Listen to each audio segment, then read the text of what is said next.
Hey guys, all right, welcome. I'm going to be starting a new Rogue Trader campaign in just a moment. I just need to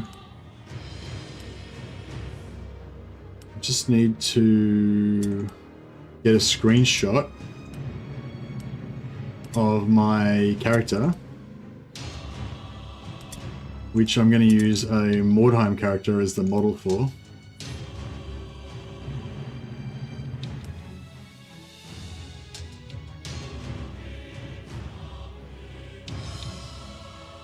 So yeah, hopefully that'll work out.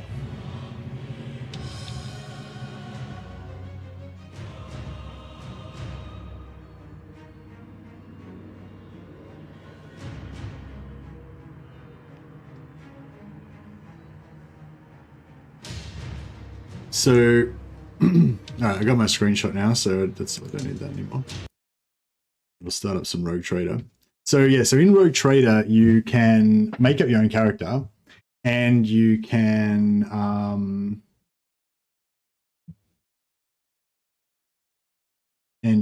make custom portraits.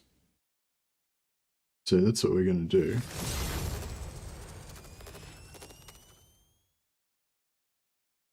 All right, so we got got this going on.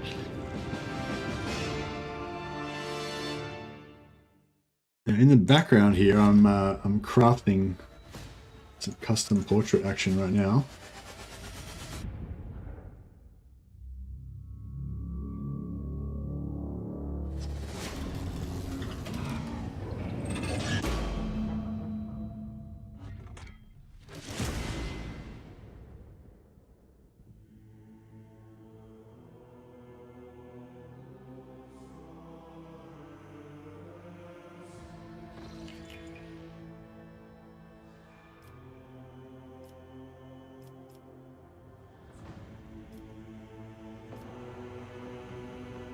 Okay, so we got a new game.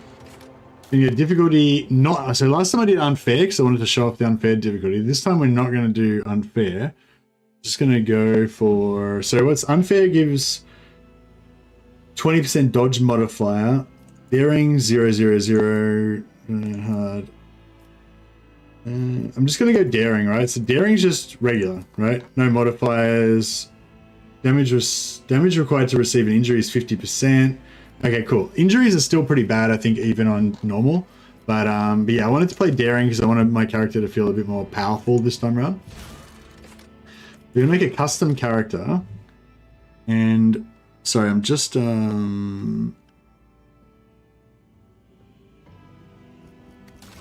yeah, so you can make your custom what do you call that? Portraits or whatever.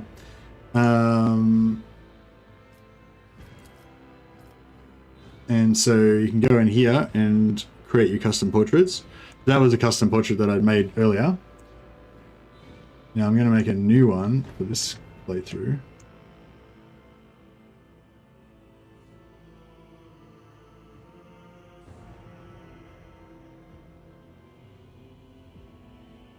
Colors, brightness contrast, yeah.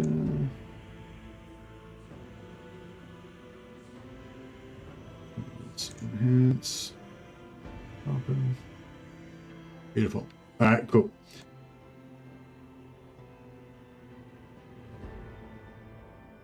So I'm just making my face portrait.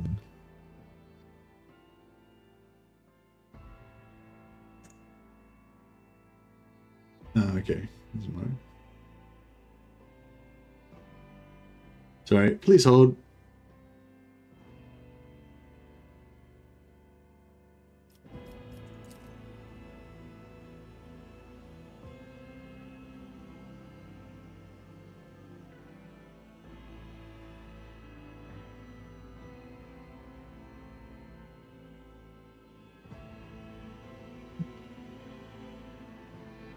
Sorry, I should have had this organized beforehand. I made a different one, and then I wanted to,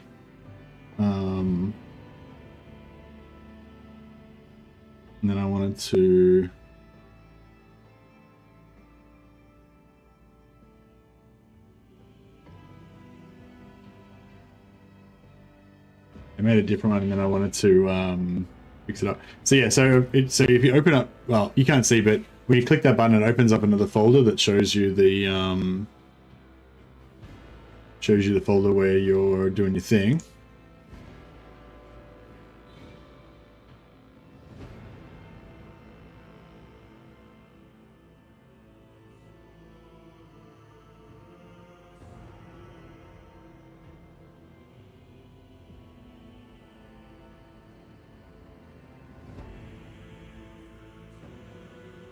Sorry, this will just take a second. I'm just going to quickly create my champion.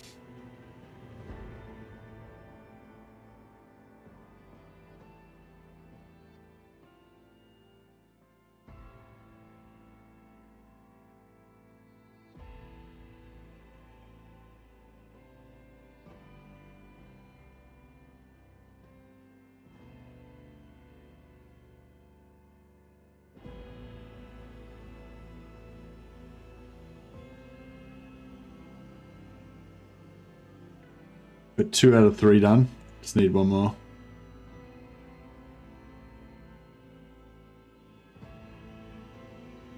So you gotta do one. You gotta do one for medium, like medium length. One for full length.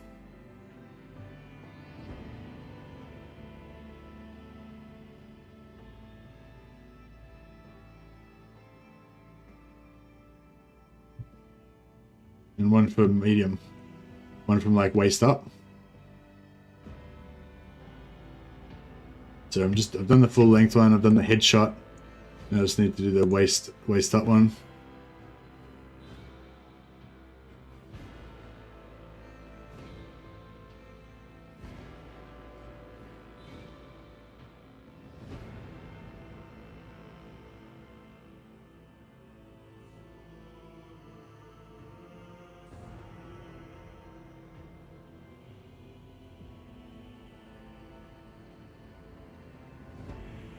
All right, I think we're ready to go.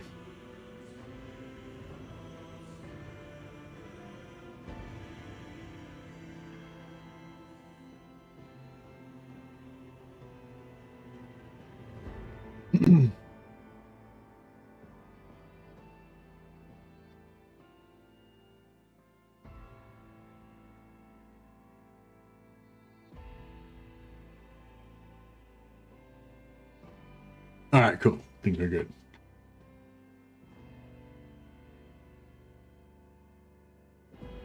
Okay, right. Now, sorry about that, guys. So we go open folder. Oh no, we've already done that. We refresh. Glorious. All right, back in the game. So yeah, so you basically just it tells you what size you've got to do for all your pictures and stuff. And then you just import, and you can click this open folder to view portraits, and then it just opens the correct folder, and you can use like any like GIMP or some sort of PNG modifying tool or something like that to create your own pictures. Just chop them out of whatever. So yeah, so if you're not sure, this is a this is a character from Mordheim. Yeah, no, I was blocking it on purpose because I was using my other non-game related tools and stuff. So I didn't want to, for privacy reasons, Bodic that amplifies their body so much they also become a chaos spawn. Yeah, that's right. I want to be like just a chaos champion that's super powerful and boosted. That's my plan. Okay, so I've got this guy. How do I? Yeah, so that's my dude. Then I go appearance. Oh, I think if I choose one that's similar to the guy I want, so just say this guy, right? He's sort of, I might upgrade this later on. Yeah, this is a new run yet. We're doing it on medium, like daring, like which is like normal or it's like slightly hard or whatever. So yeah, so we choose this guy as our basic guy, and then we've kind of got it already partially done. And then you go into custom, choose your new thing. Now, it's not. So it's ticked, right? But it doesn't like come into effect till, yeah, there you go. Now see it's updated. Okay, so we got appearance. You can just get rid of these clothes will change later on. So actually you can sort of go forward and backwards. It'll sort of save it as you go. So you can kind of like go forward and choose like Sanction Psyker, and then you get the clothes that you want. And then you can just kind of go back to wherever you're up to. And so you're starting to look a little bit more like my guy now. So we've got our portrait already. Now appearance, face, we want our face to be kind of shielded, don't we? So if we go like, don't need any hair. Augmentations, yeah. So I want like full coverage of facial coverage with augmentations. I don't know how, is there a facial, there's no like mouth coverings we can really go for. Just realized you forgot to mess around with the colorings of your clothes. I think you can change that later on. Oh, yeah, we can get like a metal chin.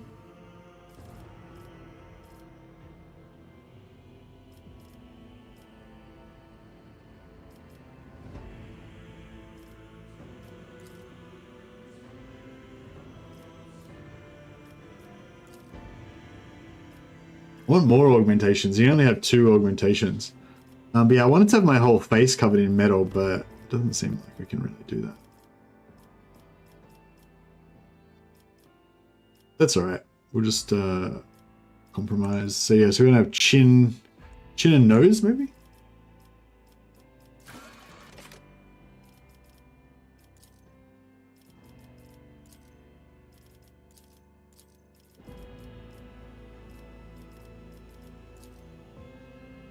That looks cool. Can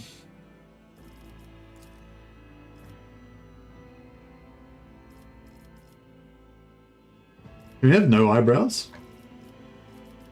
Yeah, sweet. That looks pretty evil. Alright, cool. Our clothing. Can we change our clothing? I think you can change your clothing whenever. You can change that later. Tattoos. I don't think our arms. I don't know if our arms are actually going to show at all, but we could. We can make ourselves naked.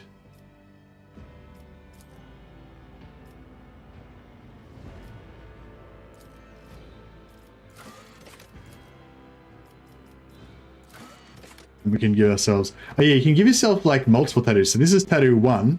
Then we can go tattoo 2, and then it goes over the top of it. So there's like the other chaos tattoos like over the top of that one, so for extra chaos.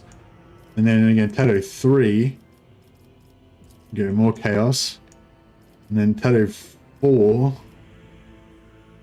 chaos it up a bit more. No, tattoo 3 we go more chaos, and then tattoo 4 we go even more chaos, and we get a forehead of chaos. We need a chaos forehead. Circuits or skull? I feel like the skull's pretty good.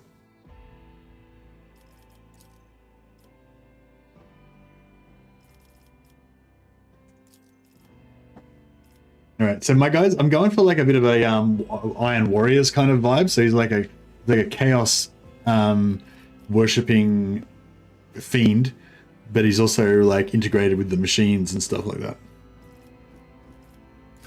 Augmentations, we already got maximum augmentations. What's the other instead of the, so I don't know, is the nose better or the head? I feel like the head's kind of pretty cool as well. Metal head. So we could go metal head, or we could go bronze nose.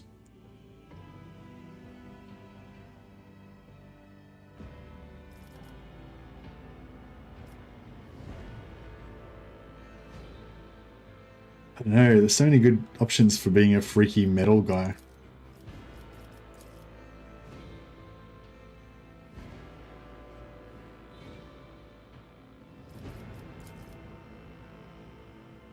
So I feel like that's like the most maximum amount of metal coverage is like, that's pretty good. But then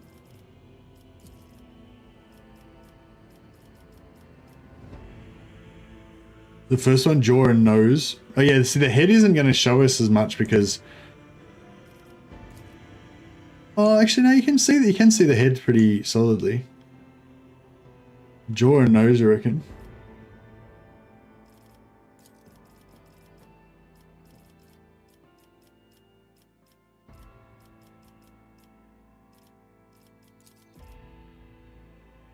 Yeah, jaw and nose is pretty good.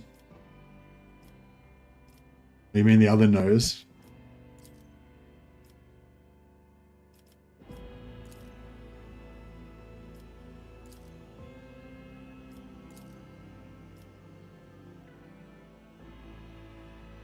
I think I'm gonna go jaw and forehead.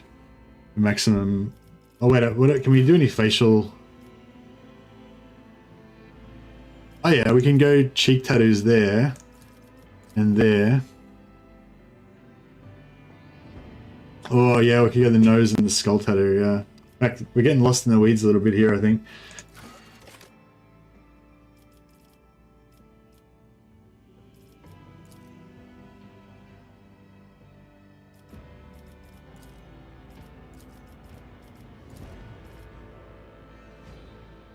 We should have more augmentations. It kind of sucks that you can only have 2.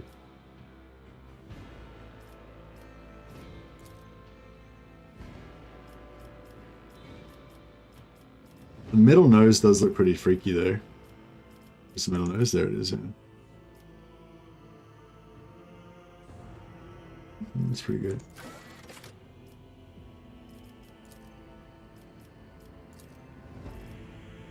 Alright, I think we're pretty evil now. If I can get a faceless grill going on like that later on, then that's kind of what I want to go for, but yeah, we'll see how we go. Black clothes.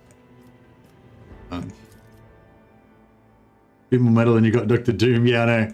That's pretty cool though, I reckon. So he's going to be like a psychic metal machine worshipping chaos psychopath, basically, is my plan. And we're going to go for heretic male. Through chaos I stride.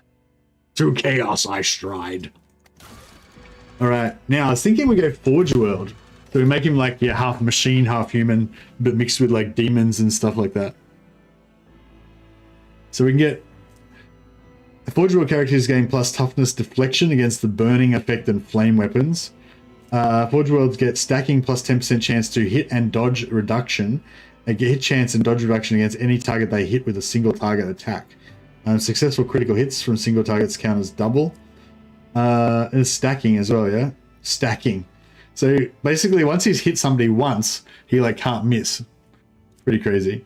Pinnacle of weaponry. First attack or in combat deals an first attack in combat with any plasma, melter, or power weapon deals additional damage equal to intelligence bonus. For the remainder of the combat, the bonus damage is decreased.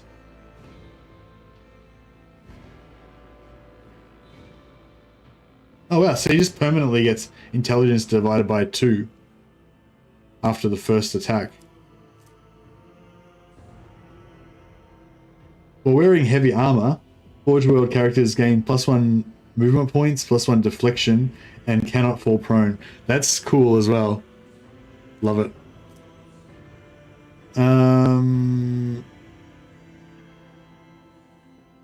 Forge World characters can use persuasion, coercion, and commerce based on intelligence instead of fellowship. Okay, interesting. Alright, so we're going to Forge World. And we can either go for intelligence bonus to crit chance. I don't think I'm going to put any points in intelligence, so we're going to try and lean away from that. Low commotion gives us agility bonus, movement points, and 2 times of agility to dodge. I don't think we're going to have that much dodge.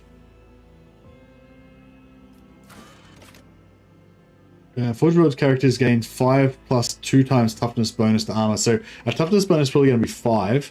That'd be 10 plus 5, so 15%. 15% bonus to armor is fucking crazy. If we've got 35% armor, that means we've got 50% armor with that. That's pretty sweet. We are going to be a sanctioned Psyker.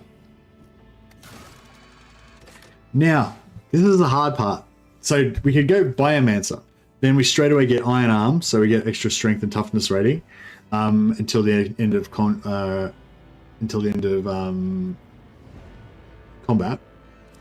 Plus we get Invigorate. So Invigorate gives 2 times psi rating plus willpower bonus, so like 7, probably like 7 hit points or something.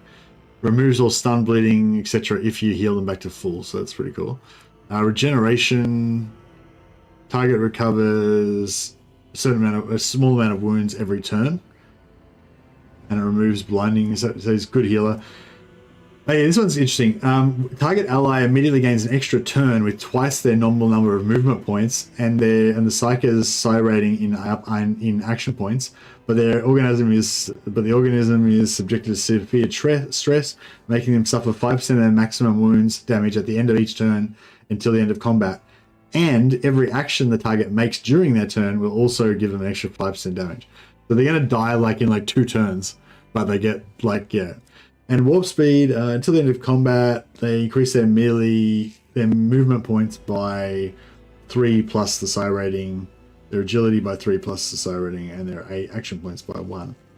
So yeah, those are all pretty good. But all of these things you can cast on an ally. They don't have to be on yourself, right?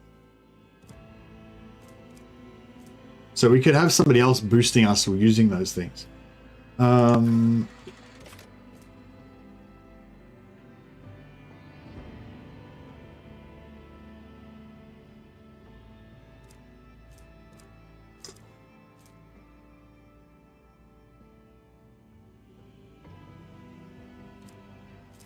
I don't know which one of these is going to be like the best for us to actually use.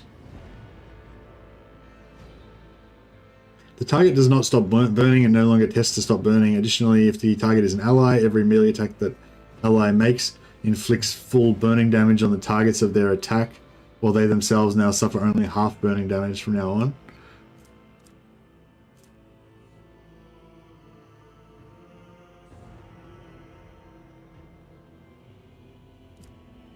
Ignite. Target suffers from...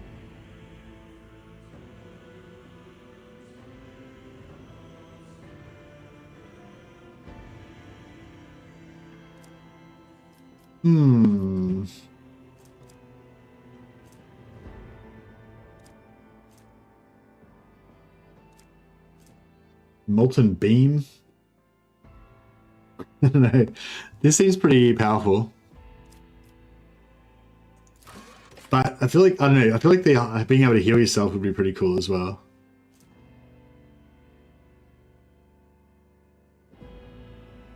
I think we want to stay away from all this Emperor stuff.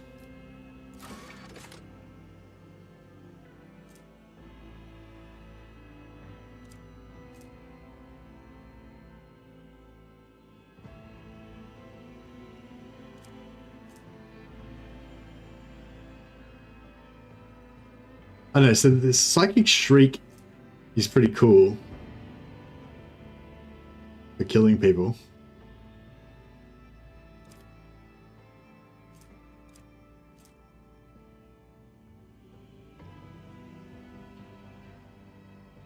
A lot of abilities count with willpower. Yeah, we're going to have pretty high willpower.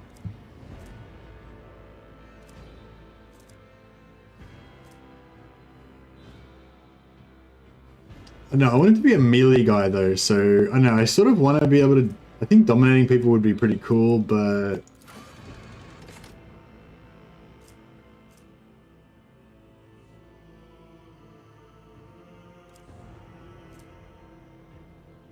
I think just running around and smashing things would be pretty fun too. I know, I'm tossing up between... Yeah, I'm tossing up between all of them except for Sanctic, really. Maybe I should do a vote. Let's vote. Pyromancer. Biomancer. Or Telepath.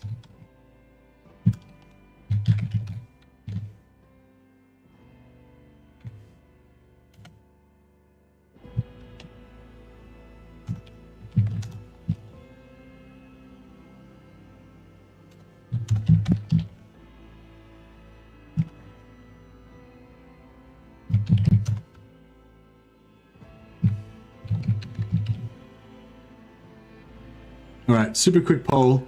I don't want to screw around with this too much longer. I'll quickly read some of this stuff a bit more while you guys vote. Hey Carol, yeah, we're doing a excuse me, doing a radical heretic playthrough this time. This is my super evil dude now. Oh, Diviner we didn't look at. Oh wait up, so she had, that's weird. So she's got forewarning and she's got Psychic Shriek. That's interesting.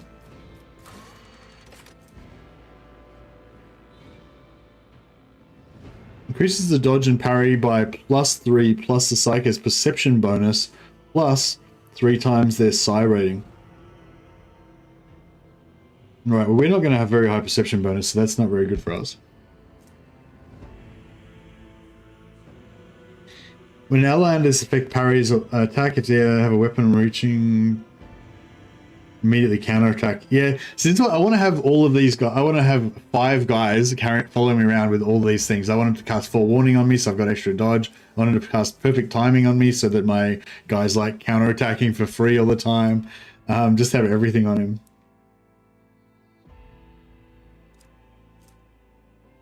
So yeah, now this guy, I don't want that one.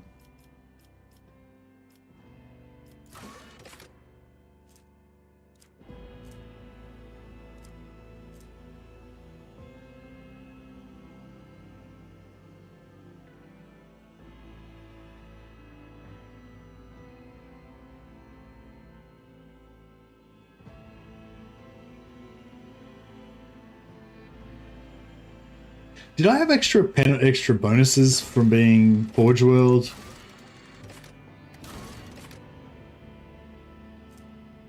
Fires of the Forge. Toughness, deflection against burning effect, and flame weapons. Oh, that's cool. So I'm going to have high toughness. So I might not take any burning.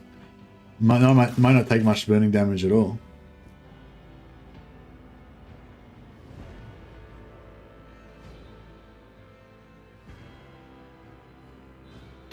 Yeah, I'm gonna try and make every class except for the Emperor one.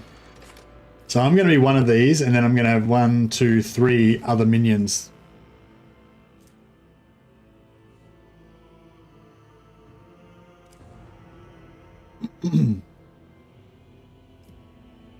How we going? Biomancer, Psychic Warrior, Healer. All right, let's do it. I'm pretty keen on this Pyromancer though. I want to make a Pyromancer so they can set me on fire, so I can wreck people. I reckon that'll be cool. So they start off with Ignite.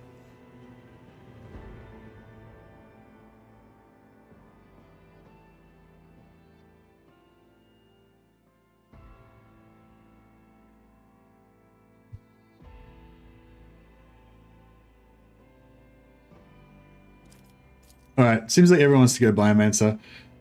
That's cool. I kind of wanted to go Biomancer anyway, so that sort of works for me.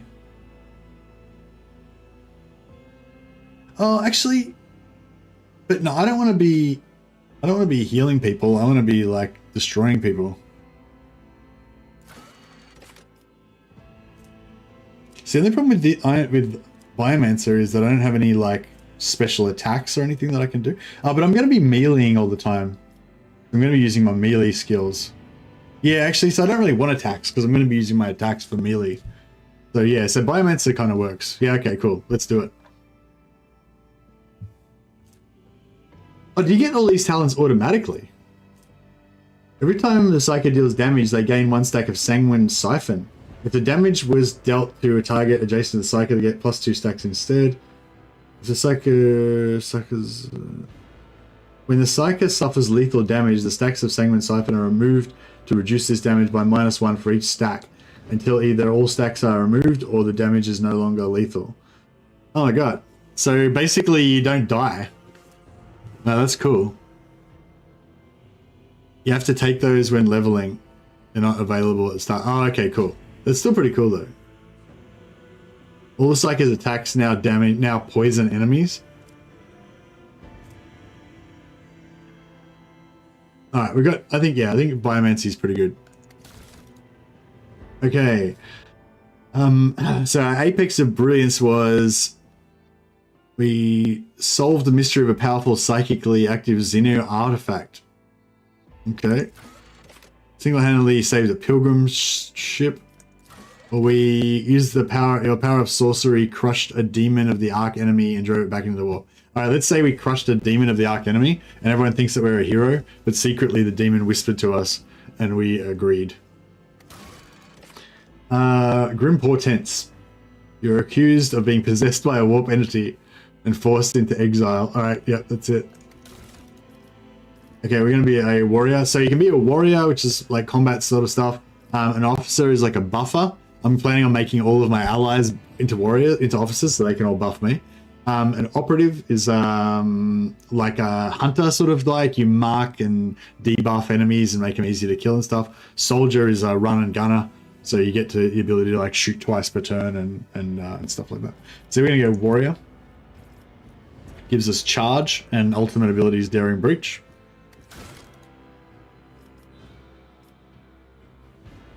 All right, so we want maximum toughness and probably maximum willpower. But we also want maximum weapon skill and strength.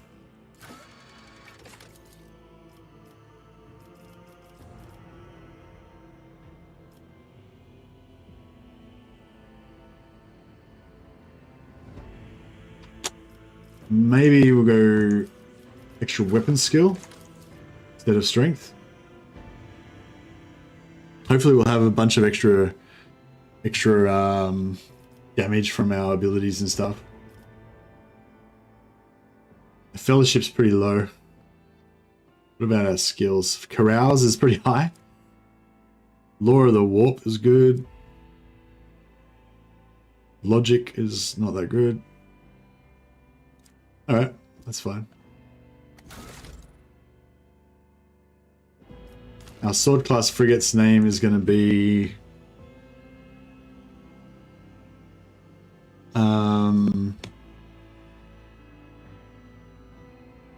I don't know. What's a good ship name for our Heresy, our heretical voyage?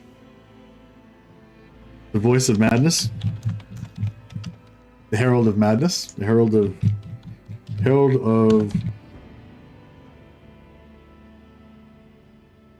Visions of Madness? Heralds of Scream. The Screaming Herald.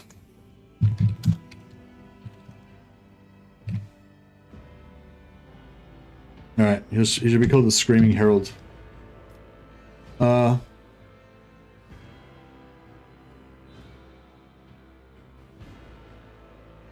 I want to call my guy Herald. Oh,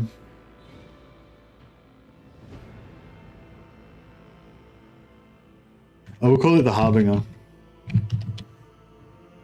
Hardbinger? The Harbinger.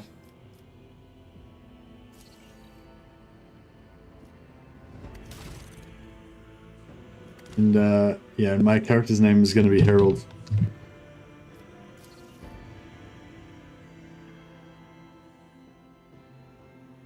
Yeah, so we haven't got any of those feats that yet.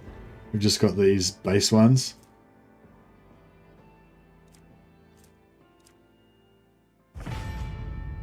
Alright, let's go. So this playthrough, we're playing on daring difficulty, which is basically there's no penalties or anything. It's one above the recommended. The recommended is like basically easy version or whatever.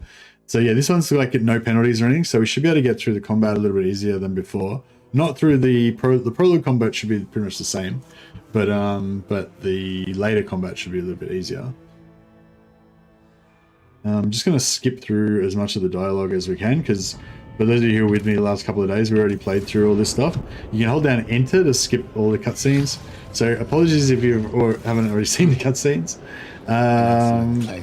My apologies. I did not seek you out. Just going to try and skip as many of the tutorials. Allow me to introduce.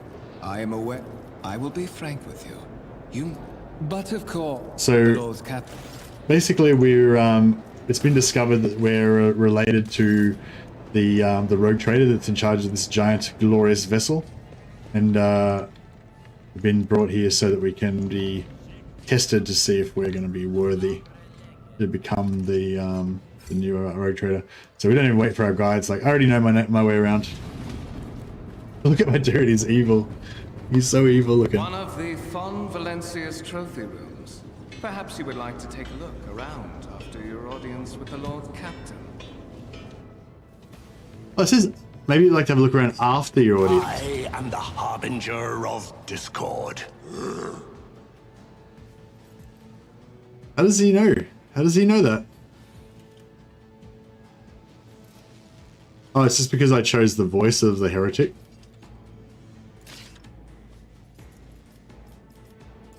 Alright, so yeah, this is Rogue Servitors just gone berserk. And we're just, yeah, waiting for him to do his thing.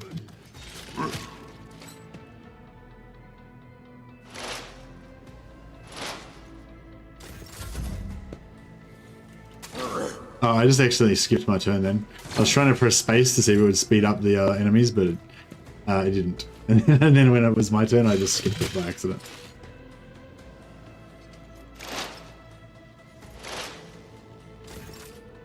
Alright, so yeah, I've got the Iron Arm, which gives me plus 10 strength and toughness till the end of combat, which is pretty glorious. Yeah, I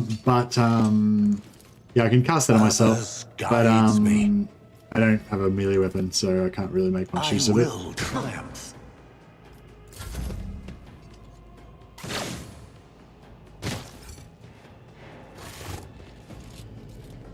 What suspiciously poor timing for such...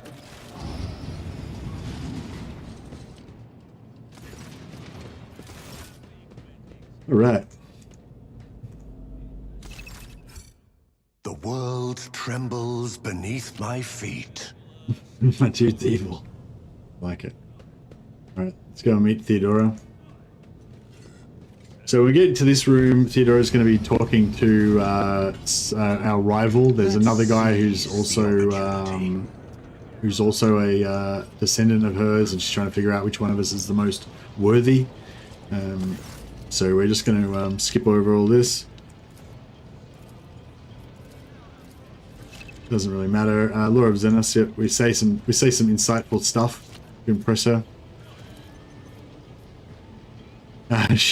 Yeah, shut your mouth, Edelthread, before I decide to shut it for you. You feel the temperature in the room drops. Edelthread gives you a baleful look, his eyes narrowed. I invite you to try, you miserable vermin. I'm intrigued to see how your pathetic life will... etc. So we've stated our... we've laid out how we're going to deal with everything. You know, just skip through this stuff.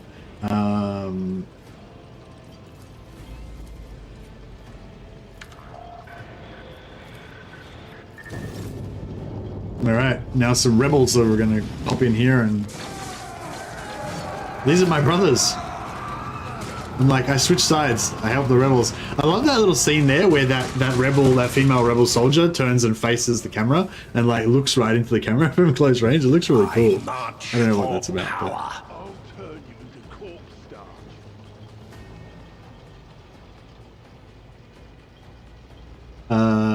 Right, start the battle. Yeah. So normally you can place yourself here, but we can't do anything in this one.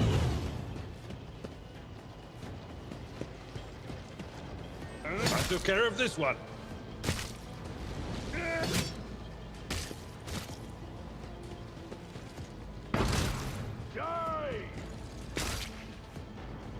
It's cool when you dodge a missile attack, your guy actually, like an AoE attack, your guy actually moves out of the way of it, which is pretty cool. You can boost our toughness, which should give us more hit points. We've got 24 hit points. I need no guidance. Yeah, now we've got 25 hit points because of our extra toughness boost. Ruin back. The strength doesn't. Blood-soaked tribute. Strength doesn't really help us.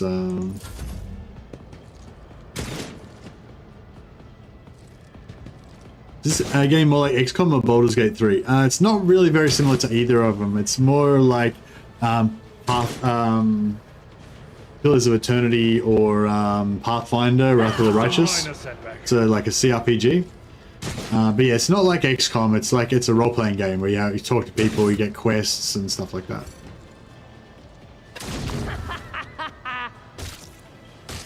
One fewer target. I took care of this one.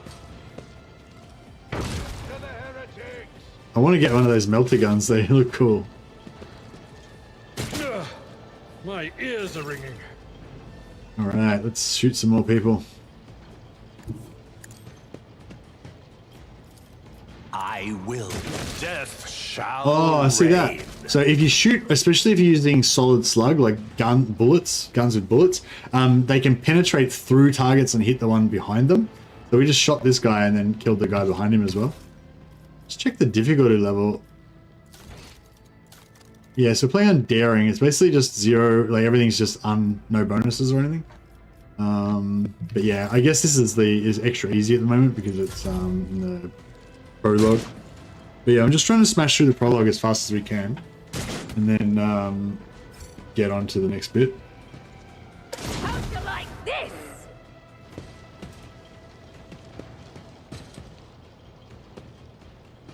Yeah, you can actually press spacebar while the AI is moving, and it speeds up their stuff. Press enter to skip any of these little cutscenes. What are your orders? Embrace true power.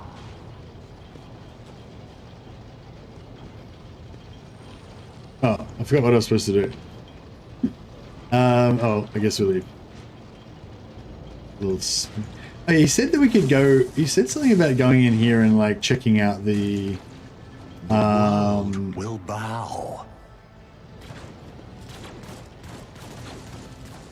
Yeah, you said checking out the trophy room after we talked about it, but you aren't able to actually go back in there. So. Intriguing. Right, so we run into Mort, the arch militant. He's like from a death world. He's got super fast reflexes and he's excellent at killing people and so forth. Then Conrad Voitvir turns up. Mort makes a joke that he always turns up once the fighting's finished.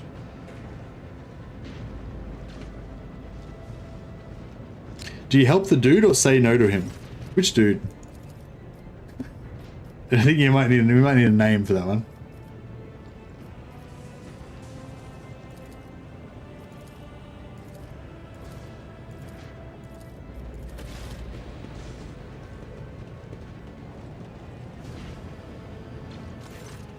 Upcoming dude who is, I don't know, you're just gonna have to find out the name of the dude and tell me who the fuck you're talking about. 300 joke. Dude is not gonna work.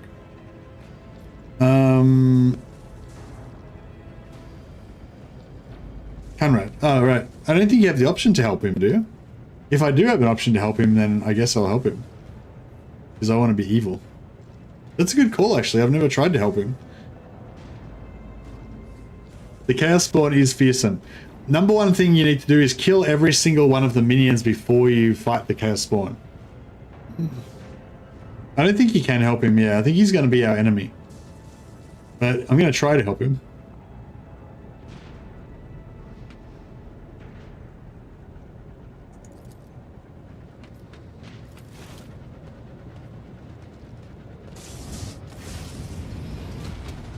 I like how in order to, you have to hold down enter, like in order to skip, you have to hold down enter for like 5 minutes. By the time you've held it down for that long, like the whatever it is that you're trying to skip is already over.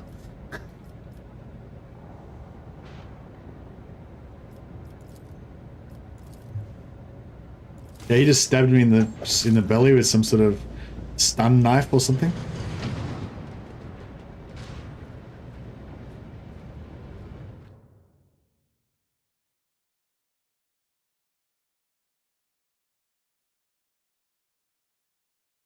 No spoilers, Lucas.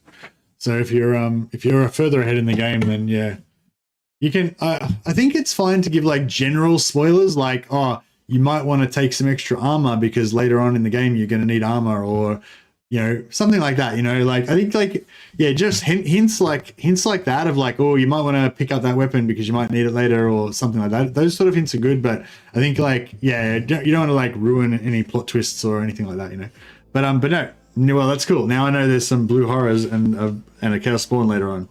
I'll prepare my weaponry appropriately. This guy just kicked me. I was already unconscious. Careful, careful. Be gentle with our guest. He has an important mission to complete during our visit to the warrant chamber. And for that, I need him breathing. What is the meaning You of must have this? hit your head harder than I thought. No matter. Very little is required of you. Just your blood. We are in the anteroom of the warrant chamber. This void ship's most hallowed vault. There, beyond those gates. I use my psychic lies powers the against relic Voidveer. You close your eyes and try to focus, then you feel the touch of something sharp. Voidveer has somehow sensed a shift in the warp and has delivered a preemptive strike. No.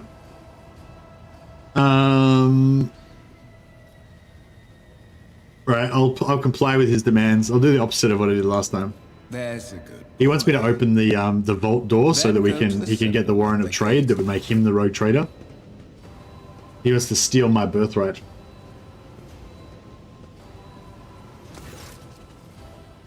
I use my tech use skill.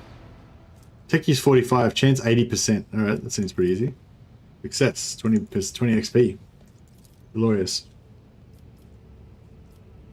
I'll place my hand into the Sentinel's maw.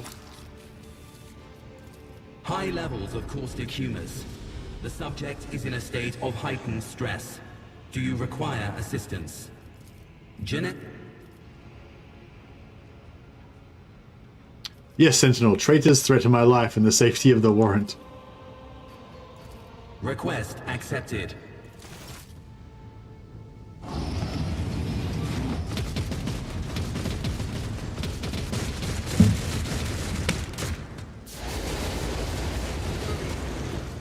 Nice. The traitors have all been incinerated.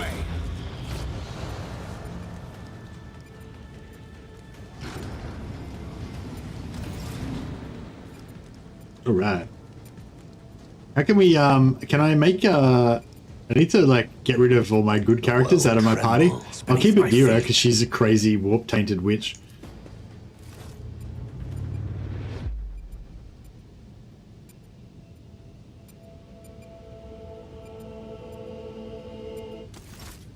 Okay, this is talking about how awesome the Warrant of Trade is and how it gives you ultimate power to act as the hand of the Escort Emperor. the child of the house to safety. Distance from the current temporary commute middle. Alright, this servo skull's gonna hang out with us now because we're the rogue trader's heir, essentially. Let's just have a little bit of a look at my dude being evil. Actually, yeah, this angle's pretty good. From this normal angle, you can't really see his face very well. He just looks like an evil-looking dude. It's pretty good. That's what I was going for. I tread a path unexplored. I thought Abelard was supposed to come now. Isn't Abelard supposed to turn up now? Check the map.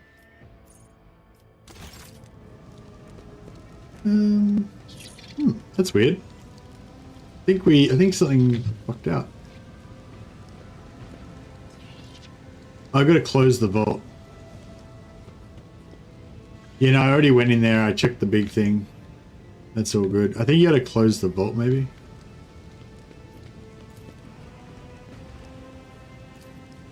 No? Yeah, seal the vault. Yeah, you gotta seal the vault. Chink. Alright, the Warrant of Trade is safe. Master.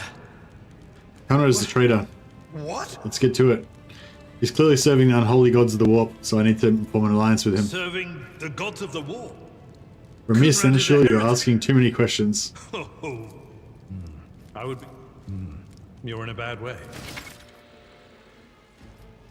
Treating injuries. Alright. Now, apparently this Abelard can do... hey, Firehawk. Yeah, thanks, buddy.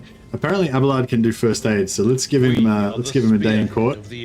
So we've got this little thing here, we've got an injury. I think the injury doesn't really do anything by itself, but if you get 3 injuries, then you get, it'll tell you what penalties you get. I'm not sure if the injuries actually do anything by themselves, if they give you like minus 5% on your stats or something. But if you get 3 old injuries stacked up, then you'll get like a broken leg or a fractured skull or something that'll give you like significant penalties. for the warp and the heresy that comes. Always a pleasure to watch you, boss. Hey, Shadowslurp. Shadowslurp is a fantastic name for a companion in this campaign. So, and I'm gonna make some companions. So, I can't guarantee I'll rename everybody who deserves a rename, but I think Shadowslurp has definitely earned your place. So we'll put you on the Roll of Glory. Trying to remember to name one of my minions after you. If such is the Emperor's will. Traumas are kind of like Mordheim injuries, but they can be healed in. But yeah, the traumas are permanent, but you can every time you go back to your ship, they just automatically get removed. I don't really want to heal the injury because I want to save the medkit use. He's only got 2 medkit uses, so yeah. Anyway, so we've got a flak chestplate we can put on. Our current our current dodge level is 60%. Look how cool my dude looks. It looks so evil. I'm so happy with the evil looking face that we chose. Skull icon on the forehead. Weird circuitry tears coming out of his eyes. This guy looks wicked. Anyway, for an evil heretic, anyway. Give him an axe and a pistol. By the right of blood. And yeah, so we've got 60% dodge. And we've got 15% armor because of our modified subskin armor. So we put this on. Now we've got 35% armor. It's pretty hot, I've got to say. We can get that up to 50% fairly easily. And if we get heavy armor, we'll be even more tanky. It's glorious.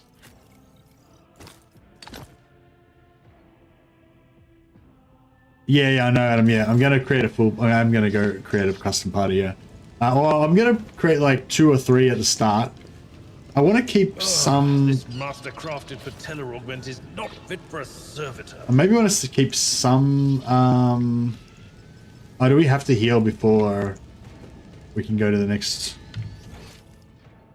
We might have to heal before we can go to the next thing. Consult the appropriate treaties on Tactica Imperialis and weigh every step. I'll remember this.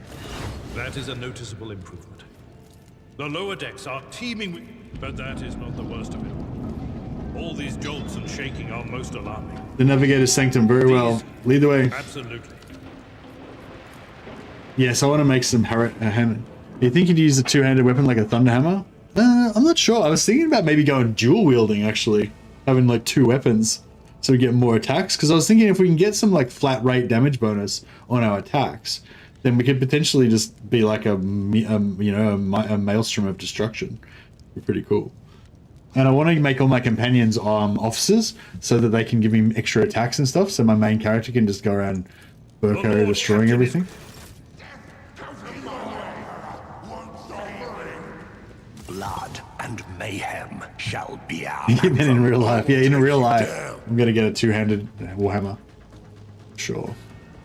Okay. So before combat, you get to place your dudes. A good thing to do is anyone that's got a ranged weapon. So these guys have got swords. Sword. This guy's got a pistol. This guy's got a sword. Okay, it doesn't matter. If they have a rifle, then you can shut down their ranged attacks with your melee attacks. But if they've got a pistol, they can still shoot even if you're in melee range. Okay, so that heretic's gonna go first. Then that heretic. Then that heretic. Then that heretic. So if Abelard goes there, then he can perhaps kill that one and that one before they get to kill me.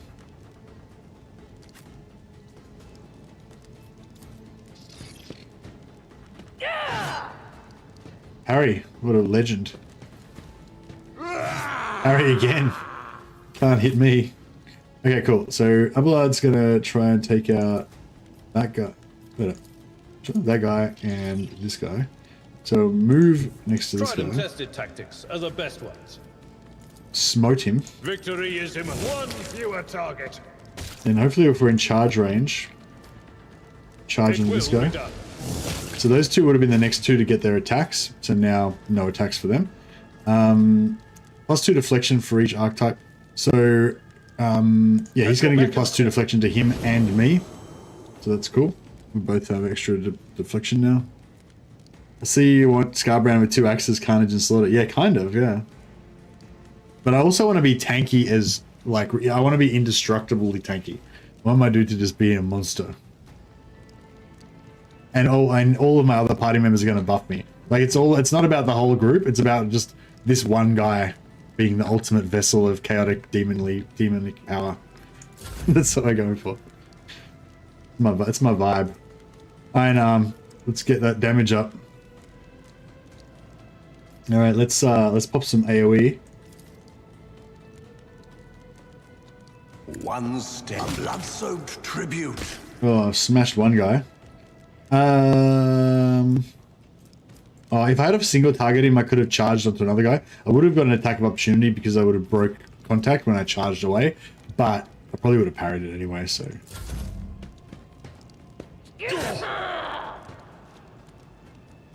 Love how hyped you are at the moment. Yeah, I've drunk a lot of coffee. Pain and duty go hand in hand. 0 damage because I got like 50% damage reduction, and I've got 2 deflection from him as well. It will be done. I took care of this one. We're so powerful compared to how we were last game.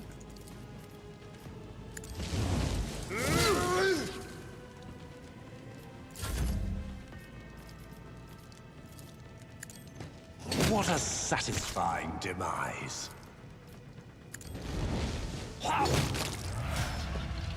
Oh, check out his arms. I didn't realize Iron Arm actually made you get like giant iron arms, but yes, it does. So when you cast Iron Arm, your arms actually mutate into these giant iron arms. Swords give you +10 parry. So Abelard already has a sword.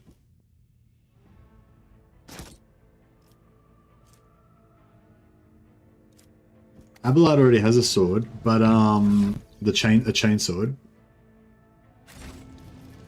My ascension has only just begun.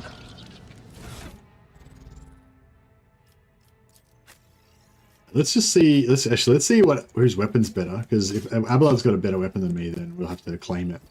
We're a champion. So 8 to 10 damage. 11 to 13. Oh man, yeah, we're gonna have to take that. 11 to 13 damage. Glorious. And then Abelard. So it does 8 to 13, 10 to 13 on the sword. 9 to 11. Oh, crazy. 11 to 13.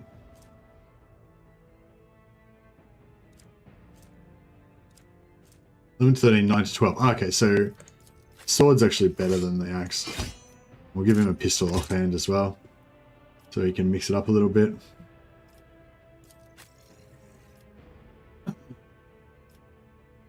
All right. I'm just going to save it, so in case I make any critical leveling errors. But we can respec anyway later on, so it's not too much of a big deal. All right. All right. We can. Yes, this is not a very important level. You can't really do too much. Law of the Warp is probably one of our highest things, but it's not even that good.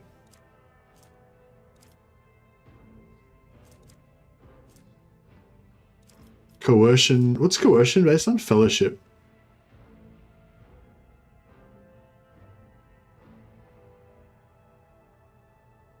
Yeah, fellowship is not really one of our strong points. Neither is law.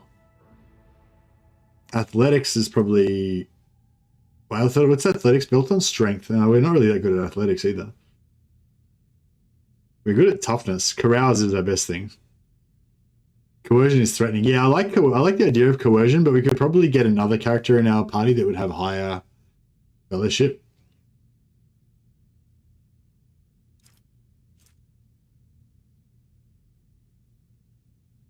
Could go Medicae, but we don't really need it because we're going to cast magic to heal ourselves. I mean, Law of the Warp is literally our highest thing. So actually, Carouse is our highest thing, 55. We go 65 Carouse, why not? Let's stick to what we're good at. Alright, glorious. And then our Seneschal is his best thing is Carouse as well. But he's pretty good at athletics, so we'll give him athletics.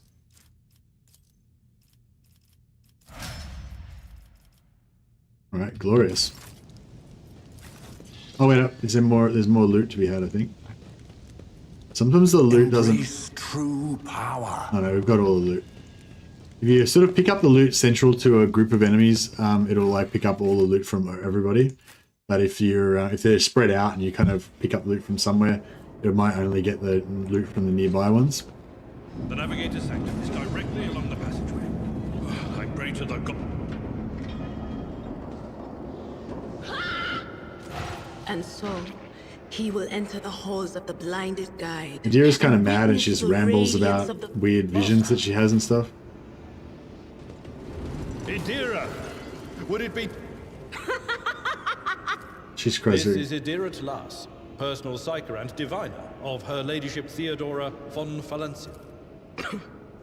I'm not drunk, old man. I'm suffering the effects of the warp that is seeping through these walls.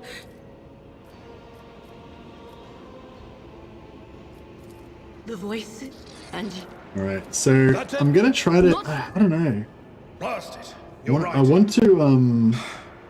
First, we need to deal with what is happening here.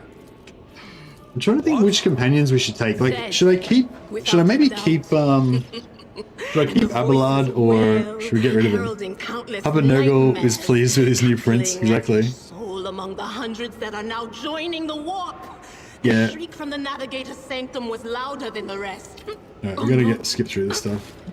So yeah, we already read all this in the previous playthrough, so we don't need to, we're gonna like, skip through a lot of this stuff.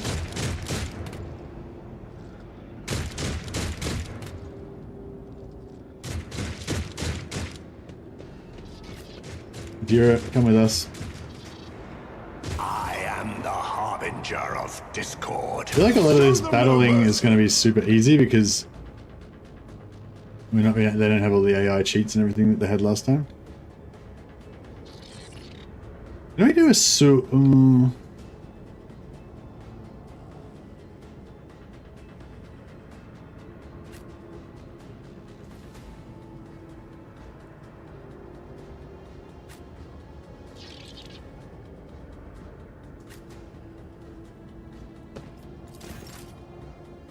Okay, Abelard is gonna...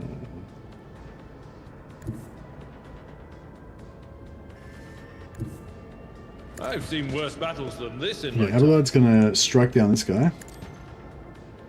Reduced to dust! Charge that guy. Indeed. Oh no. Yeah, I was sort of thinking maybe I could keep Abelard. Do you reckon I could keep Abelard and then maybe turn him to Chaos later on? Does he feel... I feel like he's sort of... I don't know.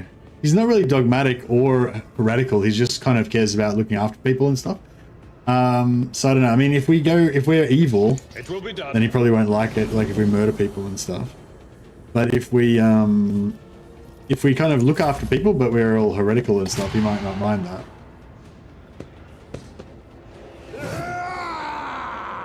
Sweet parry. Whack a sneaky dodge bonus on Herald. Will do. Lapped him.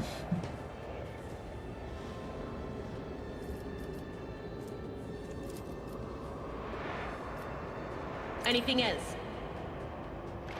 Maybe you can sacrifice him down the line? Yeah, maybe, yeah. I'm trying to figure... Because I want to make up my own characters so that I can boost my guy as much as possible. But I sort of wouldn't mind... I mean, if we can get some... Check out my dude. I'm happy we've got a Diro, so now I've got purple light coming out of my eyes. It's pretty sweet. Oh, wait up. Biomancy... Does this cost 1 action point? Yeah, that's okay. We boost ourselves with one action point. Lasts for the rest of the turn. Then we do a charge and then a single... I need no guidance.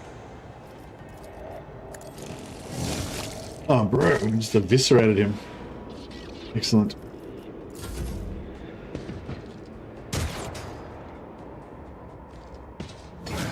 Brace yourself, Yeah, I want to sort of get some pretty cool buffs from my guys, but if we can keep some of the characters, if we can keep some of the named characters so we can get some extra dialogue options or whatever, I wouldn't be completely against that.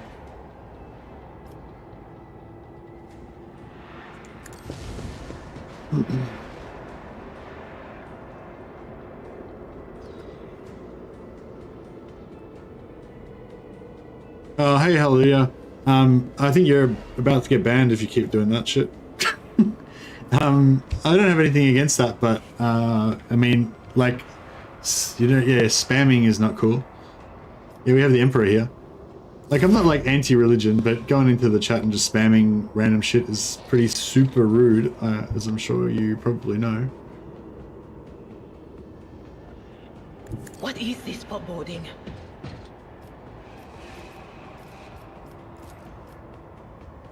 What an unfortunate turn of fate. Is it just a bot, you reckon? Oh yeah, because of the name. Oh, maybe no. This doesn't look like a bot name.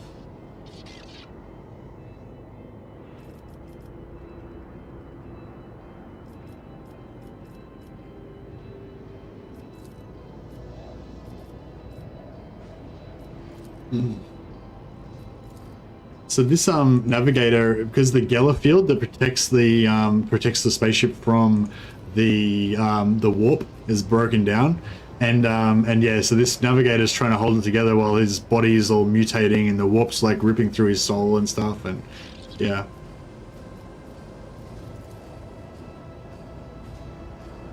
Kneel before the ascent of a new champion. When the rite is complete, this shell will burst. Thousands of Moors will accept the sacrifice offered to the edge of daybreak by the bringer of twilight, the one marked by the will of the gods. That's what the navigator said. So he seems like he's pretty messed up. What do we do now, Abelard? Alright, let's go. Let's do it.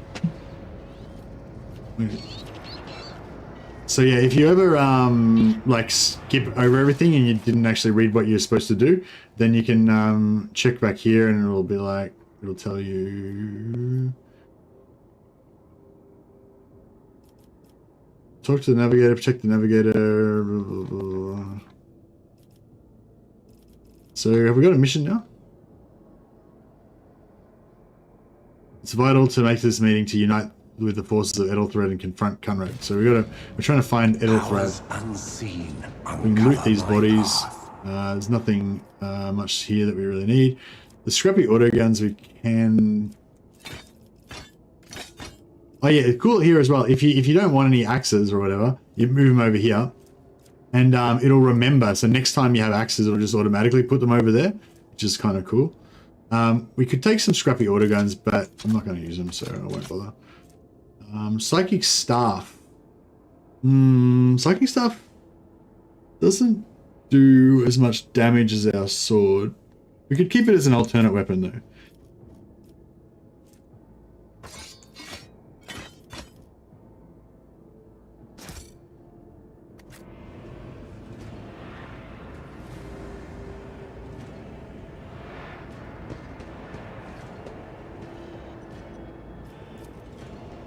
I don't know if we can. Yeah, we can click on some stuff. If you're not sure if there's any loot in a room, you can always press M for the map, and any loot will show up like plain as day on the map. Sometimes it can be a little bit hard to figure out how to navigate to where the loot is, but yeah, at least you'll know it's there.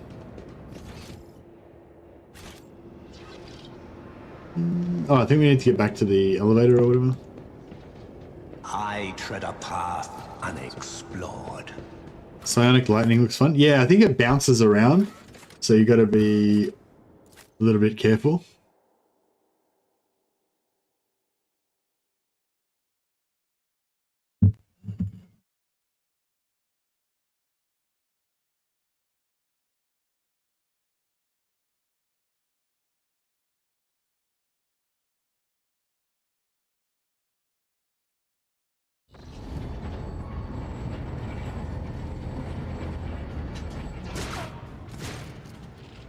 Right, we ran into Argenta. She's a sister of battle. She just killed a bunch of dudes. She seems like a little bit of a psychopath. Familiar. Who are you? The But you know, hour. a good Sister, emperor I beg of aligned you. psychopath. Now is not the time for interrogations. The ship is under it. Very well. I cannot wait to rain righteous fire down upon each and every heretic. Alright, we've got to get to the main hole of the deck. Let's go. Through this door. I haven't got time to listen will to your follow. dogmatic To hear it. psychopathy. Ready. She shoots everywhere. Yeah, so what I'm going to do with her is I'm going to steal her gun, and I'm going to make up a new character that's less of a zealot and replace her, basically replace her. I'm going to make an evil Argenta. What's the opposite color? Is Argenta a color? Or is Argent... I mean, Argent... Whatever. Does Argent mean... What does Argenta mean? Ardent means, like, kind of faithful and, like... Is it meant to sound like ardent? Oh, this is a well-maintained axe. Yeah. This is a key thing. You see this axe and you're like, oh yeah, it's just an axe. I'll just chuck it in the rest of my axe bin with the rest of my shitty 8 to 10 axes. This is a sweet 12 to 16 beast axe. So yeah, don't skip on that.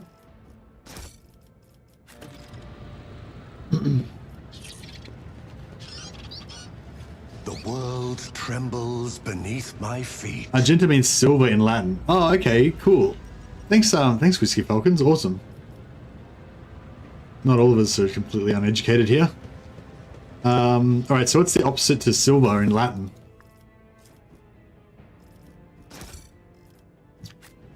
Iron in Latin? Oh yeah, iron. What's iron in Latin? Oh, that's ferrum. Ferrima. Ferra. Ferrima? Ferrica? Aurum is gold. Aurum's pretty good. Maybe we should name all of our companions after Let's metals. seize the opportunity. Ferrumanus. Ferrusmanus. Barisa?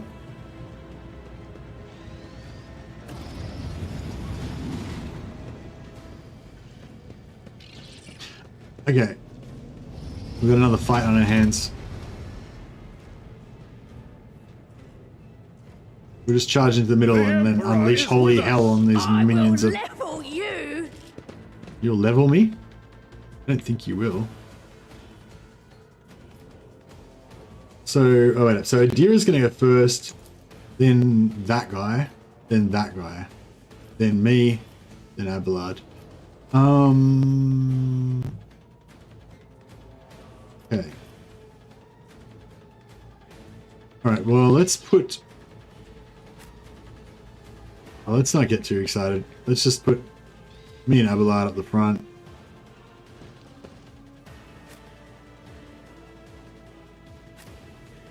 Argenta will be in cover over here. And Adira will be in cover over there. Alright, so... who's the most fragile out of us? Oh, we're both pretty much tanky as AF.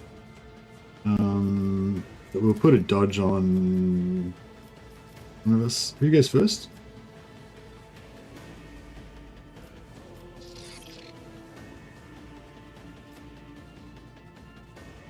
Will do. Sure. Lightning time. Oh, I didn't equip the I didn't equip it.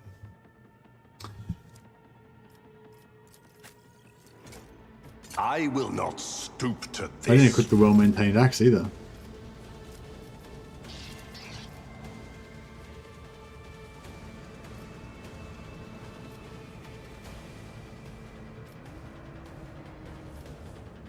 Is it only one square? Does the lightning only bounce once? Oh no, can bounce. So is there anyone who's connected by a square that the lightning bounces to? Is that how it works? Because this guy is like 2 squares away, so it doesn't seem to want to bounce to him.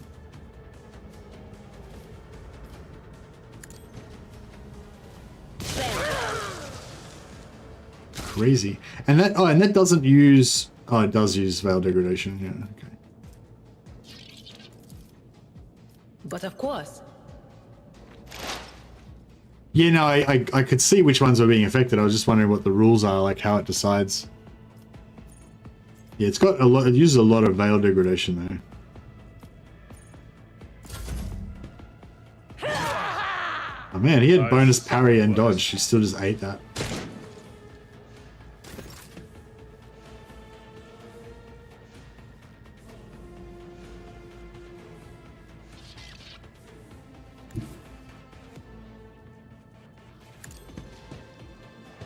Gonna move over here. We'll pop a biomancy. I will triumph. The power of chaos infuses my giant metal arms. Check it out. When you do iron arm, your arms just turn into giant piles of iron. Like a mutant. Pretty cool.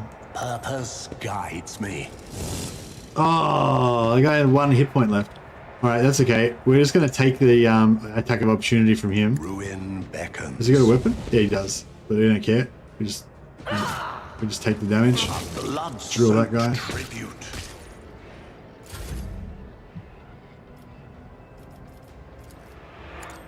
Target well struck. Oh, that guy's still alive. Oh, man. At your beck and call. If only I'd have given him that well-maintained axe, it could have slain him. And he'll use his charge to eliminate this It will guy. be done. Oh, he doesn't My care. ears are ringing. Crushed it. Oh, we got reinforcements.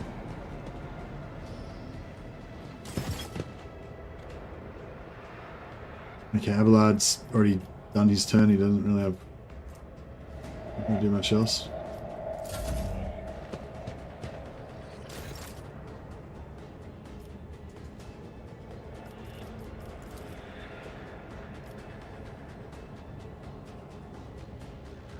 Alright, this should be good.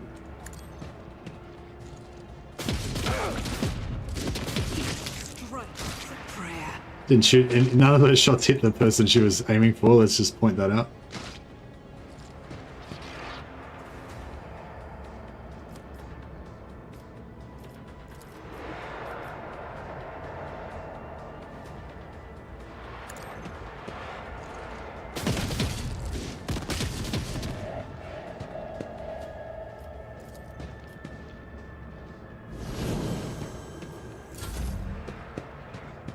Yeah, we'll have to boost somebody. We'll have to level up a guy and make him like a bolter specialist, so we can give Genta's weapon to them.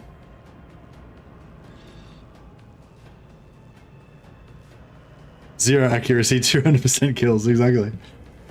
Lays. Man, everyone, all of her scattered bullets already killed everyone. Should we...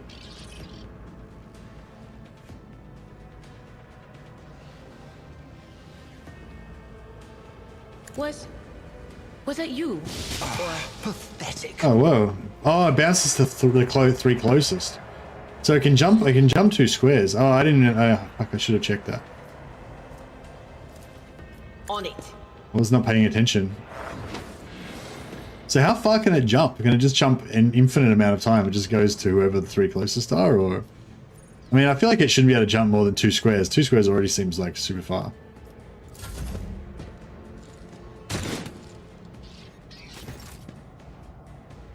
Still got that injury. Oh, we got a new injury now. Sow the seeds of discord.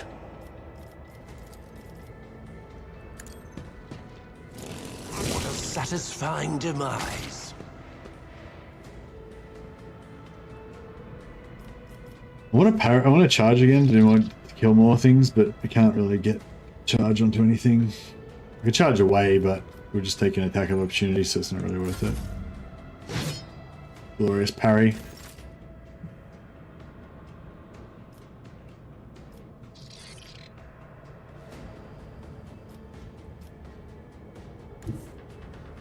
Follow my lead. One fewer target. Someone else can do this. If we charge next to him, if we charge to here, he's too far away, but if we charge into the square next to him, he'll be forced to reposition, and we'll get an attack of opportunity if he does, which is pretty cool.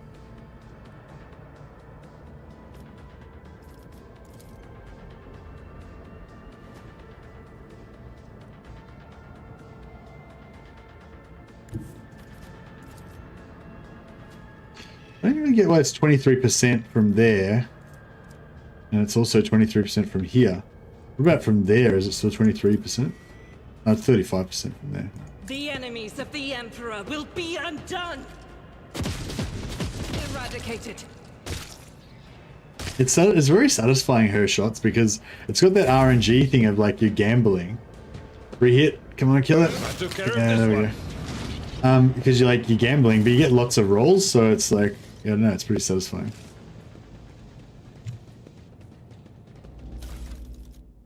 Yeah, see, because I previously put these items on the left because I don't want to collect them, it just remembers. So you don't have to worry, you don't have to keep redoing it for trash items. See all this stuff trash, don't want that.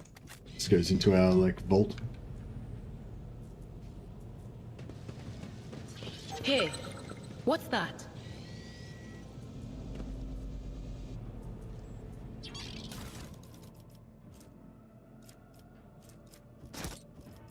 Multi-key, so it's like a lock-picking thing. And we also got a perception test, and we found these extra goods on the table. Yeah, we want somebody that's got like massively high perception so that we can always get all the extra stuff. Powers unseen, uncover my path. I think you have to go in proximity to the things to loot them as well, for perception tests. So potentially walking around a little bit might... Oh. Perfection. Gotta open this door, get some more loot. Will bow. Just the standard stuff, giving you kind of like extra gear. Plus 3 bonus to tech use for the operator's gloves. Very nice. Fate beckons me. So who's got the highest tech use? 35, 30, 30, 35. Alright. Kind of like the idea of my guy having high tech use, but I haven't got intelligence, which is what tech use is based on. That's right. Oh yeah, so weaponry damage. So our current weapon does 11 to 13, but that one does 12 to 16. It's got 15. It's got better armor penetration. All right, so we'll take the heavier weapon, and then we'll give the chainsword back to Abelard. And then the chainsword gives him, so without the chainsword, his parry chance is, he doesn't have a parry chance at all. Well, this is where we give him this thing. I'm not interested. Whatever. Anyway, swords give you plus 10 parry, I guess is the gist of it. So he's got a sword, so now he's got plus 10 parry. Oh, there you go. 60% parry, 70% parry. And then our main guy has an axe, which does not give us 10% parry. But we equip a sword in our offhand. Boom, now we got 70% parry. And we look like a badass because we're dual wielding. Sweet. Also, we can put on a psychic staff. That'll be like instead of our ranged attack. But we aren't probably going to use a ranged attack anyway, so...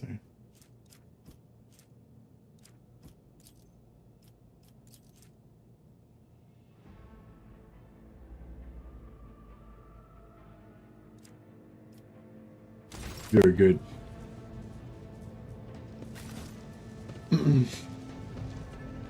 Oh, there's another door.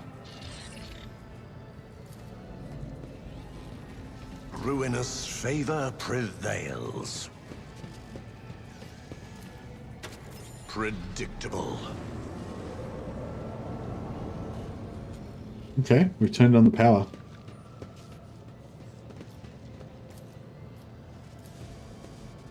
Triumphant, as always.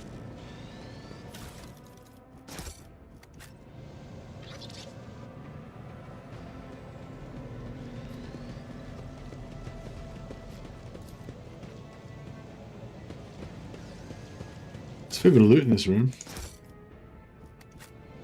I tread a path unexplored.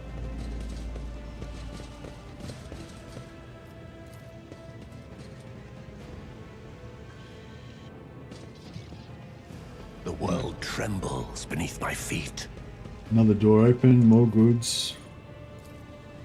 Ruinous favor prevails. Here we have shotgun, multi-key. Don't want the shotgun. Fine.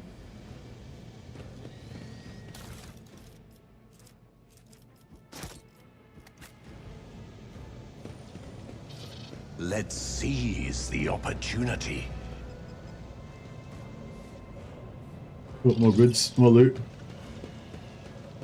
But yeah, if you're not sure, you just look on the map and it'll show you all the loot.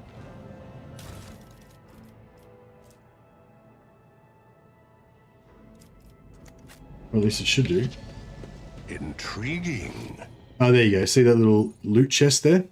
So yeah, if there's any loot on the screen, like before, if we collected all that stuff, there would have been little loot chests everywhere. But because we picked it all up, obviously it's not there anymore. But yeah, if you're ever worried about missing loot, you can just check the map and you'll be able to see everything that you haven't picked up yet.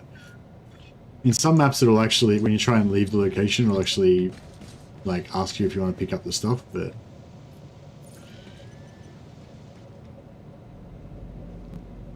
I better myself through my service.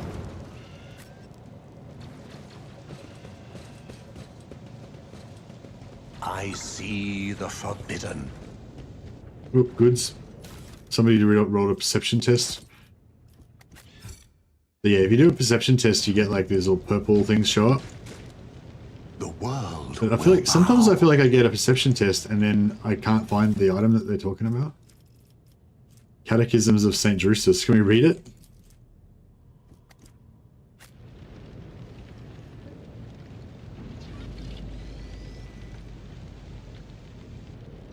Heal the wounds on the Herald. Yeah, we can heal the wounds. It's not a wound, it's an injury. We can heal the injury, but it's when you visit the void ship, it'll just like get rid of it by itself. So yeah, so I'm just I think the level 1 injury doesn't really do anything by itself. So I'm just kind of leaving it there for now to save a medkit. Marching on. Because it actually uses up the medkits. Oh wow, there's more treasure over here.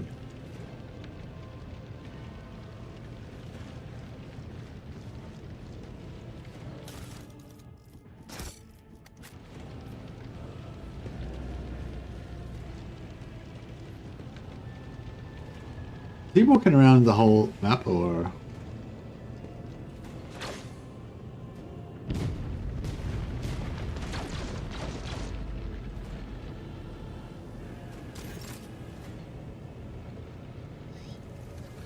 Embrace true power.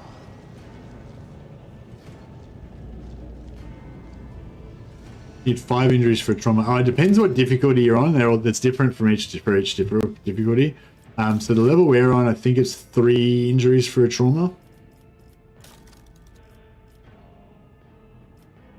Number of injuries, but yeah, 3 injuries for a trauma, and an injury that is a fresh wound for 3 turns before it becomes an old wound.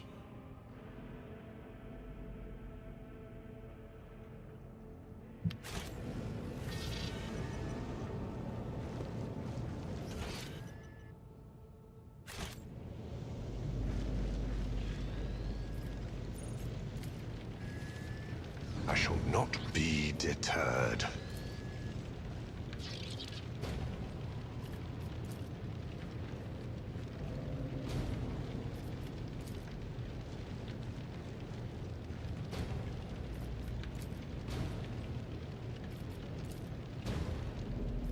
Alright, we can use a multi-key or a melter charge.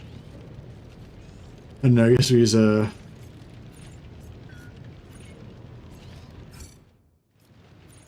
Failure stings. Perfection. I used 2 multi-keys to get it open. I bet it wasn't even worth it. Oh, wait up. Deck officer's helmet plus 5% armor. Yeah, that was cool. That was worth it. Thanks for that.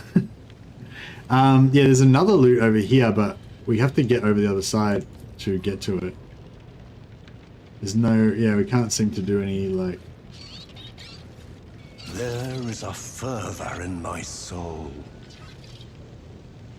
That's right. Alright, let's do it. Let's do it. I tread a path I'll just unexplored. save it here.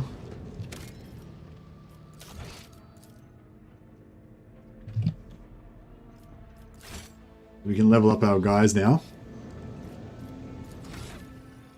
Agenta doesn't really matter too much because can't choose anything for her anyway, so she's done.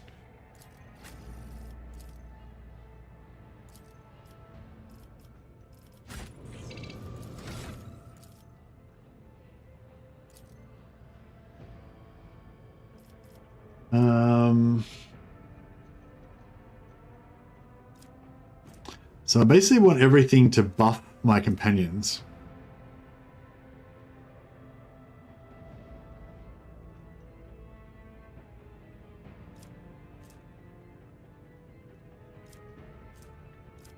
Where's her psychic abilities? Can we boost any of those? No.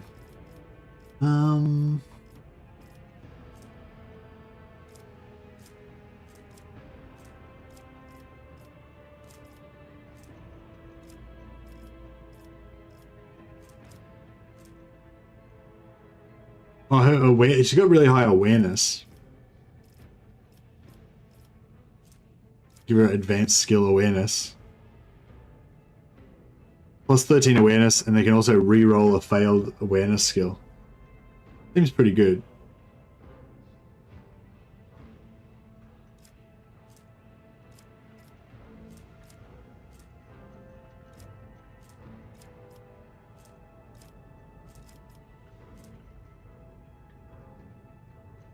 At the beginning of every combat, the Psyker's allies gain plus 15% critical hit. First critical hit removes the effect. That's pretty cool.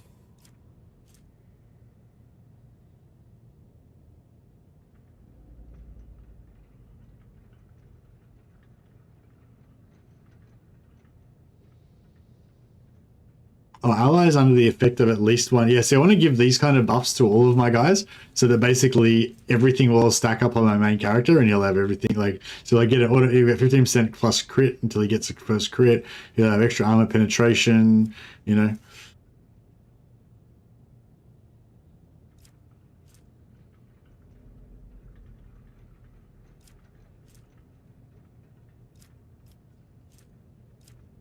Yeah, anyway, we can respec all this stuff later on, so I guess it doesn't matter too much. But yeah, I'll just go for awareness at the moment, because that way we can get more loots maybe.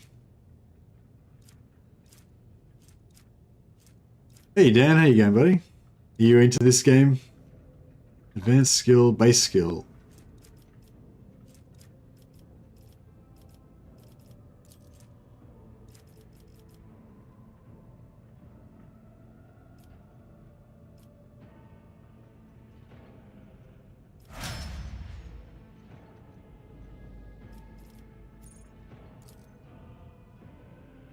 Did I wait? What was? I think I screwed up then. What did I just get? I tried to get base. I tried to take base skill awareness, but I don't know what I ended up getting. Did it like playing World of Warcraft? Oh wow, okay, nice.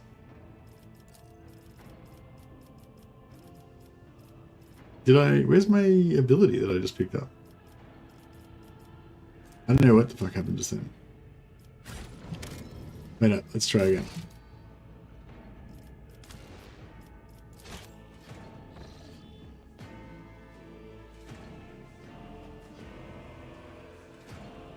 You want to max out that awareness so we can get more free loots. I'm loving this armor, this super armor as well. I want my main character to just be super tanky and also do heaps of damage and just be like a god. He's like, we're all about the heresy this time around.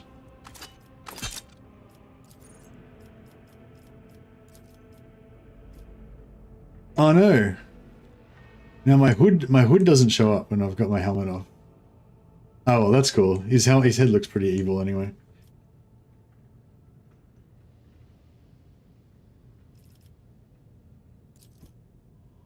Yeah, I want to have my original hood showing, but it doesn't really work. Yeah, so she doesn't need anything. She's good.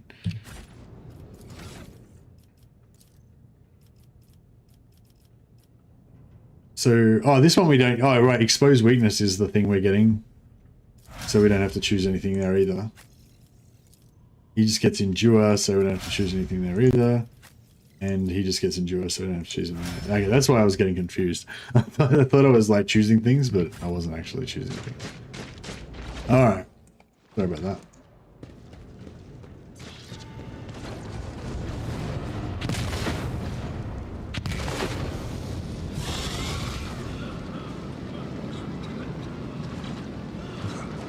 Okay, so last time we chose the dogmatic approach. This time we're going to choose all the demonic choices.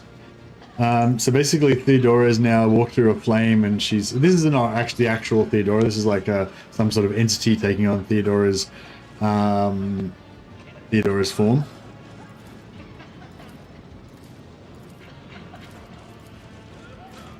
And she's going to give us a choice. So we can either walk through the fire and say the Emperor will guide the righteous on their path.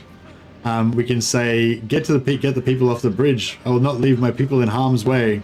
Or we can say, take my pain away and give me power. We get plus 15 heretical. The air around you seems to tighten, becoming thick and viscous, enveloping you and your companions in an impenetrable veil. Theodora smiles at you, her radiant, piercing blue eyes suddenly remind you of Voigtvir's. I will show you the way. I will show you the way. Go on, close your eyes.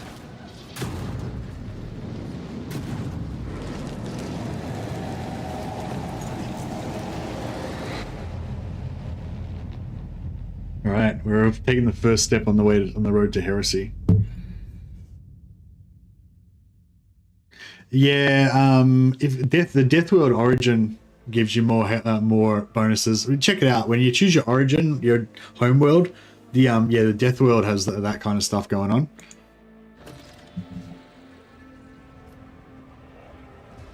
And if you go you can go like warrior for tank. And then later on, you can get certain perks. I think there's some other perks you can take that give you other bonuses when you have low health or like under 50% health and stuff like that. Time to leave my mark upon the galaxy. Oh wow, we're just in some loot chamber? Oh, is this because we chose the route of power? We just get like sweet items. Corrupted Inferno Pistol. Sweet.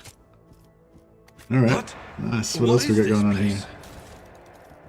I don't know, but it's full of sweet items. My mind is clouded with darkness. I don't want to hear any of your Emperor, whinging. lay your hand upon our brows and guard us against the morass of heresy. I think Argenta's not really down with this. The world trembles beneath my feet. Alright, so if you choose the heretical option, you get a sweet pistol. It's pretty cool. But check this out, it's a Wraithbone. That's an Eldar Wraithbone construct.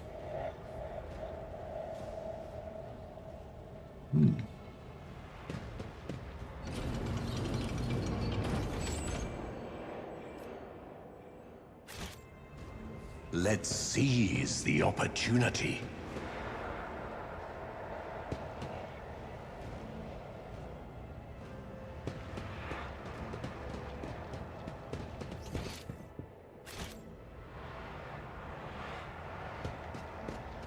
Powers unseen, uncover my path.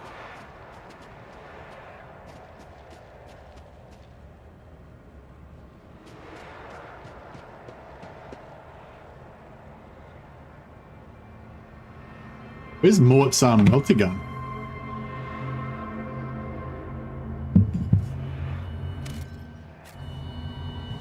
Alright, so so Theodora's been murdered. There's various clues around the place. I'll just quickly kind of click through it all. What's this helmet do again? Requires a dogmatic follower.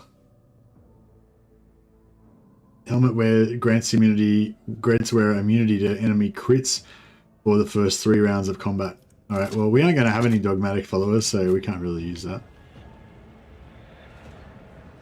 Intriguing.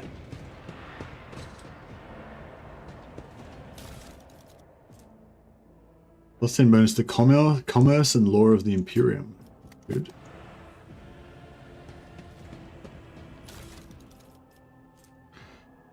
Plus 5 bonus to fellowship for each enemy in a 2-cell radius. See, I don't know how that's gonna work really, but I tread a path unexplored.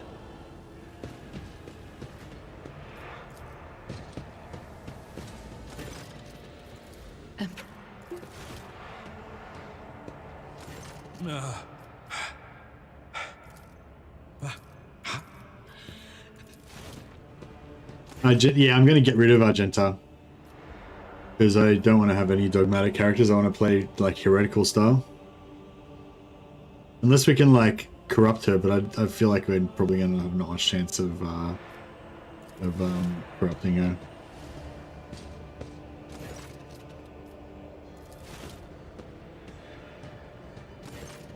So we found some shards. Something dark and enormous. She thinks it's Tainted witchcraft. tainted. Yeah, so the dark shards are something. The shards are something evil, basically. We've got a handwritten letter with the seal. Holy Order of the Inquisition. Yes. No, wait! You... Alright, our work here is done. Press M just to double check there's no extra loot that we didn't find.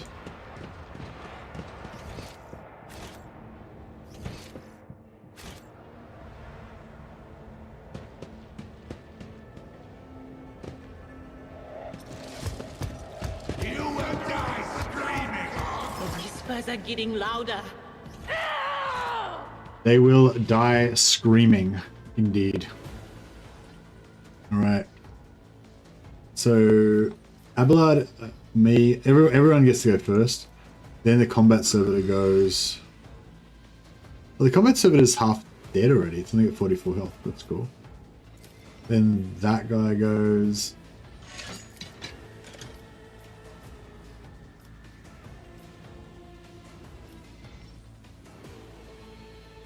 Wonder if we could kill that. What if we could kill the combat servitor before it got to have a shot?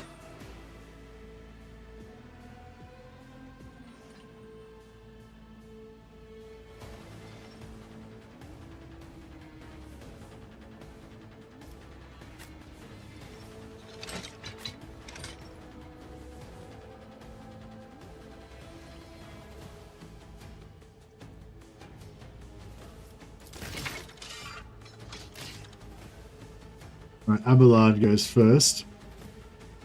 Charge.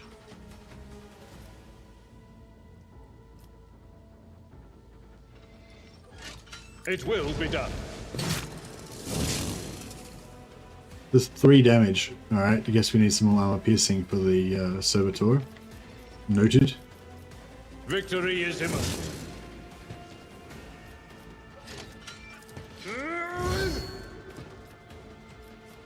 It will be done.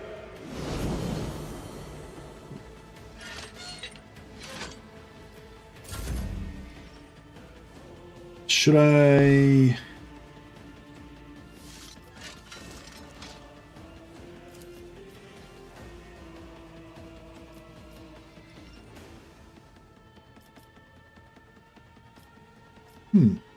My staff doesn't seem to do as much damage as...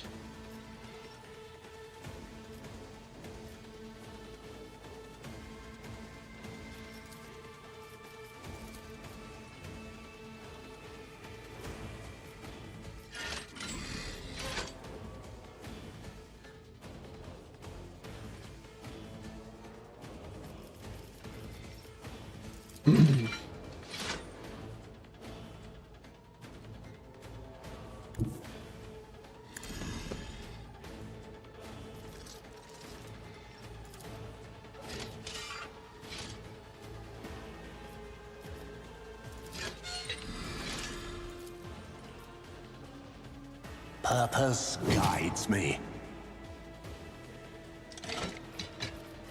Oh, I forgot to biomancy myself. One step closer. Purpose guides me. Alright, we're good. Yeah, the combat at the start of the prelude is really weak, but it sort of ramps up towards the end. Go for this one, that way could hit the servitor as well. Faith without demon, you can escape the Emperor's judgment. Nice. So there's some scatter, but there's also penetration, so it's kind of good. We'll do run and gun. Emperor commands, I act. And I want to be kind of... Has this guy got a melee weapon? He does not have a melee weapon. Alright, so I think we can shoot from there. Yeah, that should be alright. Guided by faith.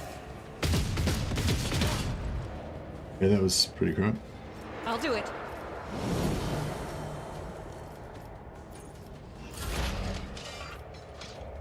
Yeah, her lightning staff. Yeah, her lightning staff does heaps of damage. And it's gonna jump like through everybody, pretty much. Wait up, so it doesn't.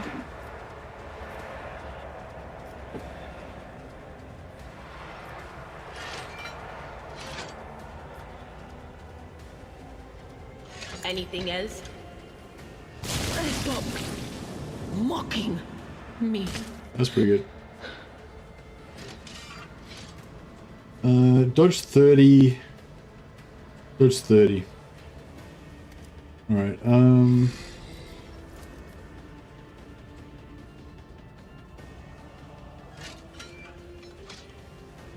Will do. Stop it! oh shit. She just blew herself up.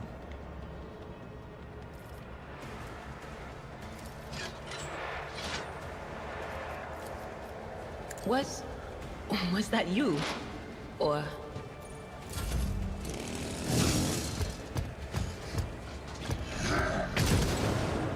Oh, she dodged it. Dodged the melter shot. Very good. Alright.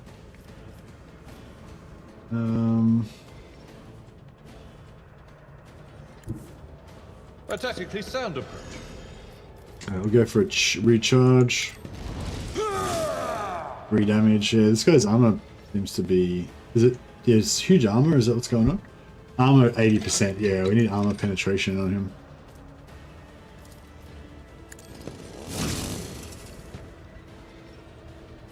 At your beck and call.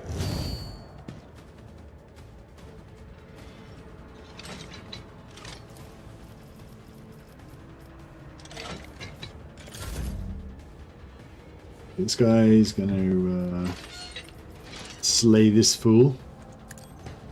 Death shall reign. And then we'll try charge. Ruin beckons. 4 damage. Slightly more armor piercing, I guess. will triumph.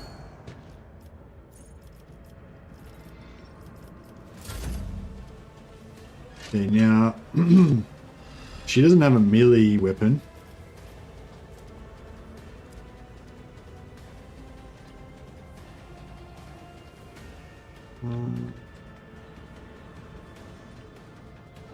I think even if she goes into melee,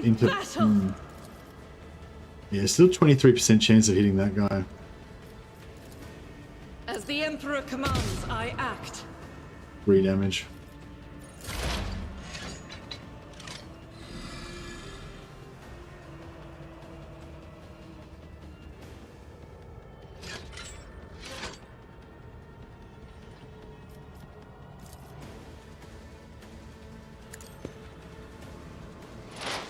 So that puts him up to 5 with 50% extra damage. We'll do a psychic attack on him. Drilled.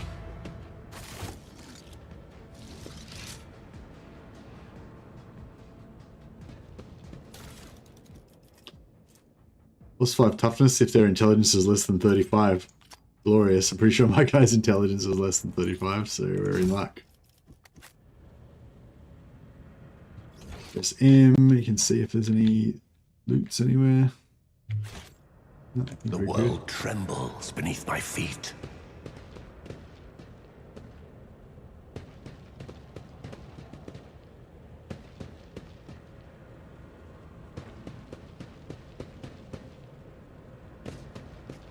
Let's seize the opportunity.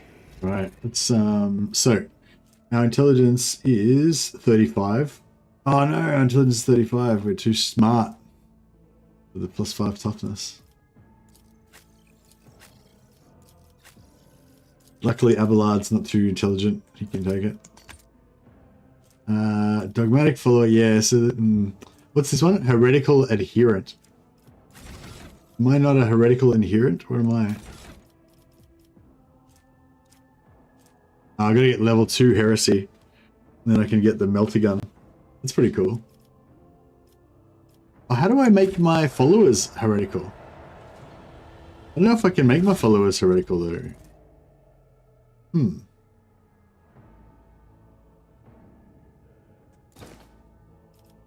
Yeah, we'll give this cloak to somebody else later on.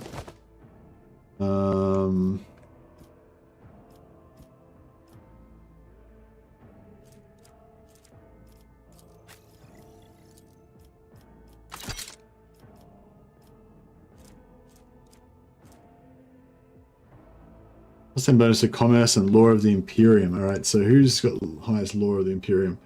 35, commerce 25, 40, 30, 30, 30, 30, 35. All right, he's got the most.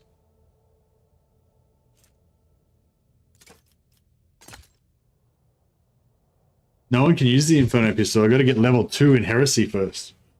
So yeah. But I'm a bit worried though. If I make up my own companions, I'm not sure if I can. I'm not sure if I can set their heresy level the way that I want.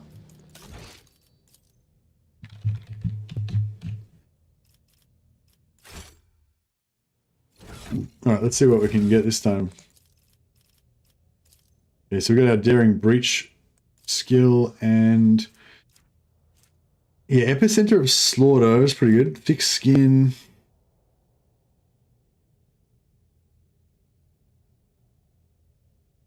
Yeah, thick skin's probably good for us because we've got really high armor. We've got 40 armor already. We're probably going to have like 50, 55 armor or something by the end of it, or 50 armor by the end of it. So we have like super good parry chance.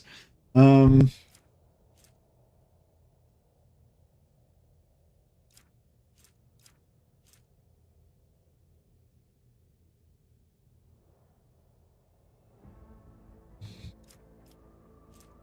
feel like epicenter of slaughter. I mean, wherever warriors attack, they get +1 stack of epicenter of slaughter to the end of combat. So their turn, they gain +1 temporary wound for each stack. Yeah, temporary wounds cannot impede their tough bonus. So our tough bonus is 5. So we're going to basically have 5 temporary wounds at the start of every turn, which is pretty cool.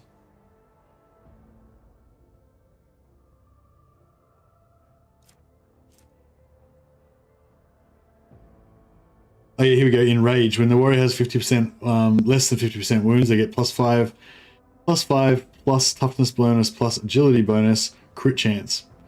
So yeah, you probably get basically 15% extra crit chance when you're below 50% wounds if you were, you know, pretty strong.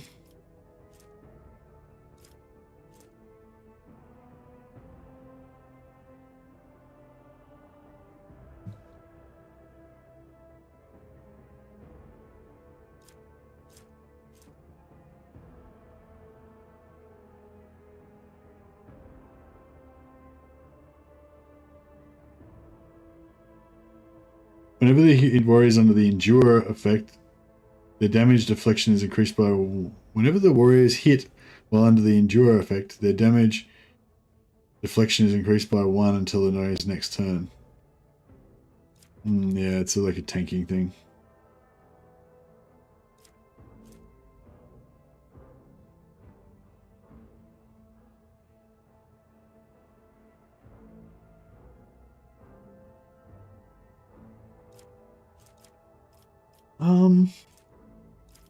I think we can get some, also get some Forge World specific ones. Maybe, I'm not sure when we can get them yet, or here we go. Fires of the Forge. Plus toughness bonus deflection against burning effects and flame. Yeah, I want this one, Steel of the Forge. While wearing heavy armor, Forge World characters gain +1 movement points, deflection, and cannot fall prone. So does powered armor count as heavy armor?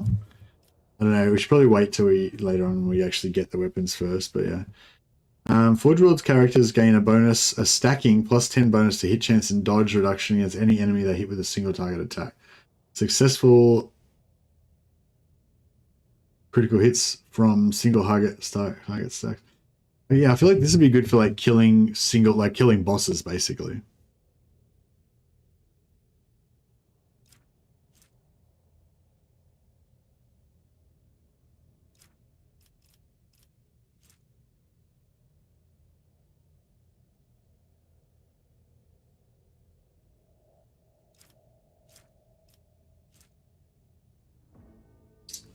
Oh, can we get...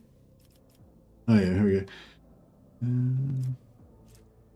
Each time the Psyker deals damage, they gain 1 stack of Sanguine Siphon effect. The damage was dealt to a target adjacent to it plus 2 stacks. When the Psyker suffers lethal damage, stacks of the Siphon are removed to reduce its damage on -1 for each stack until either all the stacks are gone or there's no... Yeah, so that one's kind of suck though, because you have to die basically to get an advantage out of it.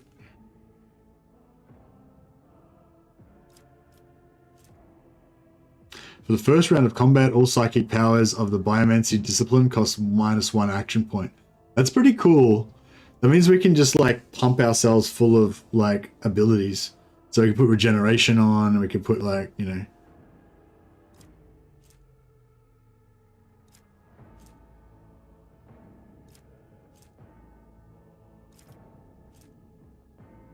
Yeah, I feel like Adrenaline Surge could be good. But I might wait till we get more than 1 power before we put that on. I think I'm just going to go for Epicenter of Slaughter for starters.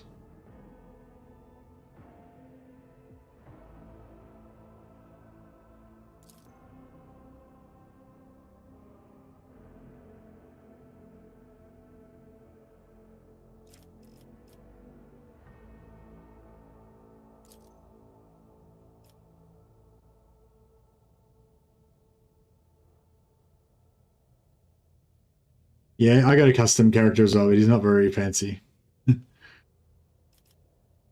Alright, nice. And we'll give him Epicenter of Slaughter as well, so we're both gonna be tanks.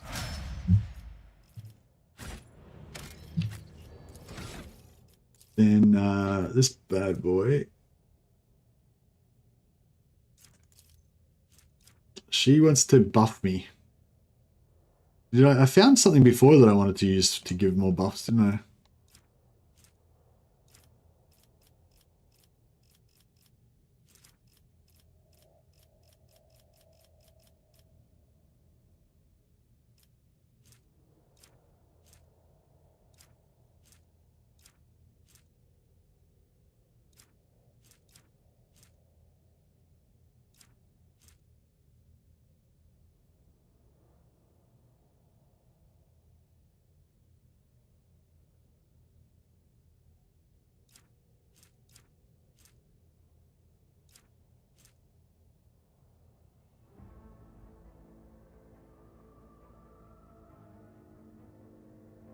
First time in combat that an ally becomes the target of the Psyker's psychic power, this ally gains +10 to weapon skill and ballistic skill.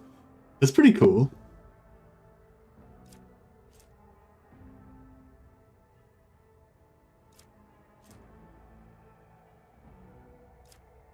So what was that one called? Advice and Guidance.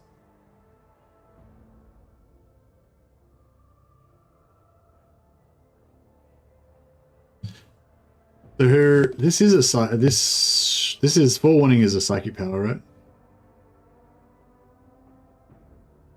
Yeah. A lot of interesting feats here. How you going, Hoods? Yeah, it's good. All right, so yeah, I'll give her that one. I want to focus all my companions on boosting my main character. So that one will give him extra 10% weapon skill, which also increases parry. So that's pretty cool. Not sure it's the absolute best thing we could give him, but it's fine.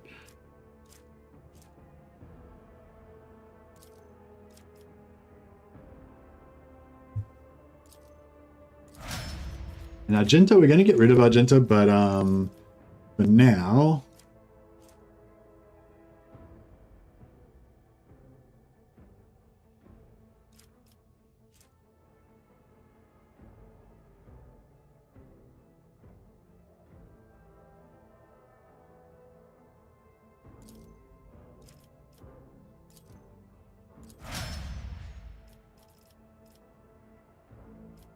Right, we're all leveled up. Check out my dude now. He looks even more Fate beckons looks me. even more evil than before.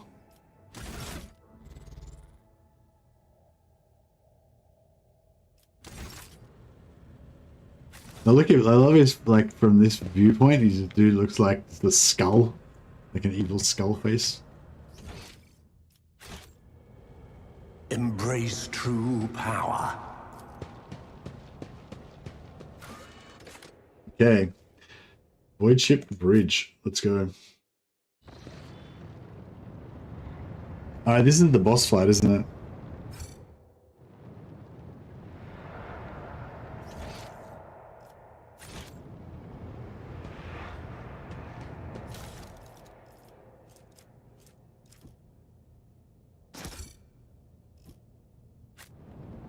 I wonder if there's another option for me to choose Heresy beforehand. The first sacrifice opens the eye.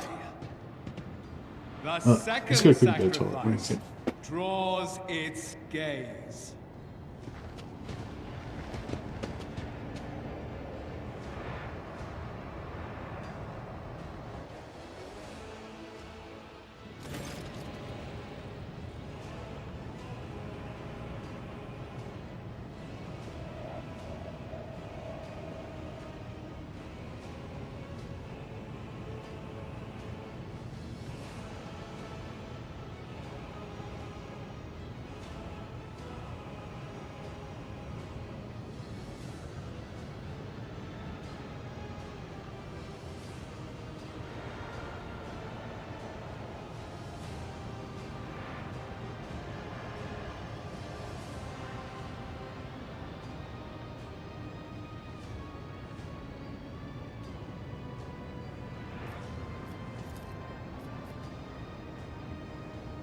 It sends the mark of the warp on you, an echo of the powers that are ravaging the ship. What is it? The aftermath of the terrors that you've had to face for, or an emission of guilt?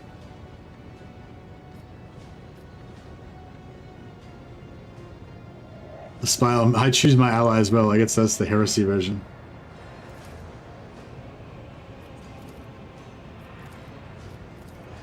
All right.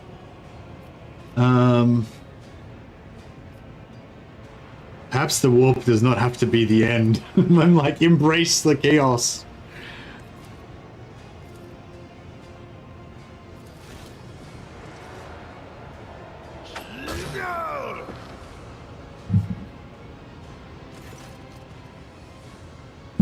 Yeah, I hate Conrad Voigtbeard, not because he's chaotic, but because he's my rival.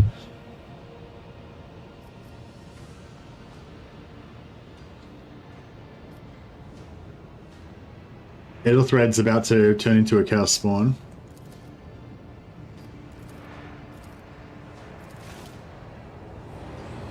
Your ritual won't be finished, heretic!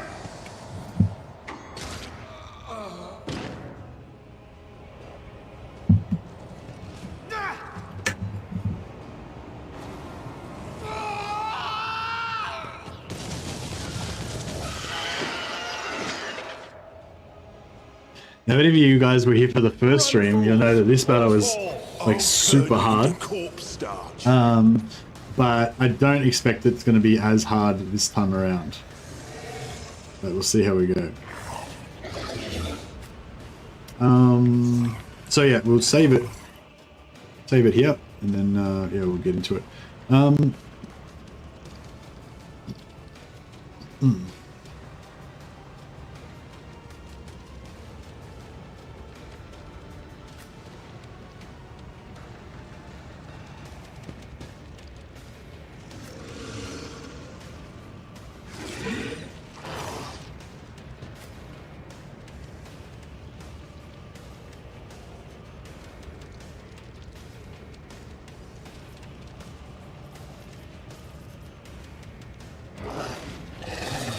Alright, this looks good.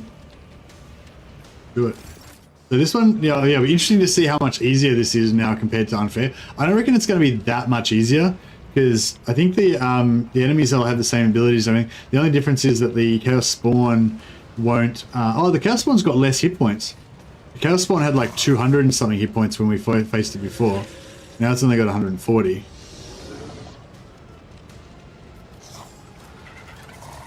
Purpose guides me.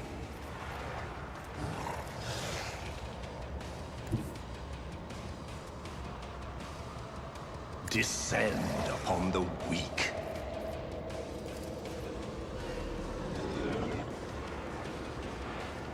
I need blood-soaked tribute.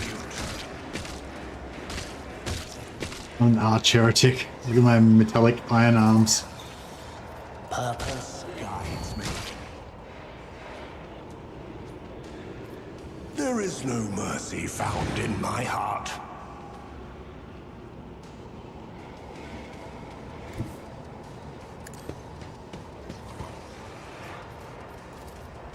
One step death shall reign.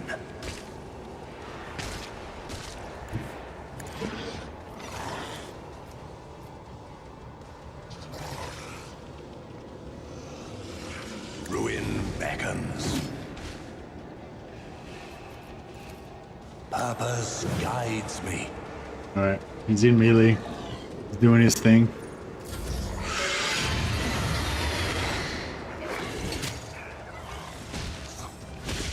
Alright.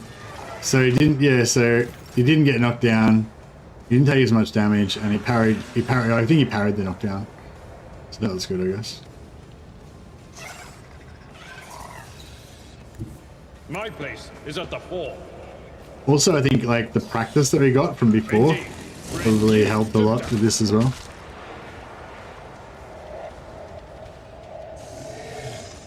Oh no, this fight's way more complicated than that. It's not just the damage sponge.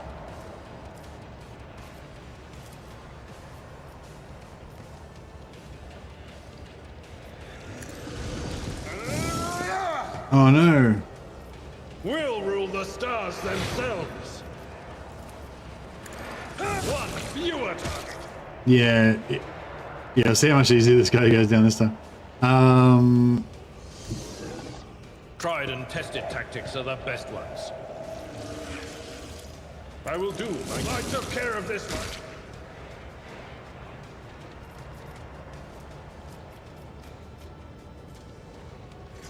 At your beck and call. Yeah, I did this on unfair mode, which is like the hardest difficulty, and it was, yeah, extremely hard. It took like about 10 tries to get it. Victory is imminent.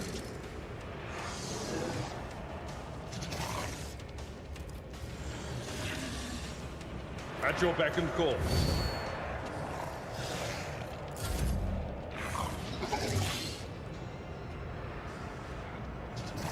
Okay, so she shoots from here. Oh, that's perfect. Doesn't get anybody. Faith without deeds is worthless. I'll do it. As the Emperor commands, I act. Yeah, I suspect it's going to be a little easier this time.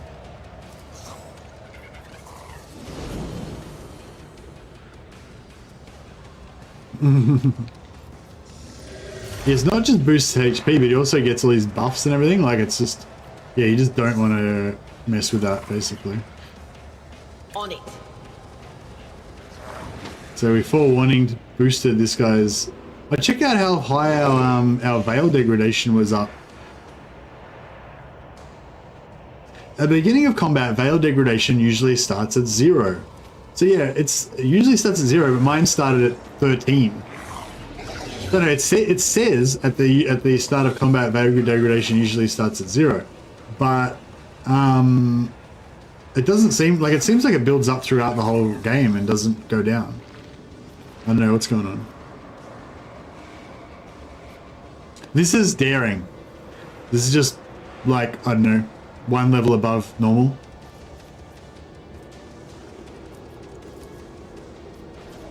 Will do.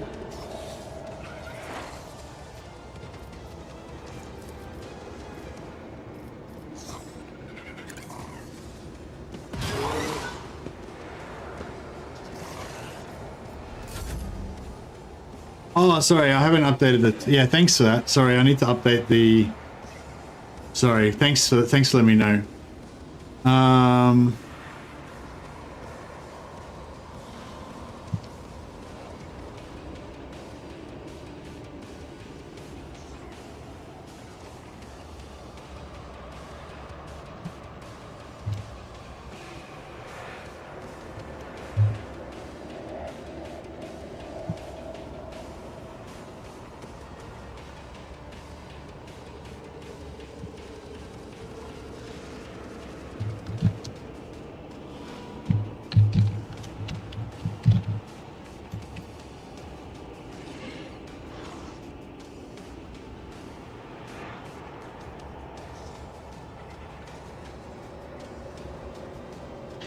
Yeah, thanks. Sorry, thanks for letting me know. What do you call it? Blah blah blah.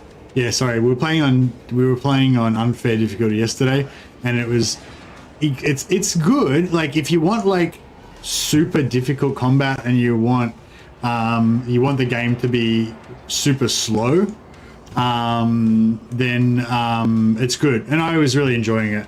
But this time I'm basically just going for a quick run through, more like, you know, yeah, just to basically run through quickly. We might have to turn the combat difficulty up if it's too easy, but this is the prologue still. So I think it's not up to full difficulty yet.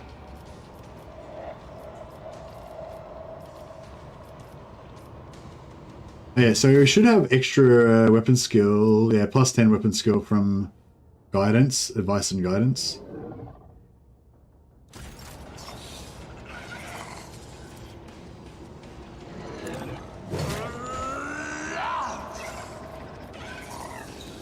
I shall repay your strike, shan't I? He spat poison on me. He parried the knockdown again. Glorious. I think I forgot to put Endure on.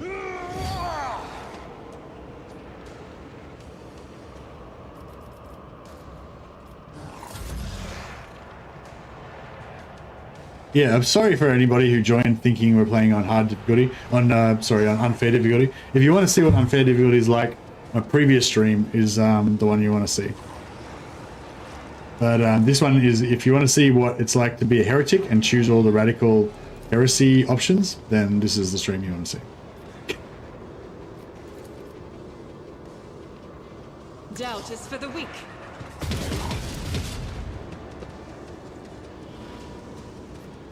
I am his will made manifest.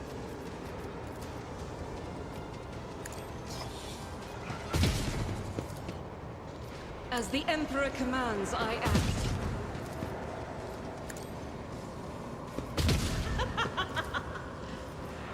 Faith without deeds is worthless.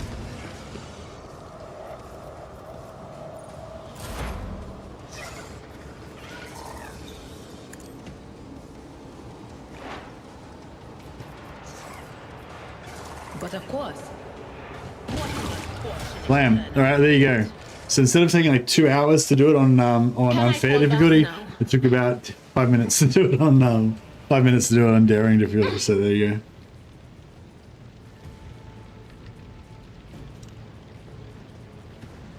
Yeah, easy mode. Yeah, well, this feels like easy mode. After you played it on unfair difficulty, this definitely feels like easy mode.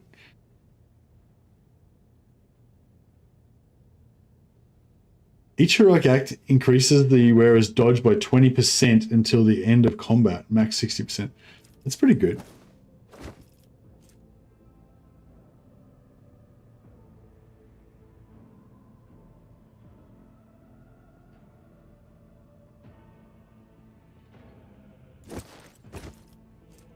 Blade Shard.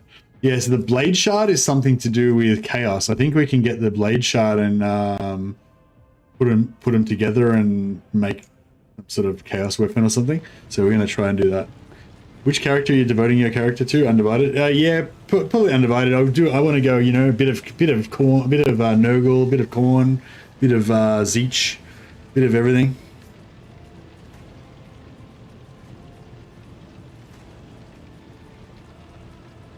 The world will bow. But yeah, but the main sort of theme of this one is we're going to build all of our other characters to boost our main character. So instead of being like all about teamwork, it's going to be all about just boosting our main character to ridiculous levels and make him super strong. Should I divine our next step?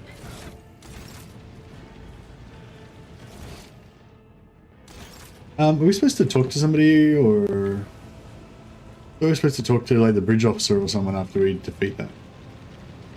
Is everybody dead? Oh, here he is down here.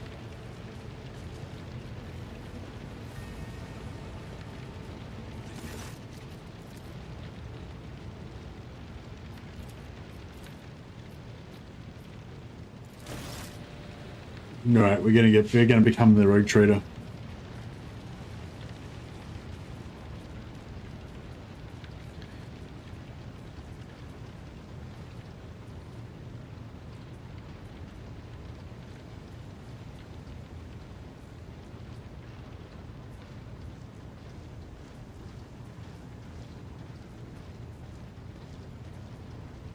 Well, you get the idea. We get to become the rogue trader. And they don't notice that I'm evil. Mwahaha.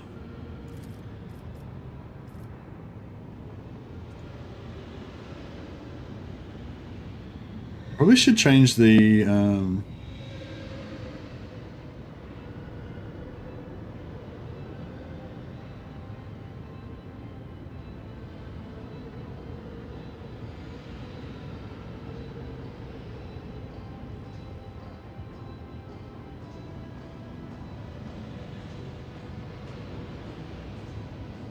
let me just...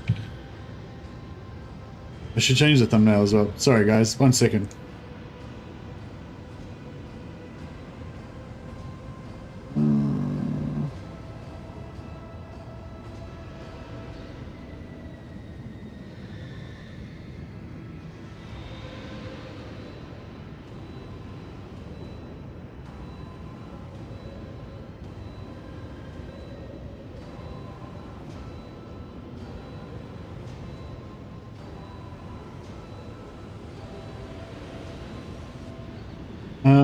What do you want with me? Begone Phantom. What? Who's the Phantom? What? What happened? Oh, we're talking to the Theodora Phantom, right? Sorry, I wasn't paying attention. Your image is woven into the tapestry of things to come. I am the will of the weaver of destinies, and today I will weave a new thread of elusive possibilities and fickle chances. Alright, good.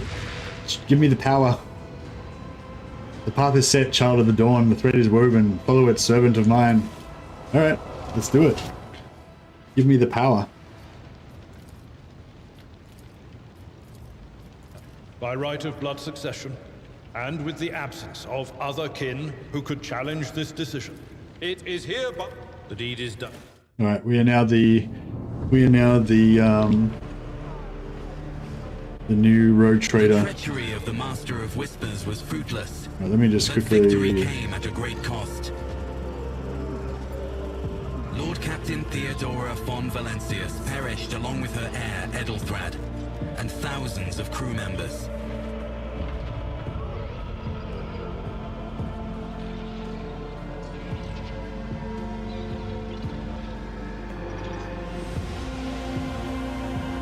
Yet hope remained. For the second in line to the rogue trader dynasty survived.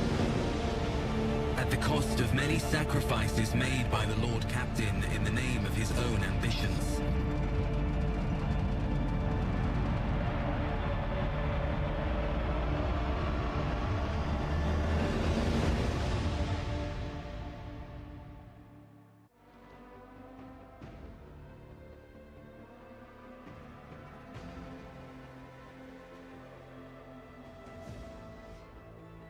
I'm trying to quickly fix up how fix up my thumbnail here.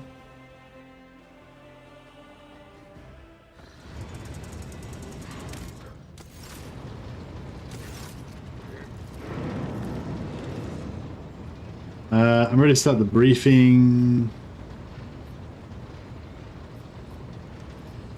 Good. Okay, these are all our officers.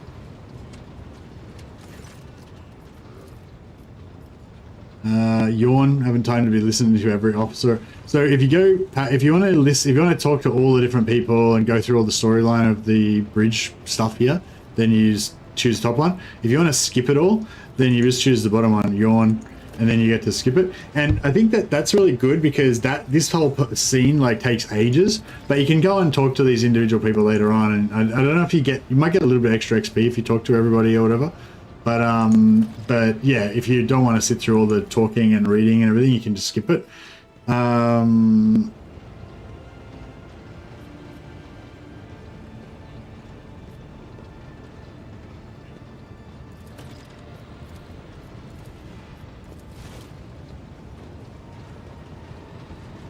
All right, Argenters come along, blah, blah. Declare this briefing included, boom. So you just skip everything, basically. You can still go talk to Argenta separately later on. Argenta's got like her own like personal quest line. Excuse me. And it's probably a good idea to do that if you want to get certain like rewards or whatever, but I'm guessing we aren't going to be doing that because we're evil. Just going to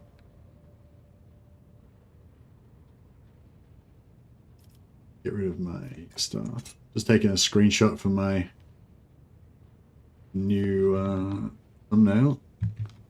Sorry, guys. Thanks for your patience. Too long.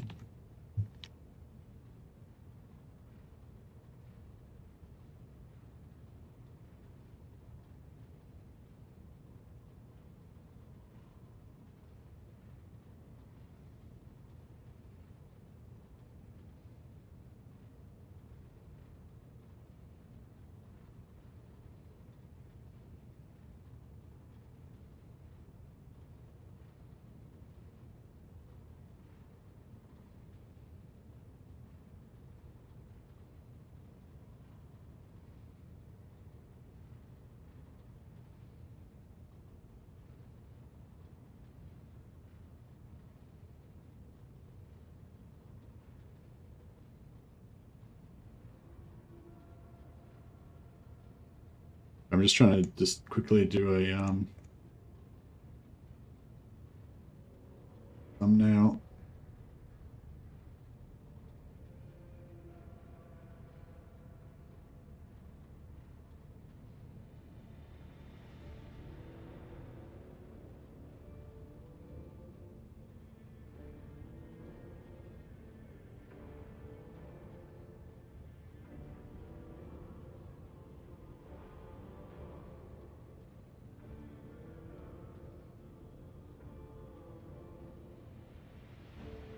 All right, that'll do.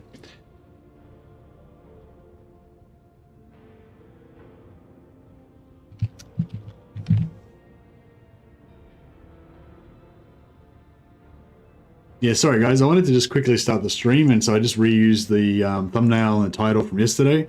Yeah, now that we're quite far into it, people are probably joining thinking they're still playing on our unfair zealot mode, and now we're playing our daring heretic radical chaos champion psyker mode.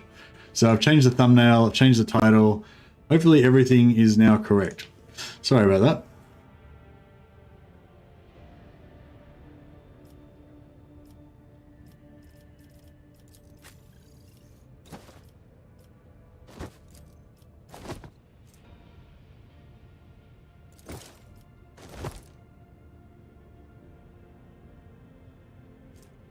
Auto pistol, it's just a regular auto pistol, it's fine.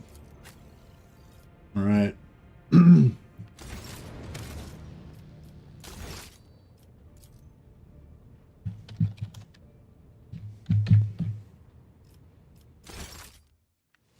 So now we can get our heretic band going. So the first like world or whatever that you go to, you only have 4 companions because we've only got 4 companions, right? But you can actually take 6. So as soon as you get back to your as soon as you get back to your ship here, then you can like immediately go in here and make up a new dude. Before I do that, I might just level up my own character. See what we get. We got Epicenter of Slaughter already. Can we get Psyker abilities? No, not really. Well, sort of. When the Psyker's allies or the Psyker themselves are under the effect of psychic powers, they gain +5 toughness for each of such effects. Okay, this is really good. So we'll give this to somebody else so that we can all have +5 toughness.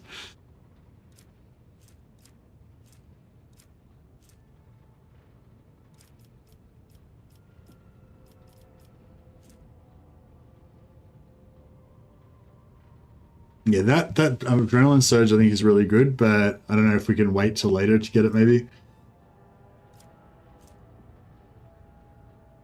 So I was thinking about going for... I really want to get some more psychic powers. Psi rating 1. Yeah, we can't get that. We've got to be level 10. Oh, what level? We got to be level 40. Jesus, how many levels can you get in this game? Yeah, so persistence of the forge. This is really cool. Every time you get plus 10 hit chance and dodge reduction against any target that they hit with a successful attack. So that seems pretty strong.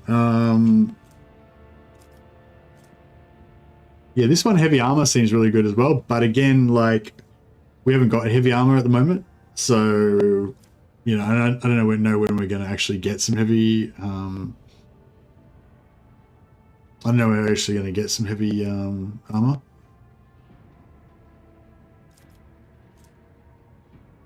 So does power armor count as heavy armor?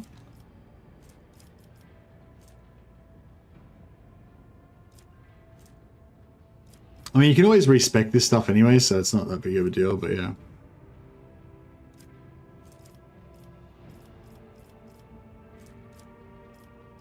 So dual weapon combat. Character can attack with a second weapon in their current weapon set in addition to the usual one attack per round. Data for minus 70. Let's just do that. I want to try it out. So let's give it a try. And weapon skill.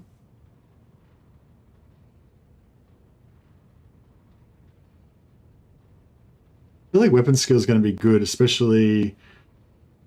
Oh, actually, maybe willpower could be good because we've got 45 willpower.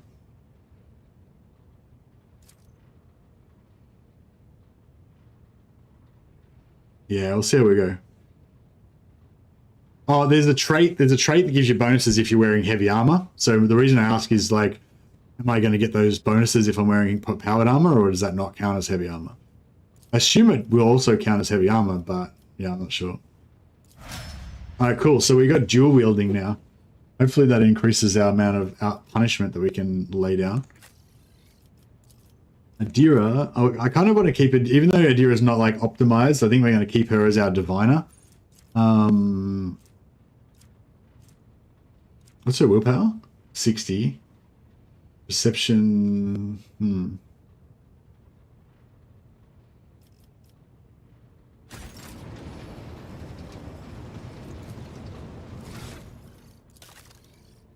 So, wait, her features. So she uses forewarning, which does...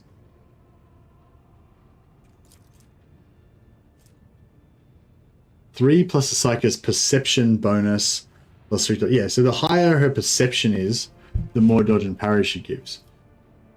So yeah, so we'll give her plus in perception.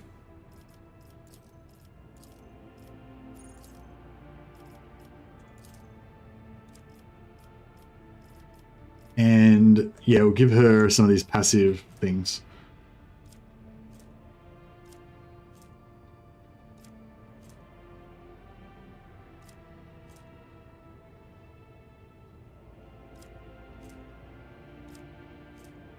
What was that one we had before where it was like...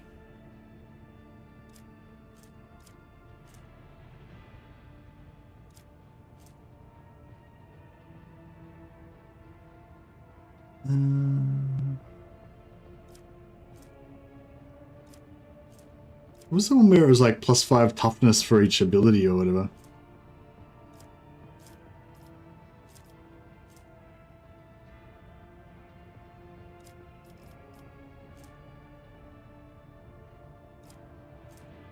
Are they different? Maybe, oh, maybe they don't get... Maybe that toughness one is only for biomancers.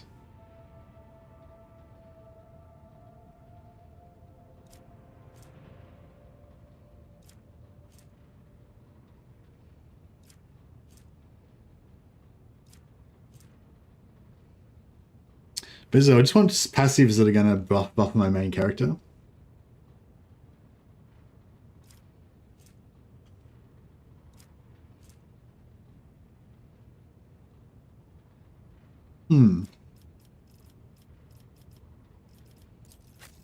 Where's my... So this guy.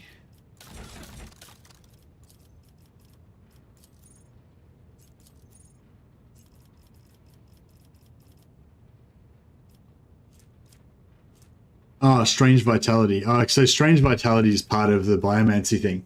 So we need another dude with Strange Vitality to give it to us. Okay, so we want like a second Biomancer in our squad as well to give us that. Okay.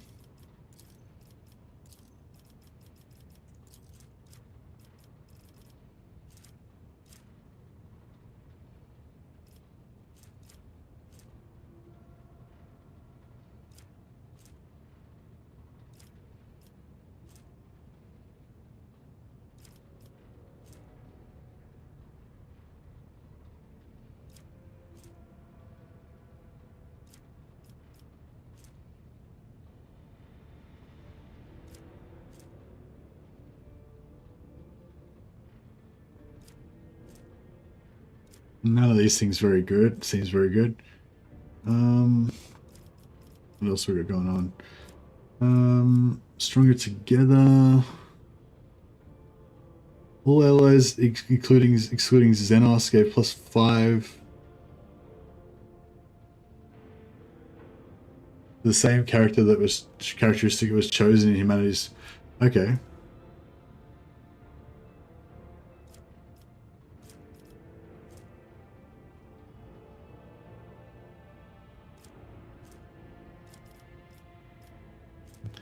Any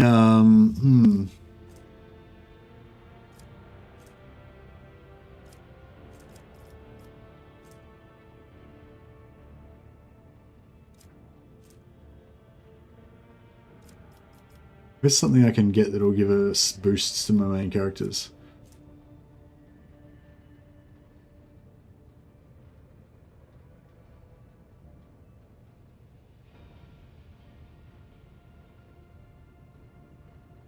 Okay, that removes critical hits. That's cool.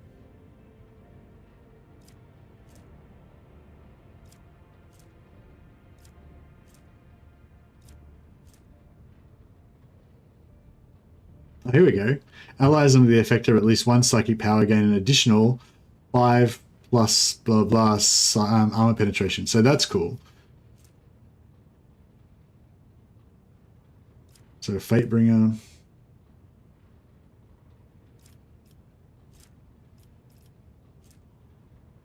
Is it 5 plus 2 times the psi rating armor percent? So it's 5% armor penetration. I mean, I guess 5% is pretty good. If they've got like 80% armor and you penetrate 5% of it, then I guess that's pretty good. All right, so we'll look at what's that? Fatebringer. That's a possibility. Tech. Oh yeah, we could go to like awareness. Oh, actually, yeah, we wanted to give her awareness, advanced awareness.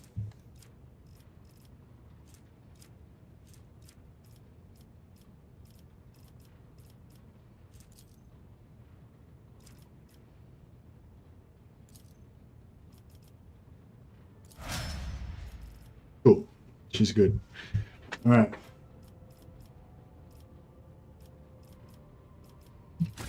Now, let's see if we can make up a new character.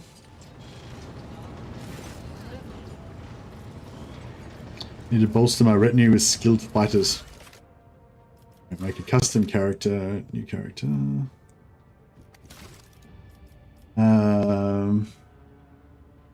This is the most heretical looking dude in this place. No. No. Nah. She looks kind of evil.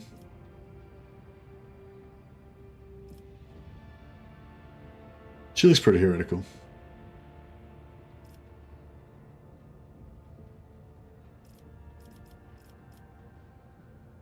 Oh, that guy he looks like he's on my team. He's half machine.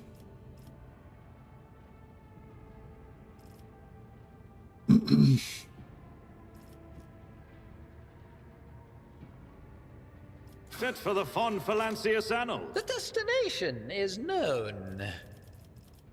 For the glory of the dynasty!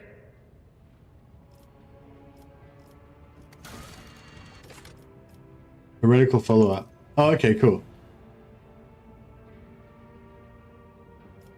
Are they gonna... Is their hereticalness gonna upgrade though? That's the thing I'm not sure about.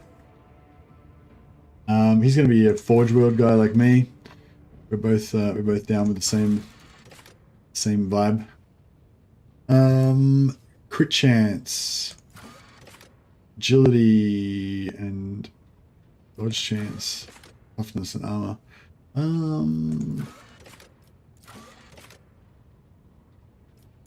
Yeah, maybe we can make this guy an intelligence-based character and give him lots of crit. Pretty good. We want him to be a sanctioned Psyker.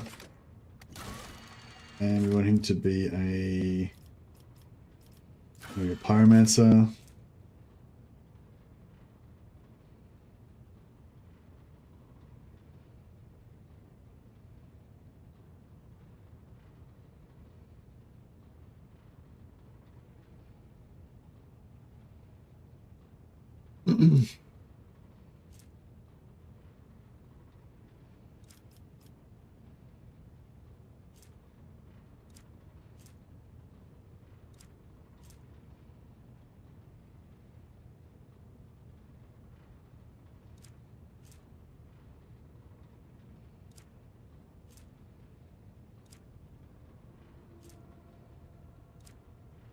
So maybe we'll go back. We'll make a.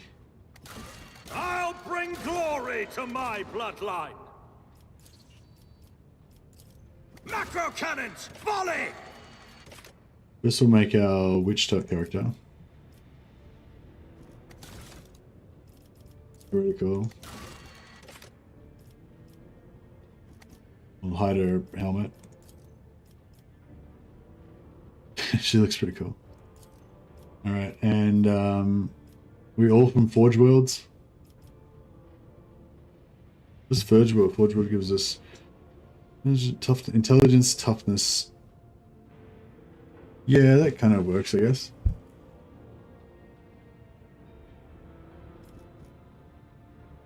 Made waifu number 1, yeah.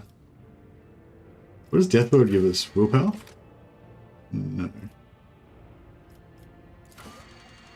Oh, willpower's Fortress World gives you willpower and perception.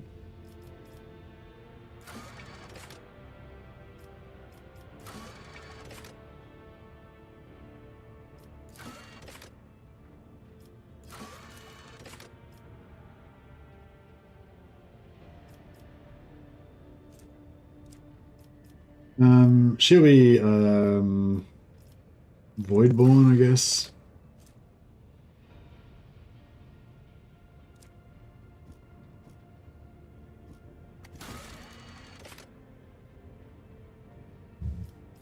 Sanctioned Psyker, yep. She's going to go for a Biomancer as well.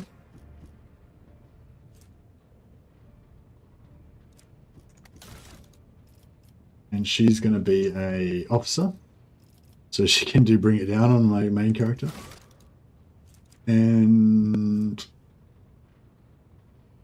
so I forgot what I was doing now. But this will give her a willpower. And stick skill. And agility. Maybe intelligence.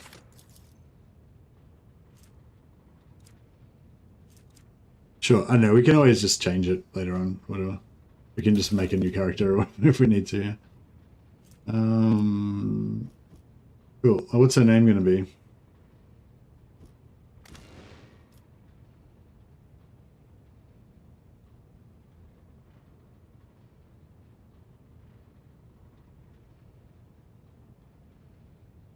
What were we talking about before?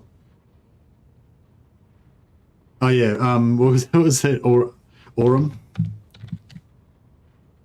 Okay.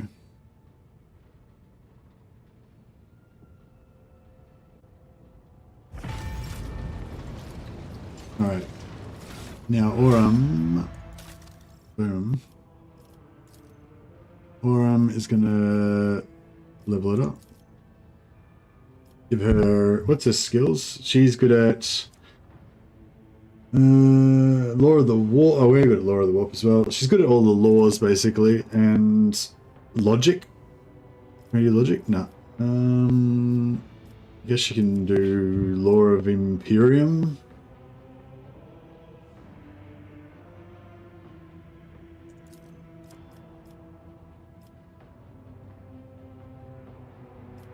Bring it down so she can give us extra attacks. And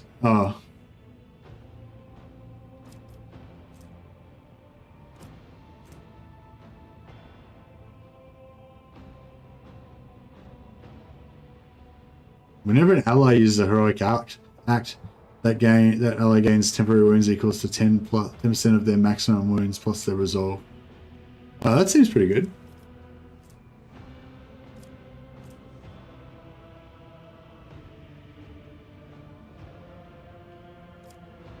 Whenever any ally uses a heroic act, they get extra points. That's pretty good.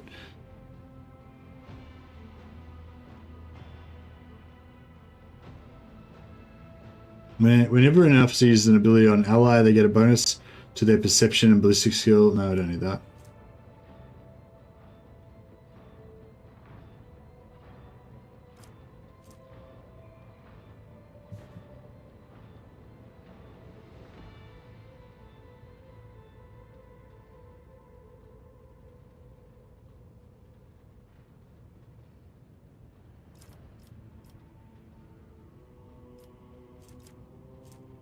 Whenever the Psyker's allies or the Psyker themselves are under the effects of a psychic power, they gain +5 toughness for each of such effects. Yeah. So that's going to give us everyone just shitloads of psychic, shitloads of extra toughness. So I feel like that's pretty cool. And what do we want to do here? Ballistic skill. So she can shoot stuff. And make her a bolt gun, not expert, but bolt gun user. Bolter weapon proficiency, there we go. Is that it? Complete? Boom, complete. Now we can deal Argenta's bolt gun. Give that to her.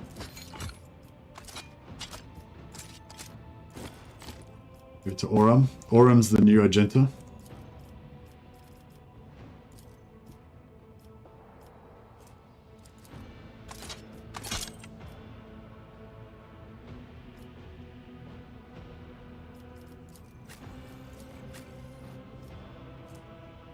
For a staff as well. What's her dodge? 60%.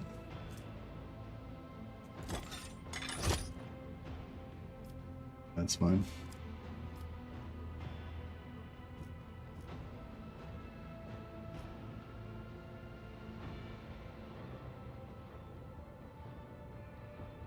You guys talking about? Well, anyway, all right, cool. Now we need flame dude.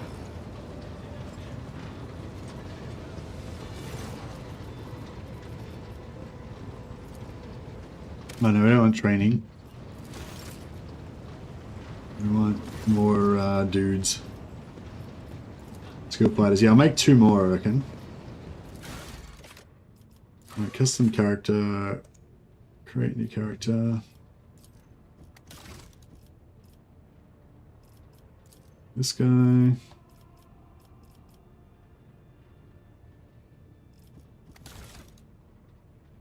And he's a heretic. We're all heretics.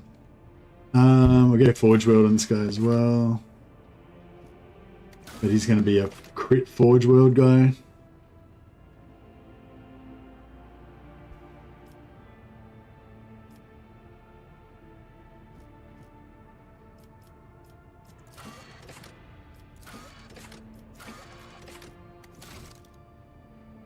And he's going to be a Sanctioned Psyker as well.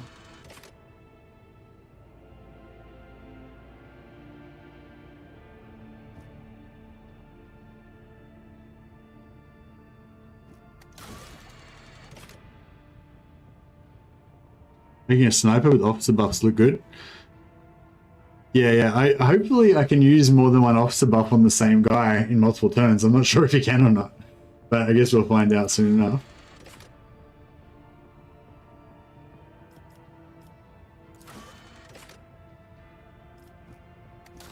This guy's going to be a pyromancer. He's also going to be an officer because everyone's job is just to buff my main character.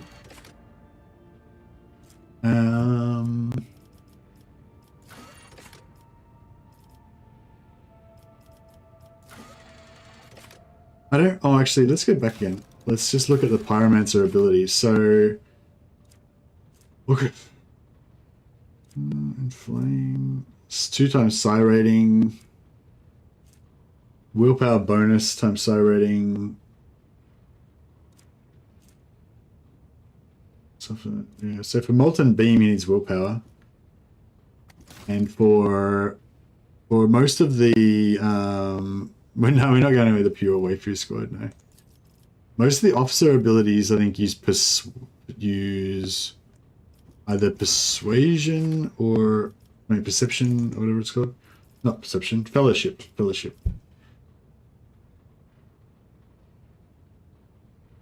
Oh yeah, so fellowship's not great, really, is it? Because we're all Forge Worldy.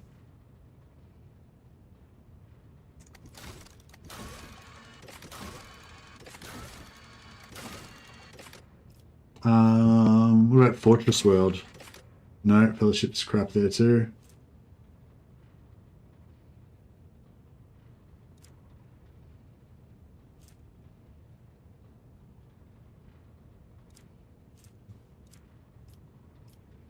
Oh, that's fine. I mean, they can't all be... They can't all have the perfect setup. Oh, what about Hive World? He looks like a Hive Worlder guy.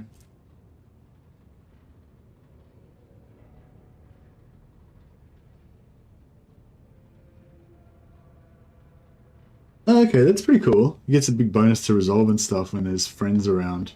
I guess negatives to willpower. That's not great.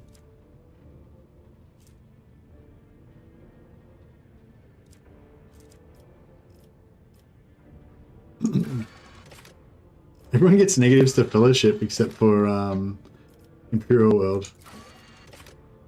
Oh, actually, no, the Hive World does as well. I'm making all my dudes heretical. Alright, we'll make him a Hive World. Maybe he doesn't need to be perfect.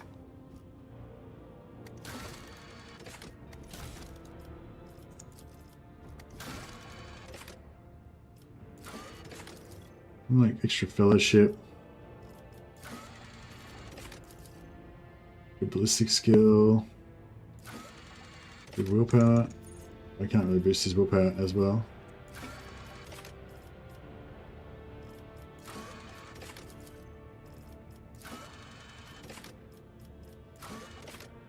So fellowship, willpower, and then I don't know, should I boost intelligence?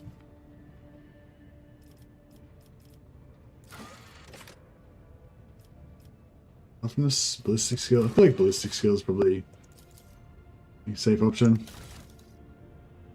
Alright, so what's this guy's name? It's gonna be Shadow Slap. Yeah, was Shadow Slap the only one we needed to get in here? Yeah, alright, this guy's name's gonna be named after Shadow Slap.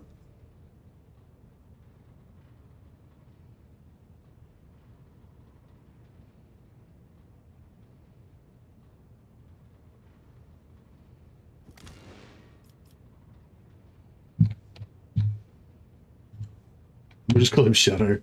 Got like the most generic name. He loves it. Oops.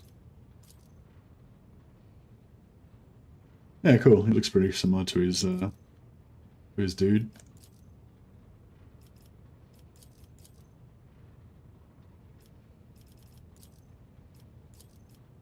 A greenish outfit.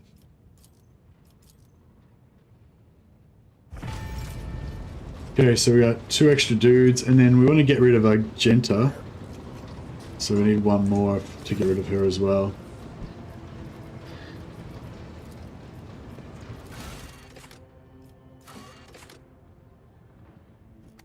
Okay, the new character will be a reticle. Hive World, Imperial World, Fortress World. Oh yeah, I wanted to make this one like a Fellowship coercion type dude. So Hive World would be the way to go. Wait, what did I make the other guy?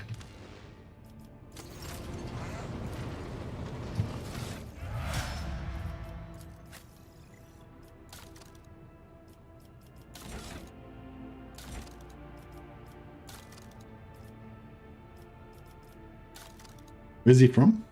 Can you tell what type of world he's from?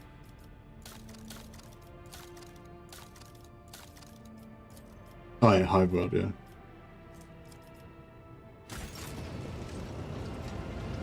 So I should have made him the like talking guy.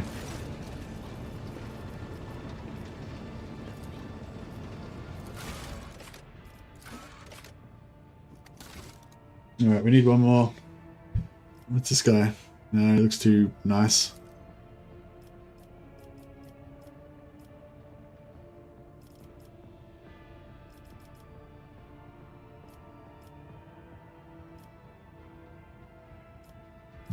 This guy looks kind of pretty crazy. I mean, at the end of the day, he's going to look like this anyway, so it doesn't really matter what we choose.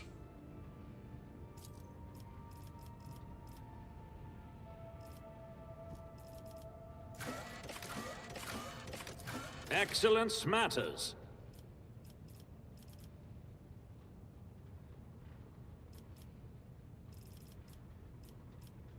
Behold the wrath of madness.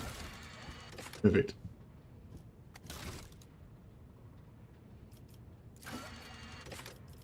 Hive Worlds. Hive World gives him plus Fellowship. And then we'll go for Ancient Psyker. Make this guy a Telepath. So we've got a Telepath, a Pyromancer, Biomancer. We've got a Diviner at the moment. We can get rid of her later on though. So she's weird. She's got Forewarning and she's got Psychic Shriek as well. So it's kind of, yeah, kind of a bit crazy.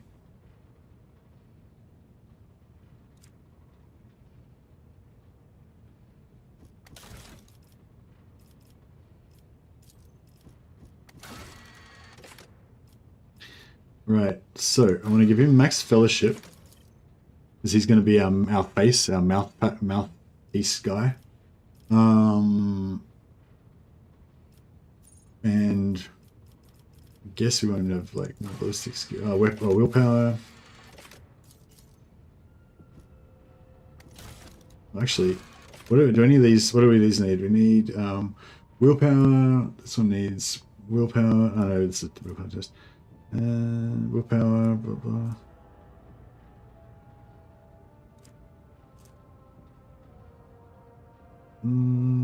Just willpower. They just need willpower like normal, I think, just to resist the powers of the warp. He'll want some Fellowship for his bonuses, and I guess we'll put the rest of the points into ballistic skill. Alright, what's this guy going to be called? This evil looking dude. Can we get purple up here? Oh, he's already got purple, so that works.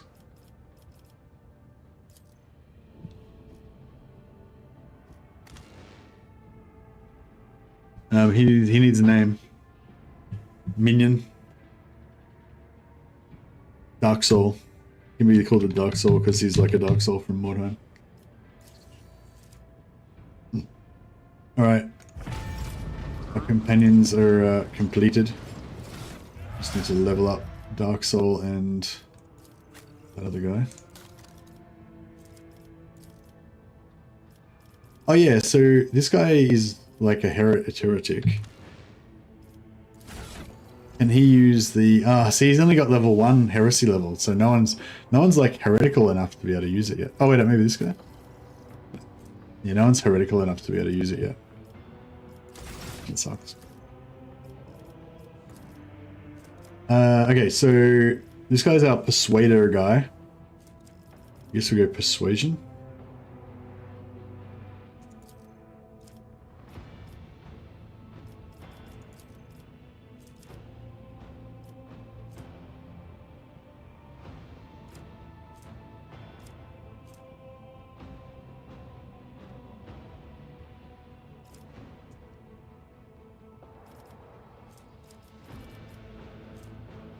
Enemies currently affected with blinded. No, what minds?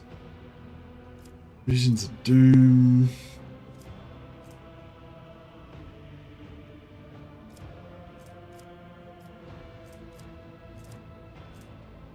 Because I'm making heretic I'm getting rid of all of my dogmatic characters and replacing them with heretics.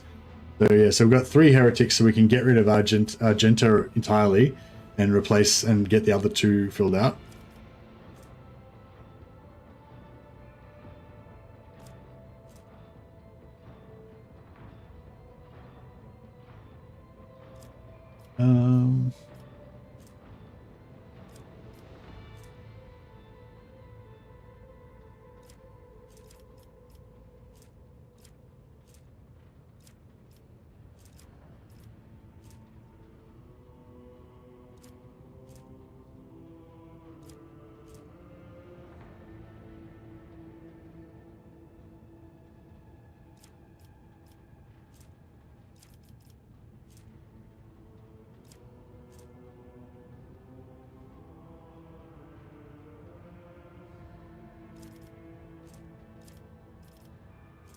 Oh, we could maybe go advanced skill persuasion, base skill persuasion.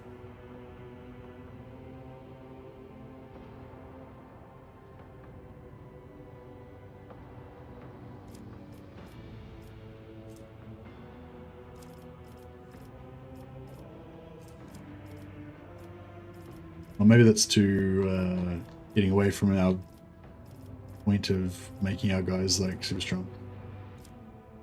Making our main guy super strong.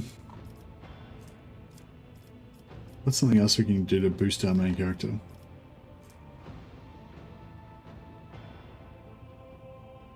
Oh, whenever the officer's ability grants action points to an ally, that ally also gains +1 to all characteristics for every action point gained until the end of combat.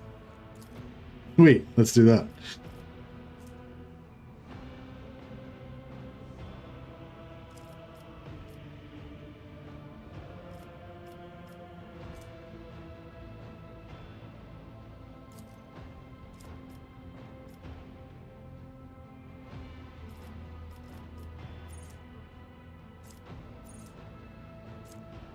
I gotta get another one.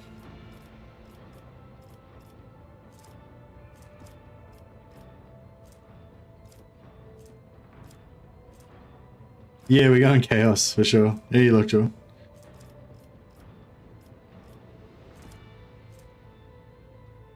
Where's my... Oh, can I not choose any more?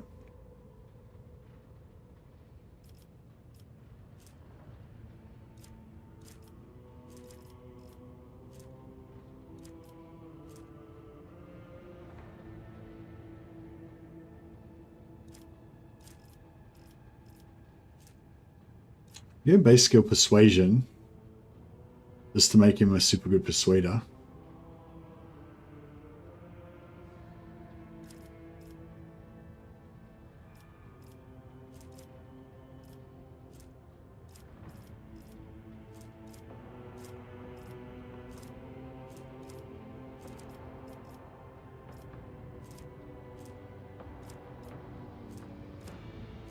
No, there doesn't seem to be anything else we can get that'll like boost our allies or anything. Yeah,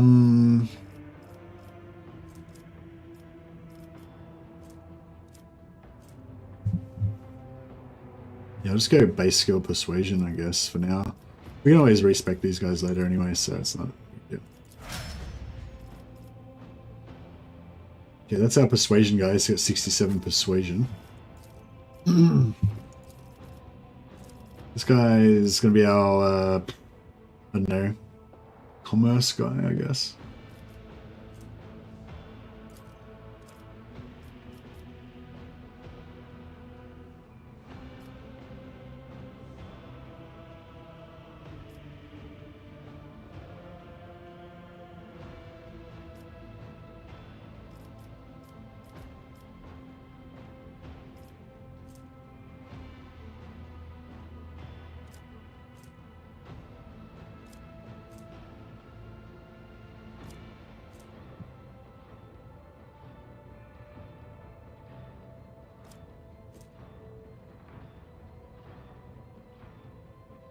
Yeah, we should have made our main guy a fire guy, I think. Might have been better.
Whenever an ally starts a turn, including an extra turn, next to adjacent to the officer, that ally gains movement points equal to their fellowship divided by 2. That's kind of cool.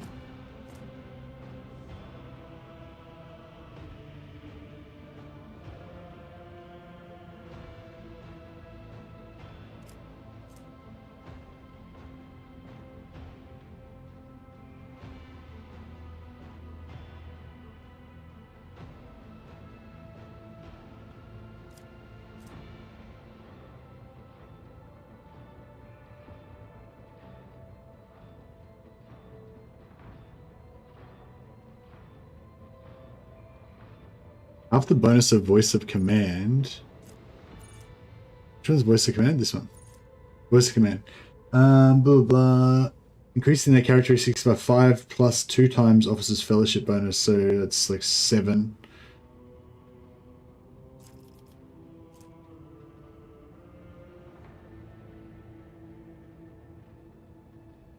So they get 3 plus 3 stats. Yeah, it doesn't really do anything.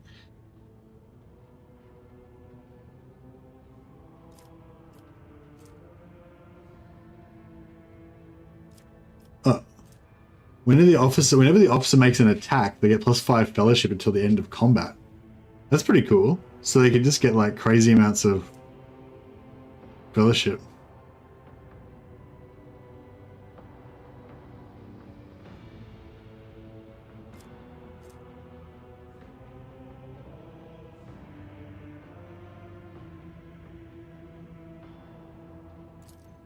Get armor of content. Whenever an ally is affected by an officer's ability or talent that grants temporary wounds, that ally's armor is increased by 10%. That's pretty good. Alright, we'll give this setup a try. And willpower or fellowship. I guess we want fellowship for the officer abilities.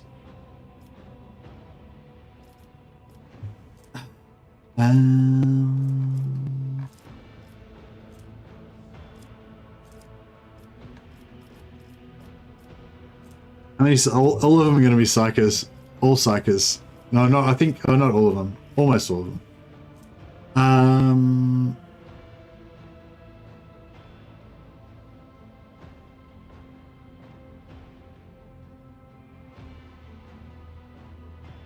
Can we get coercion?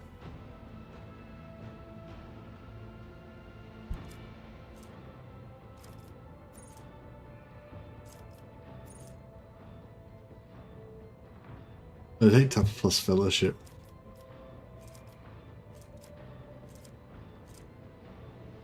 We really need a healer, but we can't really get that yet.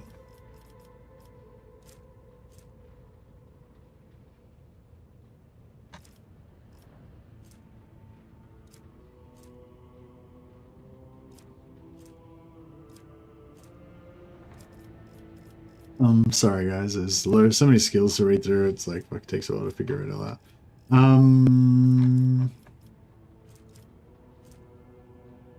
don't care, we'll just give him nimble. He can just be good at dodging. That'll do. Alright, cool. Our squad is complete, I think. I just need to gear them out a little bit.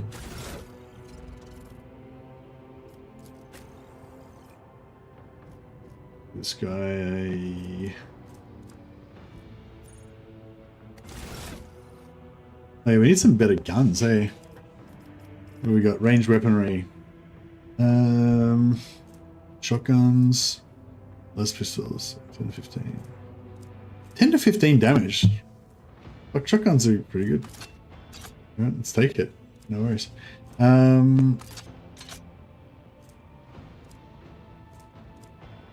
Whatever, we'll just give them basic weapons for now. And...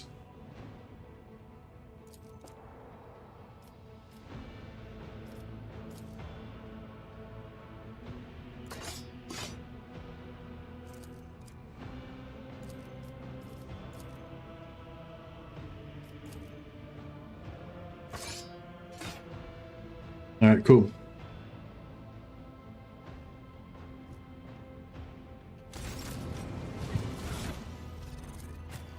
So give this guy a... Just give him an auto gun. Give him a sword as a backup weapon. Give this guy a shotgun. A sword and... The stub revolver's kind of cool, actually. I just give him the stub revolver as an alternate weapon.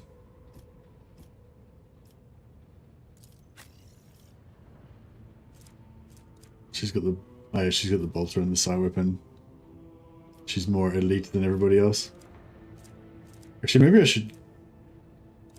Yeah, no, she's fine. Yeah. All right, I think we're ready to rock and roll.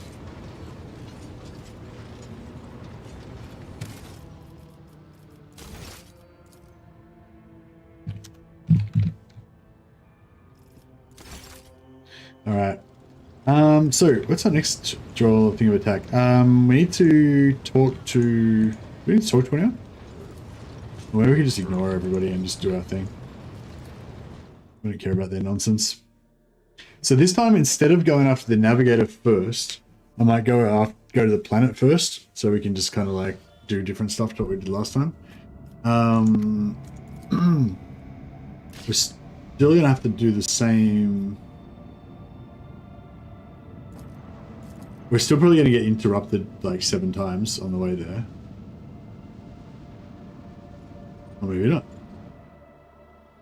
Okay, that's cool. Last time when we went to the Navigator first, we got interrupted like 3 times trying to get to the planet.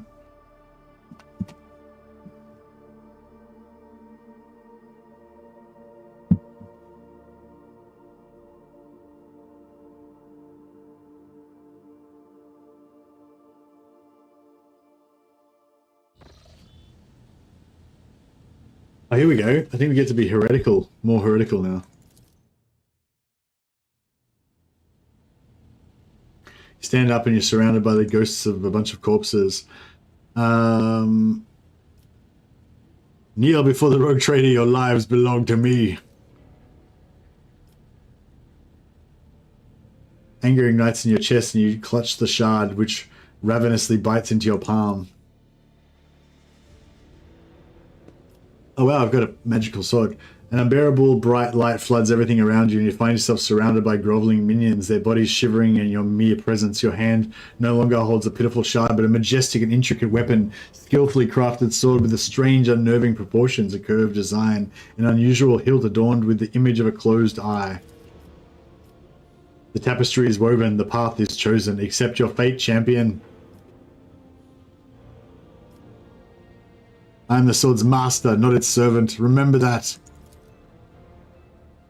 You feel the sword's immense weight pulling you down. You resist its will for a moment longer before collapsing to the ground to the sound of odious laughter. The strain is such that you fear your back could break at any moment. Vogue, the first dawn, is hereby woven the tapestry of your fate. Seek the second dawn in the hands of she who rises above its future dominion. Former aspirant fell, and thus the new one will become the chosen weaver of destinies. Make mortals serve you as their god, and become the vessel of the edge. Alright.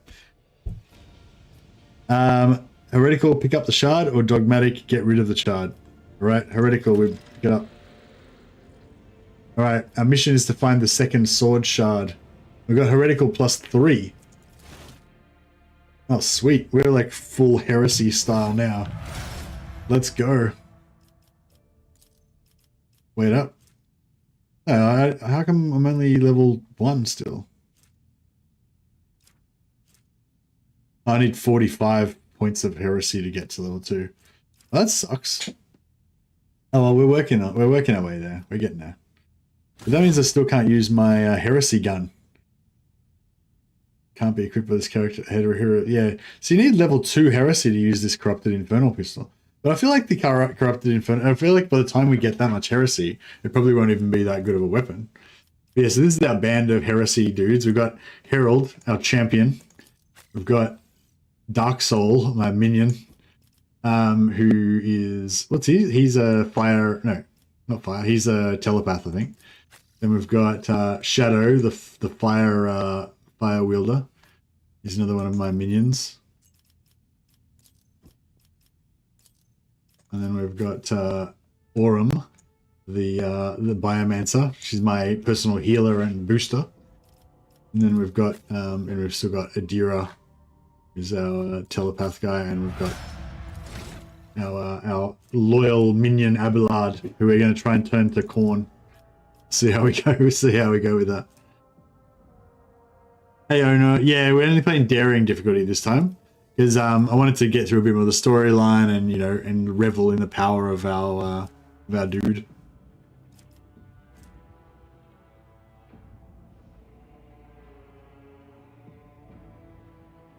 What's a good secondary for? You can.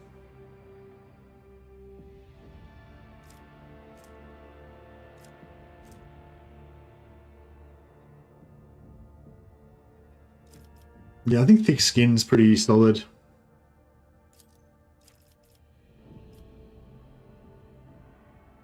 And probably toughness, I guess. Toughness or willpower, or weapon skill are probably the two best things for him.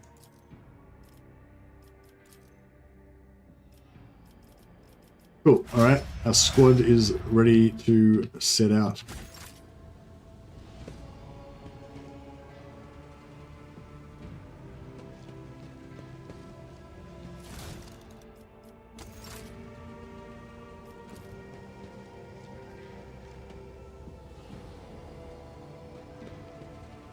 Try focus talent. Oh, sorry, I didn't even see that. Yeah, if you want to message me, because there's a lot of chat going on that's not related to what I'm doing, so it's been a bit hard to like follow everything. But yeah, if you want me to read anything in particular, just press, just type Atmos the Mad, and it'll show up as an orange, big orange thing. But yeah, sorry I didn't see that. Didn't see that comment.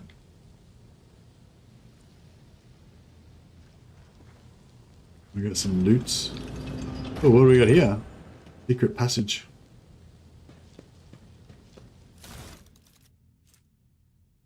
His chagrin is irrelevant. Voidvid's mistake cost me too much. Years of work, tremendous resources, all wasted. He's failed at what he was supposed to be irreproachable at, uncovering spies, and this one was a senior officer. I'm not about to discard him. Conrad has served me for far too long for his removal to go painlessly for the Protectorate. Besides, he's no fool. He could not have seriously expected to become the next Von Valancius when his skills and talents as Master of Whisperers are so valuable. Okay. Bit of an insight into our former captain's things. Oh, what the hell is going on here? Is that some sweet magic weapons? No, apparently not. It looks like it. Like it looks pretty good though.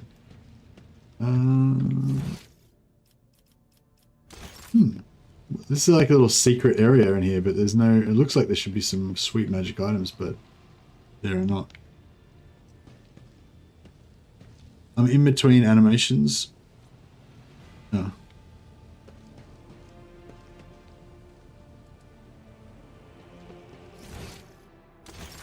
We've got another loot item over here too.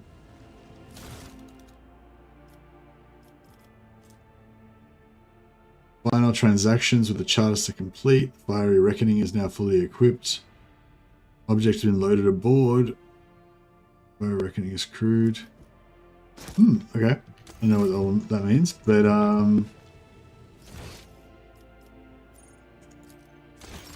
let's go to the Void Ship Bridge and get this party started.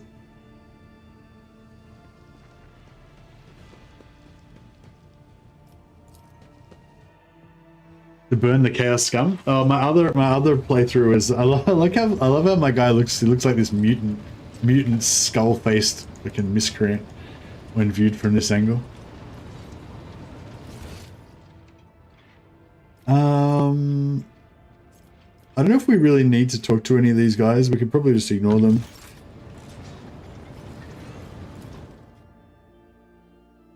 Gellerfield failure imminent. We already had a bit of a Gellerfield failure earlier.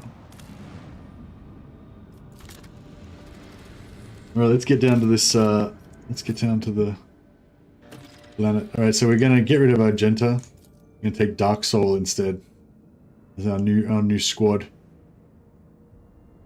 I don't think I did I give my guys armor? I think I didn't give anyone any armor. We might want to check that out. Uniform kit. Is there any armor? Armor.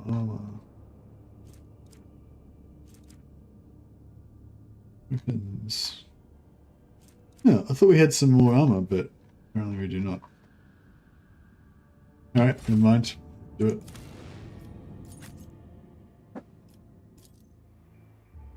So we've got a fair few buffs now. Hope that Officer works the way I think it does, and I can get like 5 attacks on my main guy.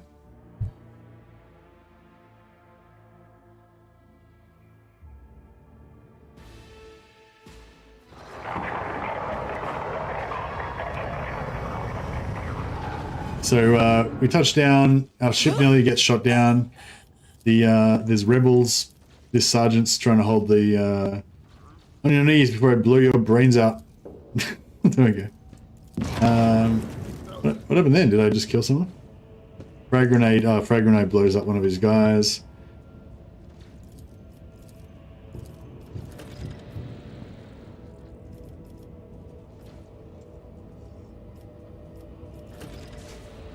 How can some pathetic rebellion cause enough for such lackluster welcoming ceremony in honor of Rogue Trader's arrival? What? Dark Soul got left behind. Did he?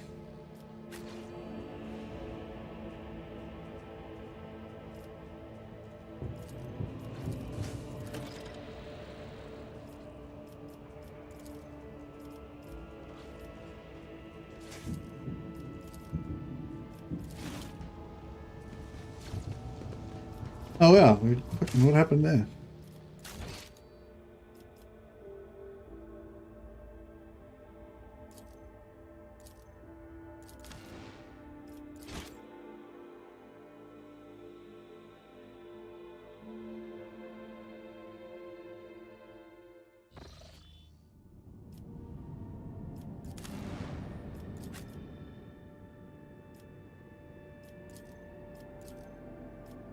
Okay, we've got all of our dudes now. Oh, because I went out and checked the thing and then I came back in without checking. Yeah, you're right. I get it. Thanks, Bellico. Alright, let's try that again.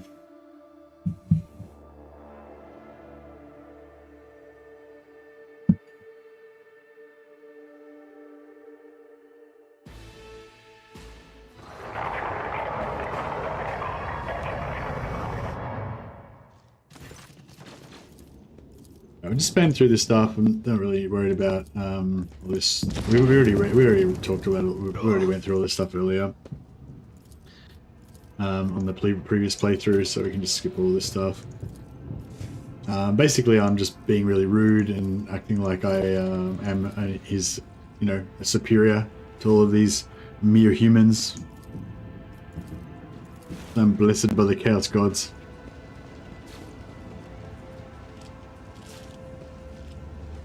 Now, last time we managed to get through, oh, we got some armor. Stuff going. Last time we managed to get through these battles on unfair difficulty by basically just hiding back here and pulling the enemies in and letting them shoot all of these other guys while we sort of took them out with a sniper rifle. You get the sniper rifle from Reichert? No, not Reichert, the other place.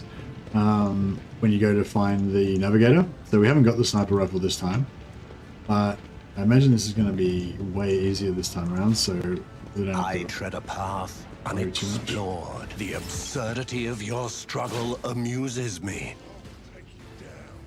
Alright, 2 rebel agitators are going to go before us. Abelard can go there. And Harold can go there. These guys can all kind of hide behind here. And that should get us done.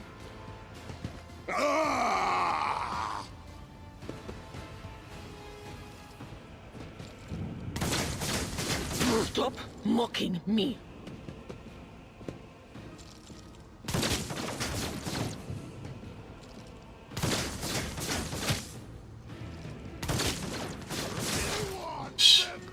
Man, they're pretty accurate with those guns.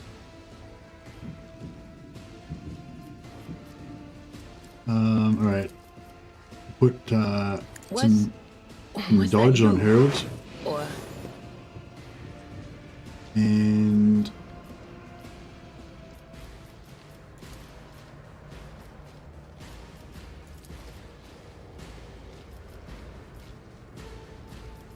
can't really reach anybody or anything, so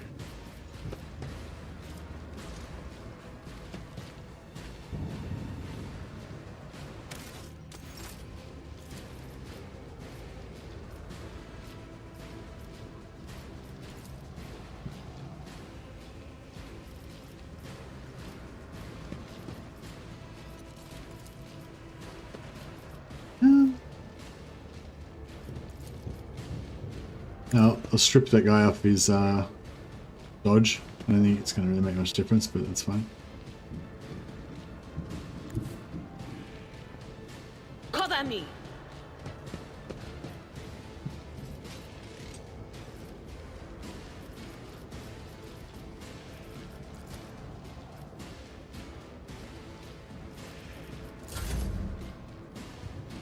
Okay, Abelard. Indeed.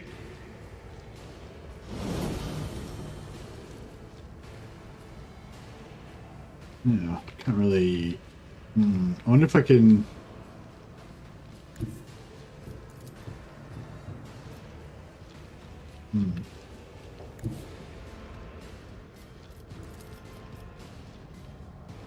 Oh yeah. At your beck and call. Reduce to dust. Good enough, I guess.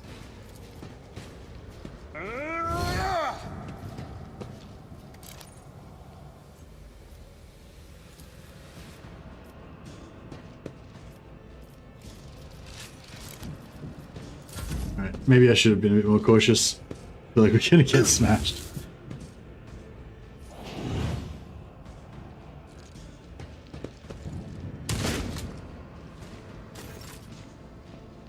Alright.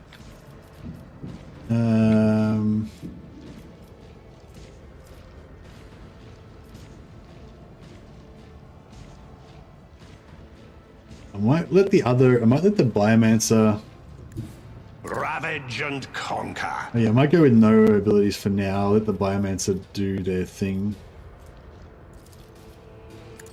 I will delight my masters with your demise.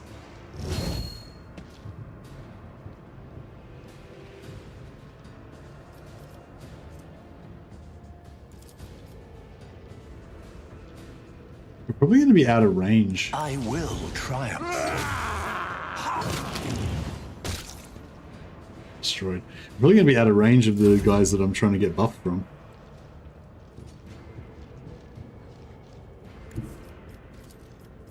Oh no.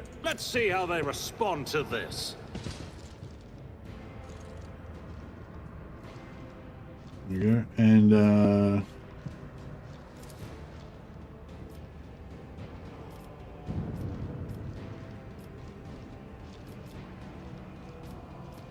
oh yeah, I can't reach anybody.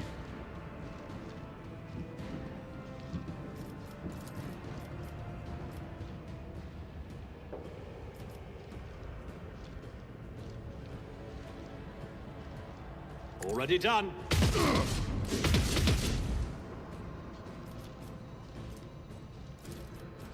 Oh, I could have used voice of command. Oh, too easy. I get it. That's right.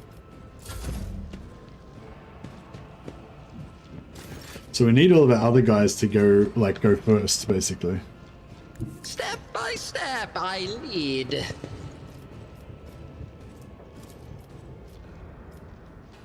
So you can't, I can't reach. Harold went too far away. God damn it. A wicked thought.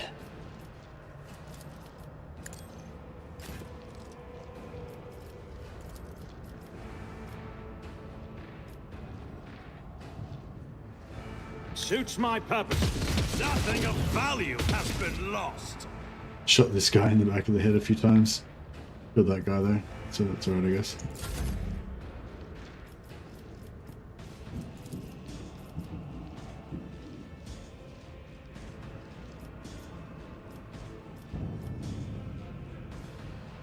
A genius at work.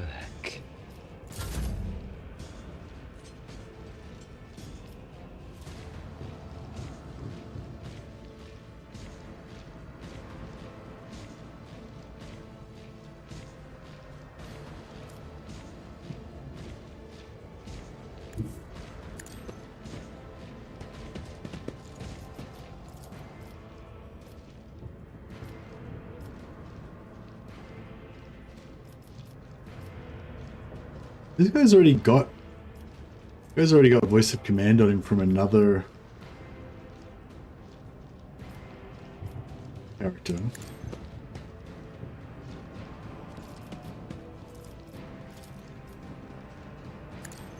Okay, well at least we can definitely give the same character multiple attacks. So that's cool.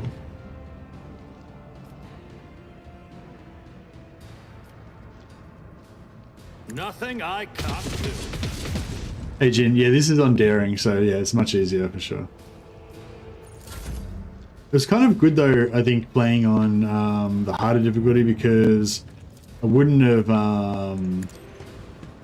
paid so much attention to like how to do everything and stuff if it had been like easier. I think I kind of learned a few good lessons from playing on the unfair difficulty.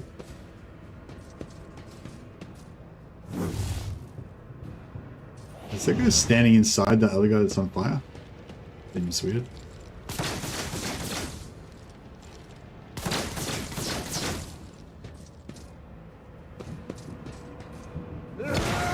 Efforts amuse me. How did he... I'm surprised I didn't parry that with my mad parry skills. Yeah, there's a lot of friendly fire with these guys.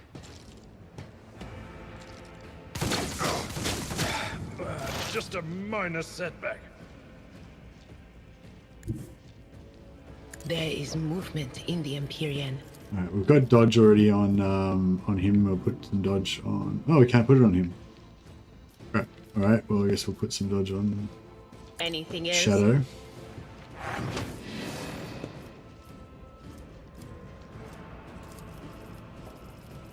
On it. Be gone.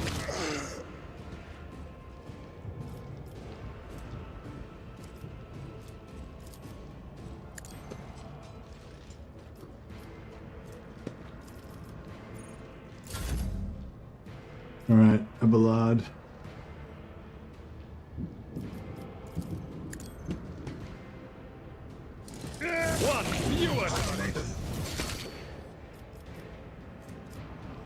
And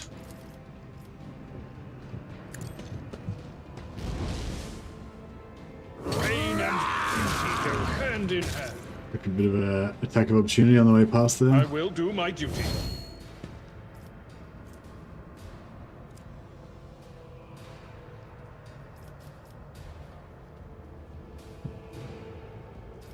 No matter the cost.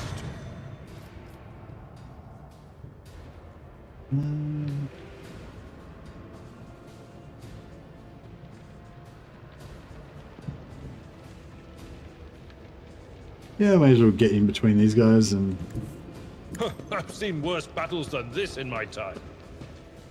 unleash some pain. 95% 15 to 17 or 95% 15 to 17. Okay, so it's the same basically. It will be done. Quicker. I took care of this one. Nice.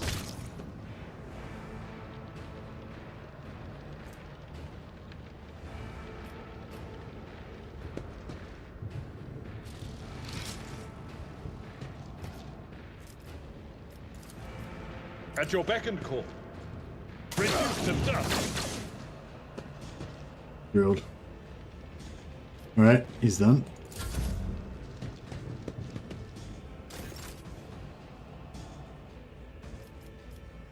So what have I got so far? He's got plus 10 weapon skill,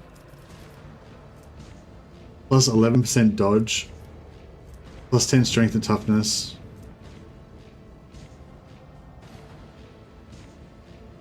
and I'm provoked onto a bruiser. Provoked bruiser rebel. Is it that bruiser rebel there? I'm guessing so. I need no guidance. Oh, we missed. Oh yeah, that's right. Because I got dual weapon, I can use second attack with the other weapon now. I will triumph. Dodge that as well. Suffer pain. Alright. I wonder if we can get double stack this. Beckons. No, we cannot. Just replaces it. Alright.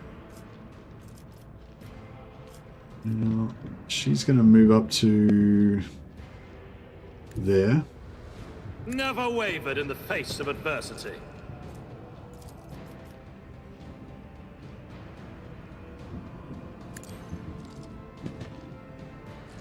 Boost voice of command. Give him another attack. Not a problem for me. Give him 2 more action points. Boom. And he's gonna attack again. This. Drilled. And he's got 1 more action point left. Oh, can you only attack once with that? Oh, okay, cool. I thought I'd be able to. I won't waste my time on that. Oh, it costs 2 action points to do the second attack. Okay. Oh, that's okay. Well, he's still got 1 action point left though, right? Well, I can just use pop my shield.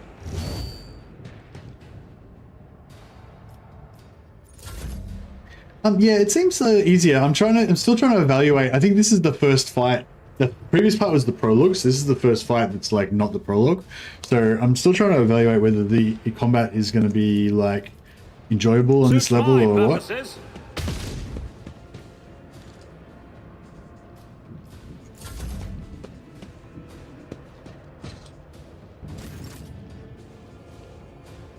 Okay,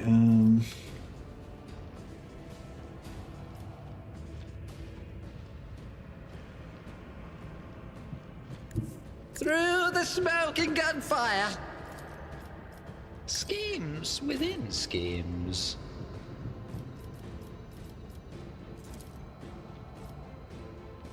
One step closer. What a satisfying demise.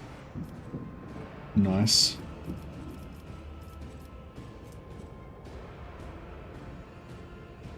Whispers, guide my hand. Alright, he's going berserk. Berserker mode. Let's go over here. Smash this guy. Hey Jin, did Owlcat give me a code? Yeah, Owlcat gave me a code for it. Thanks again, Owlcat. They gave me a code for the alpha, and then they gave me a code for the beta, and then they gave me a code for the full game as well.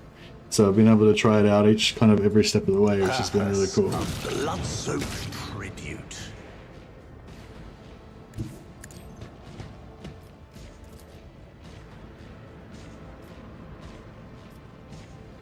This is beneath me. I've still got one little action point left, so switch weapons to the gun that I have not equipped. So never mind. I actually already had Endure on. Did I just turn it off?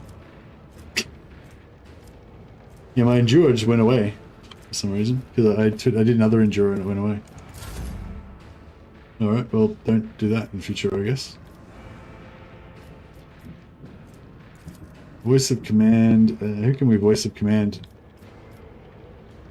No. What about for voice of command Adira? Oh no, I don't have a. No, just buy it directly from the. Yeah, you can. I don't know if it's on Instant Gaming. If anyone wants to do an affiliate link, I usually just say go and use Legends affiliate link because he supported my channel heaps, so I'm happy for him to get a couple of dollars extra. If you want to, yeah, basically, if you want to, give me an affiliate link and give me a couple of dollars extra, then just you chuck it to Legend, and that's just as good. Let's see. Swing and a miss.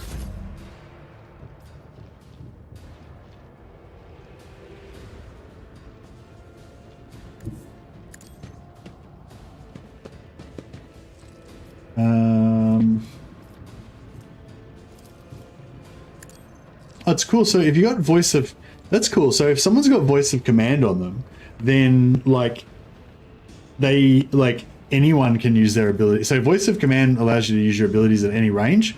So if someone's got voice of command on them, but the voice of command works for everybody. So I've got 3 guys that are all officers. So the 3 of them can put a voice of command on 3 different guys, and then all 3 of them can target those 3 guys from anywhere, which is pretty cool. What a satisfying demise. I love how Harold just goes around killing everybody by himself.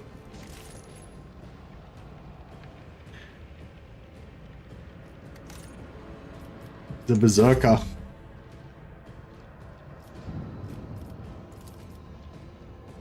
Where's the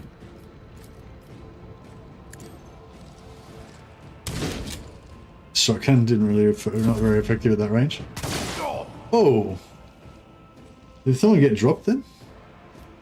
No. Some damage. They who discern the future own the battlefield.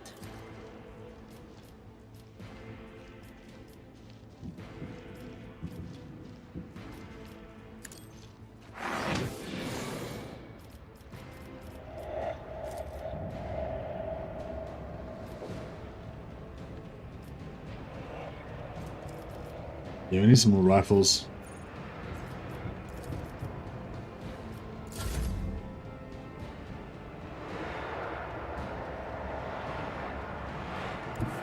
A tactically sound approach. Victory is imminent. All right, we'll shoot. No, we'll shoot this guy from point blank range, and then we will just stay in melee combat with him. He'll move and get killed anyway when it's his shot. If we don't, don't shoot me in the back. No, that's okay. Through chaos, I stride. Ruin beckons, death shall reign. Nice. That was pretty fun. I like boosting my 2 champions of chaos at the front here with all the other guys. Scrappy Lasgun, yeah, we'll give some rifles to these guys because they're going to be too far away to help us a lot of time. We definitely need to get some better range on some of those abilities. This galaxy is my playground. They will see. Oh yes, indeed. They all will see. Oh, what's going on? There we go. Getting a lasgun. Some carapace chest plates.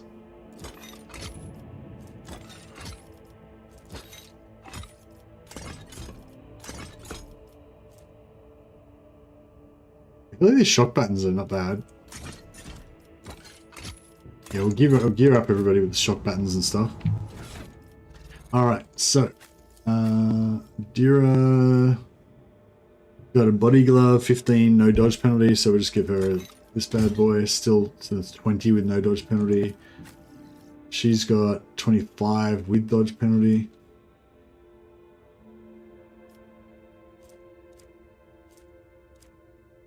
Oh no, we'll give her 20 with no dodge penalty.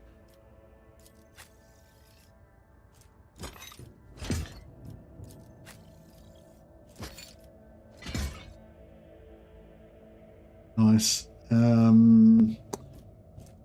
Scrappy autogun, 3 to 5 damage or 4 to 6 damage. Rate of fire 4. Rate of fire 1.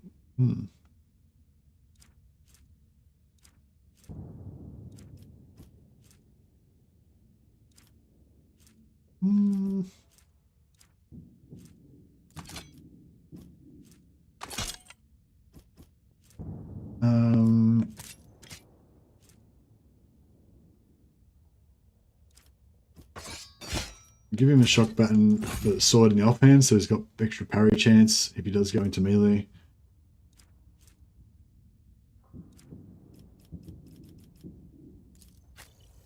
This bad boy, give him a laser rifle as well. Same deal. Shock button with sword in the offhand. And for her, she's going to stick with her staff for now, I guess. She's like the coolest looking one with that haircut, for sure.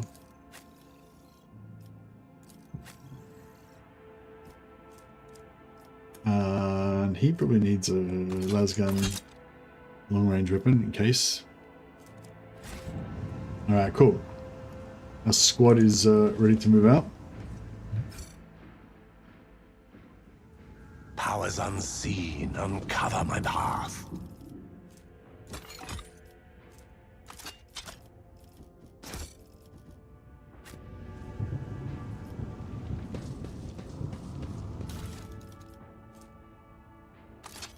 Oh, this is a lasgun, not a scrappy lasgun.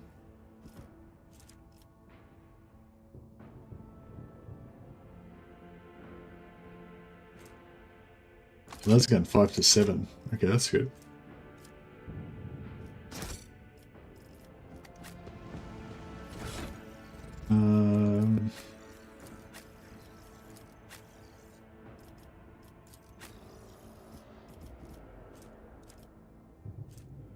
Yeah, give him a regular lasgun.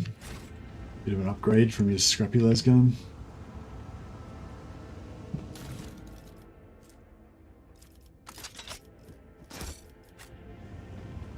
The world trembles beneath my feet.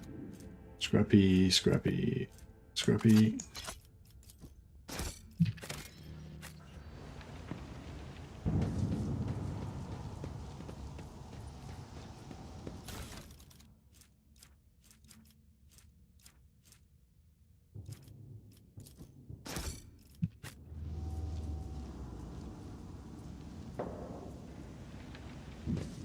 Right, some more loot's up here.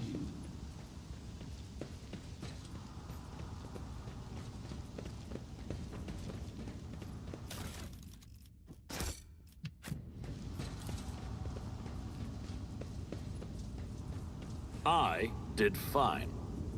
Alright. Found some winter scale gear here.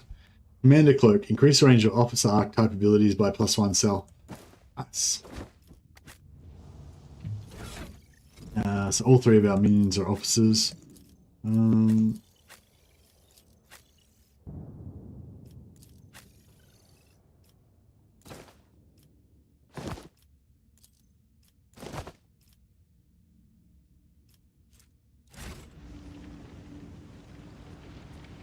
Alright, we'll talk to this guy over here. What lies beyond? So basically there's a soldier here. He's defending, there's these blind mad people that are kind of attacking him.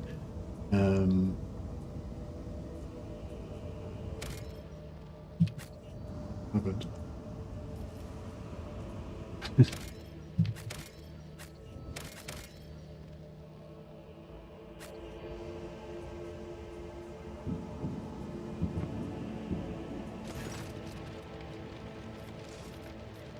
Alright, here we go. Alright, we're just going to be aggressive and haughty to him. I'm just going to flick through all there. We can pump him for a bit of information. It's a 95% chance, 100% chance.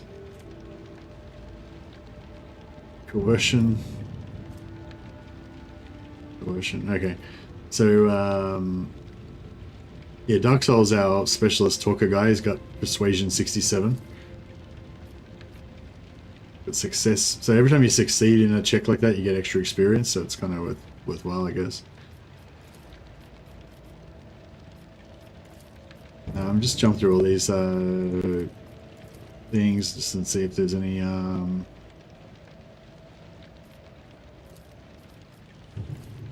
see if there's any extra other tests, any other check that we can do.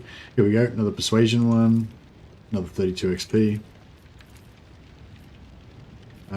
Yeah, we'll brutally maim him. You know, I think I will punish you for disclosing classified information after all. Hopefully this torturing this innocent will appease our dark gods. He falls to the ground with a cry. His once handsome face has been disfigured by a deep laceration. He's missing half an ear. His nose is crushed and twisted to one side. It's unlikely that Jasper can afford a sawbones capable of restoring his good looks. Your Lordship, I confide in you and only you. I won't happen again, I swear. You were right to punish me. I won't tell anyone anything. I'm not supposed to ever again. Please spare my life. He staggers back in terror without taking his eyes off you. The telltale brand you left on his face is crying blood, staining the rockcrete. Awesome. I've made another loyal follower through fear and pain. That is the way. Every time I try and roleplay an evil character in a game, I always kind of feel evil. I feel bad. Oh, there's some more loot there that we didn't collect. Yeah, it's always really hard to roleplay evil characters, I feel like. Because a lot of the characters you kind of, if the writing's good, you kind of empathize with them a little bit, and you just end up feeling like a real bastard when you do evil stuff.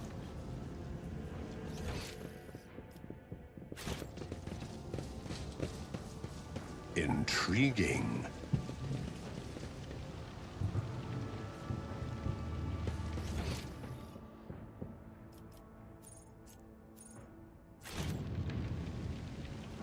All right.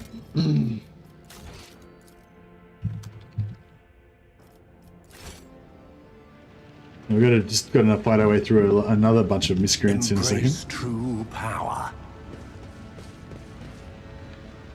Your existence is naught but ashes. Crush him! Alright. So he's gonna go first, then him, then him, then him. Yeah, I might just do the same thing we did last time, which is start like way back here. And that way they'll have to run towards us. And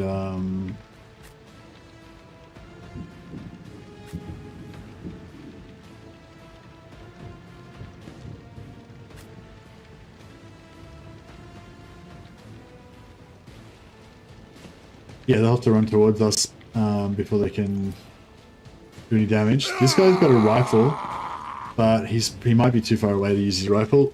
No, he's not. Alright, Abelard took a shot, but he's alright.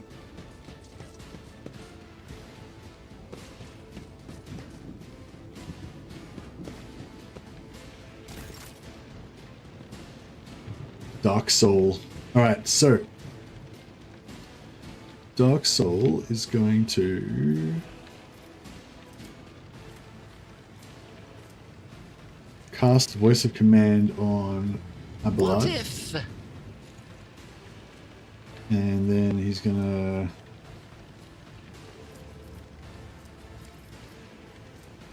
let's bring it down on A Abelard. wicked thought. Abelard is gonna use this. No, Abelard's not gonna do shit.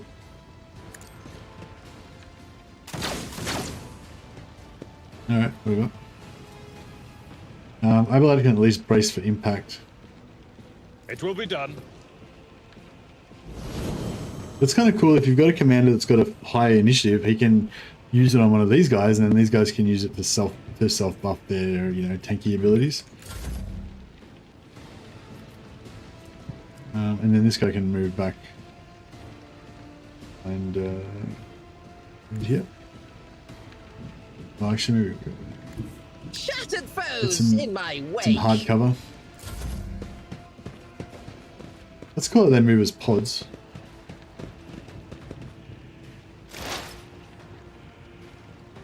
Okay, Dira is going to put some dodge on... Who's next? Who's first? Abelard? Yeah, Abelard's first, alright. Anything else? Some dodge on Abelard. And...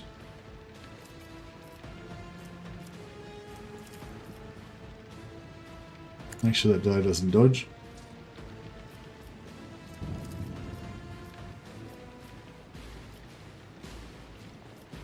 Yeah, some of these guys have more hit points than others.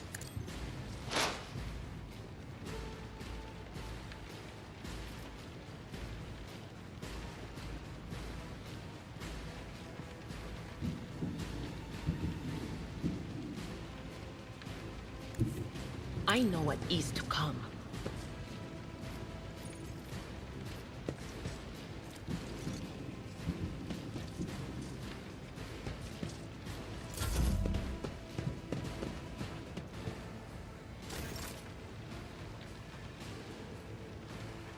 Right, he's going to do voice of command on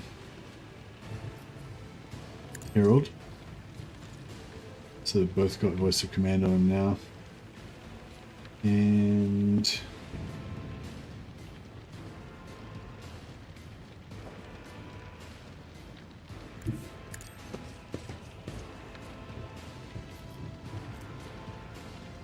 yeah, unfortunately they can't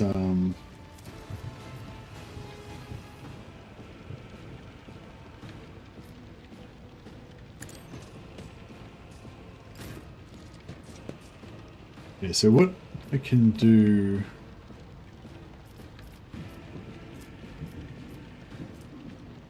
Purpose guides me.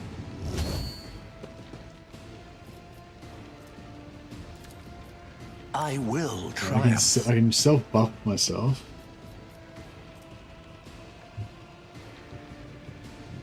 Until the warrior's next turn.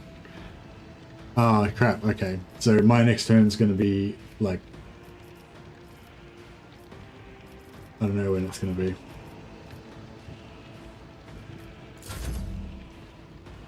Oh, it's going to be really soon. So yeah, so that was a waste. Should have just moved out.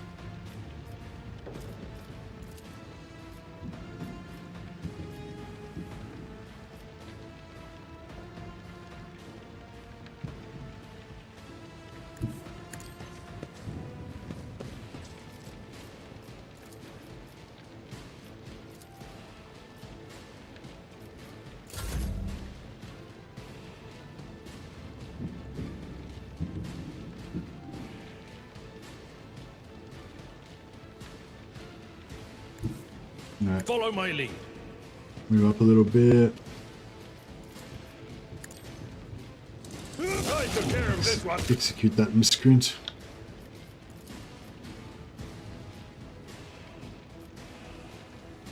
Can they get anywhere? Just I will do my pop duty. his shield.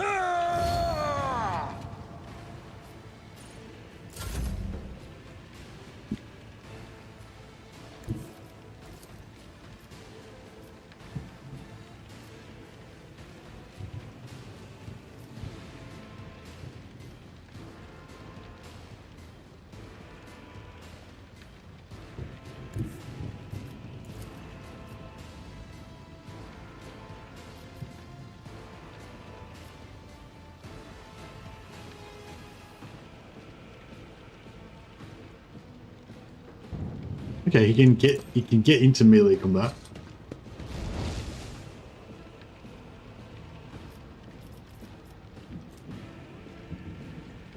It says up until the warrior's next turn. Oh, so that doesn't, like, extra turns don't count for that. Okay, that's all right. I thought extra turns would count for that. I need no behold as I killed everyone in one shot. That was glorious. But now I can't attack anybody else with my extra turns. My resolve is unshaken. All right.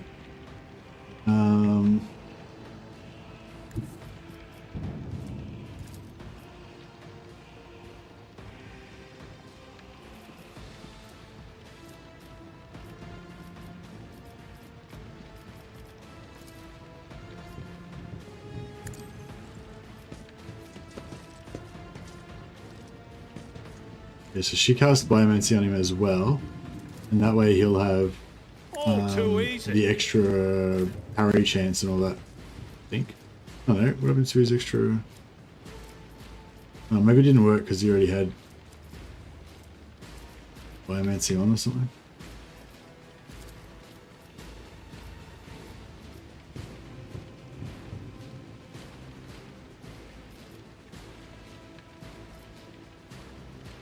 I will triumph. It's kind of fun just boosting everything into my one dude. Destiny reshaped. He's like, rah, slay everyone. Slay everyone without a beard.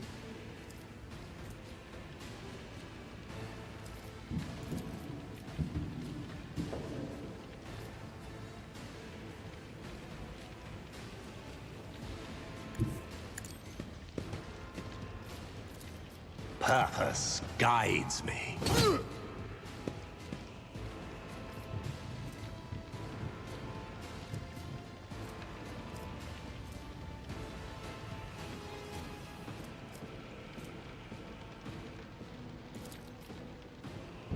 Ruin beckons.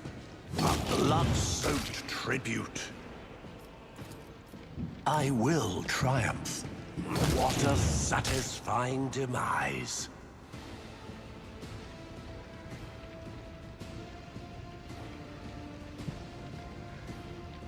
Maybe I should move there so I get some partial Sow cover. the seeds of discord.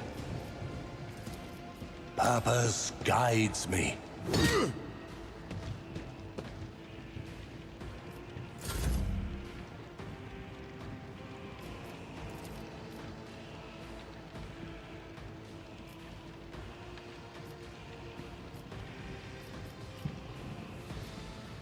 Nothing I can't do.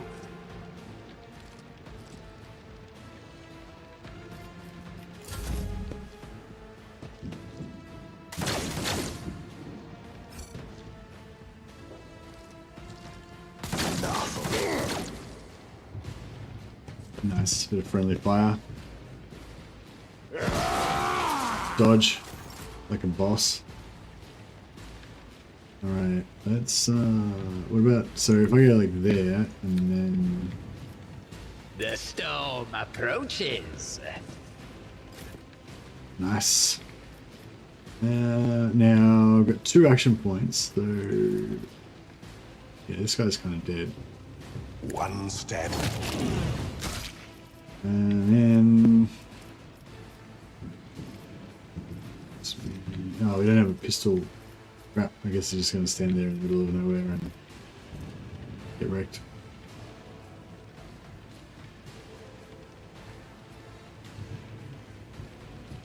Oh, what? Until the next warrior's next turn, all incoming damage is reduced by -10 and the warrior gains +10 temporary wounds. That's pretty strong.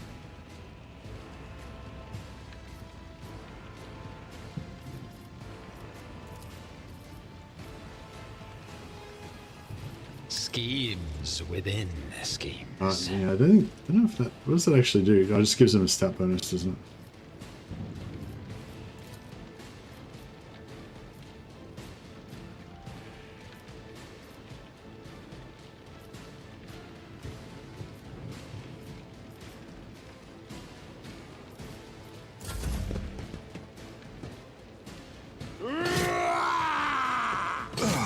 shall repay your strike.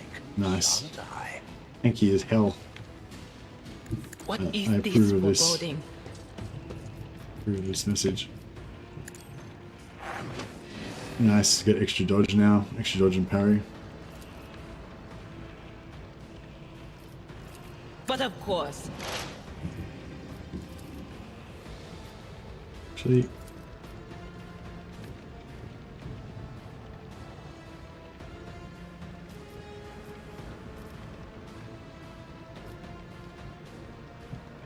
I'm not so sure. Was that you? Or...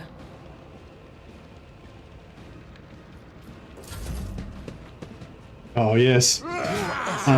He's got. I've got like a spin around axe swing that I can do, where I just spin around in circles and just kill everybody. So.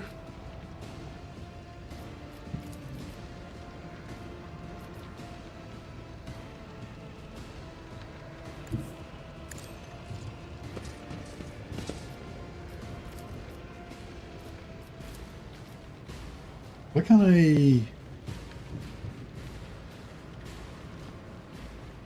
Damn it, can't get it on him.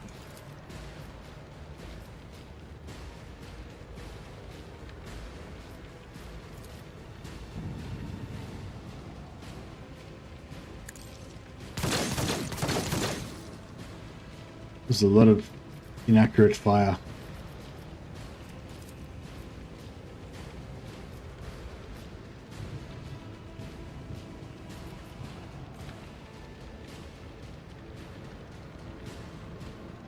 Can't put voice of command on him again for the next 2 turns. Oh, so so voice of command from any source. That sucks.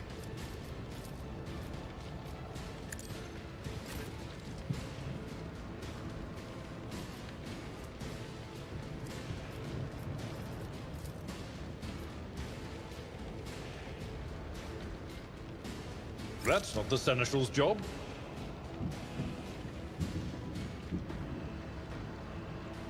At your beck and call. For von Valentius!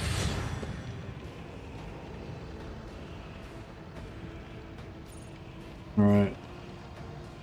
Let's do some damage. Tried and tested tactics are the best ones. Indeed, one fewer target.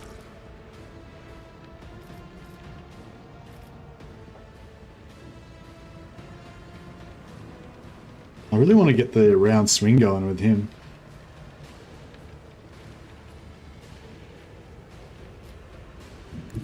I've seen worse battles than this in my time.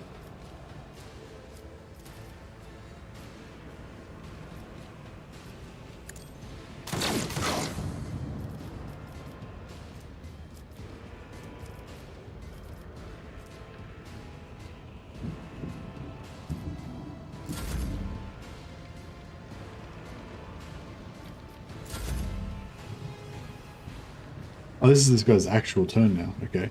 I'm just gonna melee. I'm gonna charge onto their leader.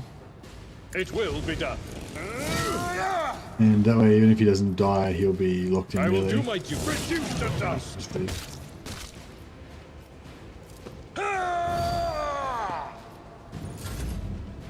Oh yeah, here we go. So we can do a round swing with the sweep. There's like I think it does everyone in the area. Oh yeah, one creature in a 1 cell radius?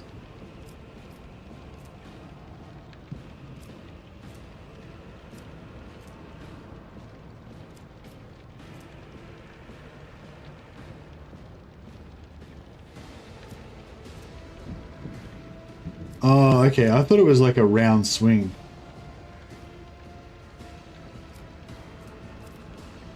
Okay, now this is still a single target ability, but it puts bleed on the target. This one is multiple hits.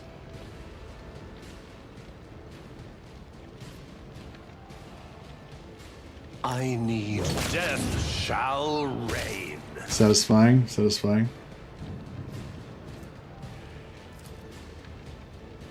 purpose guide. Oh, this guy's a legend. I love it. He's just murdering everything. I shall not fear. Oh, I can't reach. What's the radius on this? 4-cell radius. Ah, so you really need to, yeah, you really need the voice of command on them. So we need abilities to either make voice of command. We need abilities to either make voice of command last longer, or the cooldown on it to not be as long.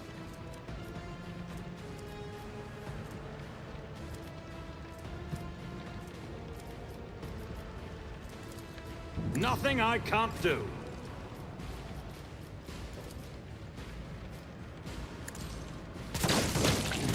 Hey, Salamonkey.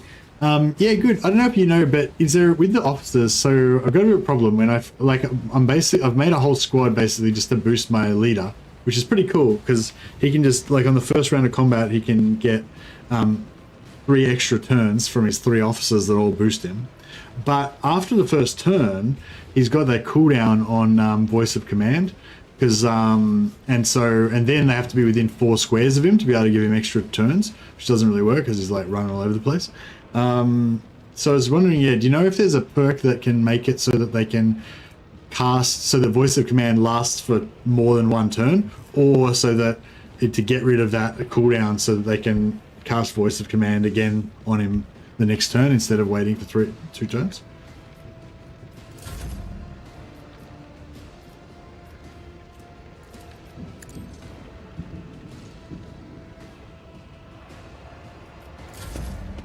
No, that's okay. We just need to maybe work on making the other guys a bit faster, or so they can stick with him. Step by step I lead.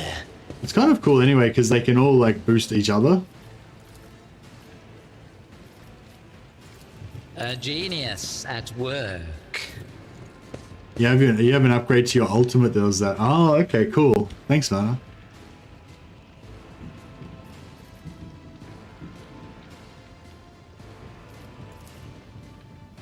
Oh, where's the last dude? Oh, he's over here. All right. Rebels Commander. Oh wow, I didn't even notice him over there. He's their main dude.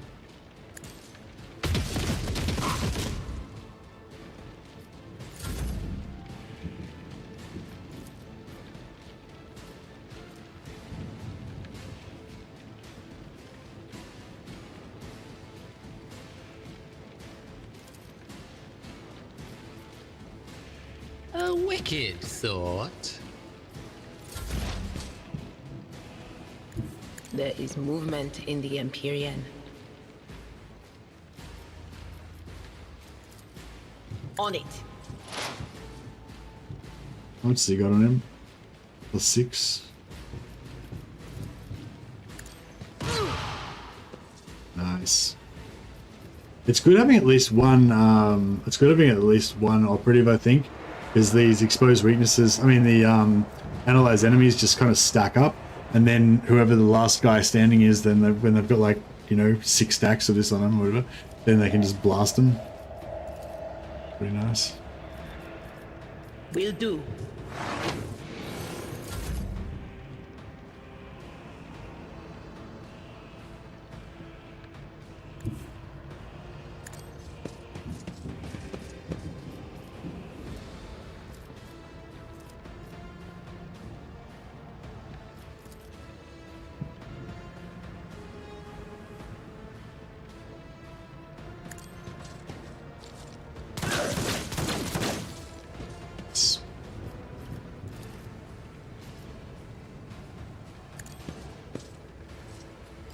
Yeah, it's kind of cool that they're all just giving each other turns all the time. Suits my I feel like the leader. I feel like the officer is the most overpowered class in this game. High momentum.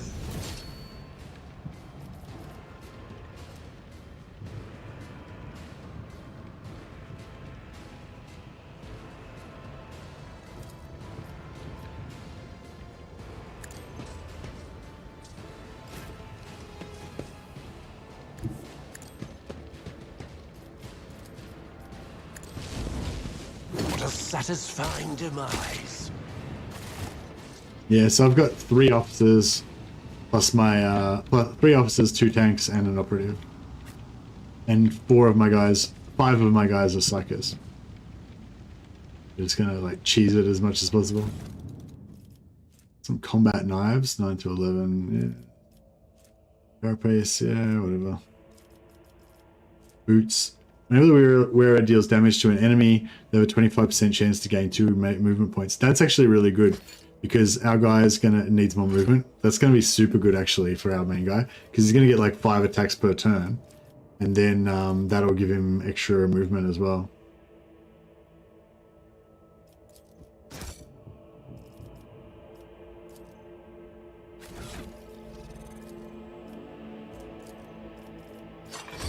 Yeah, so now he's going to have extra attacks and extra movement. Glory. Glory.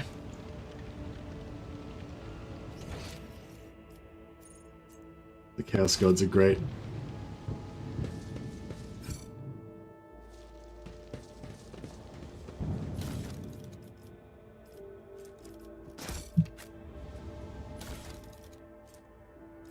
Oh yeah, we need another normal good lasgun.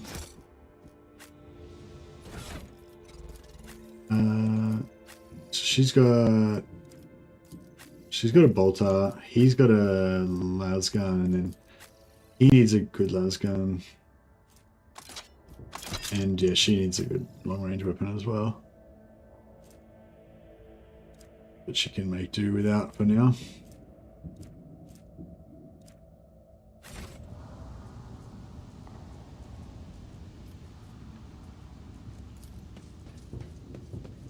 Done.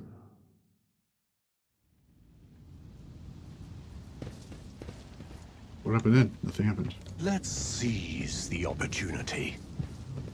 I think if we go just over here, then we get the Tech Marine, don't we? The world trembles beneath my feet. Oh yeah, I don't think we have anyone with... Something of interest. I don't think we have anyone with demolition skill here.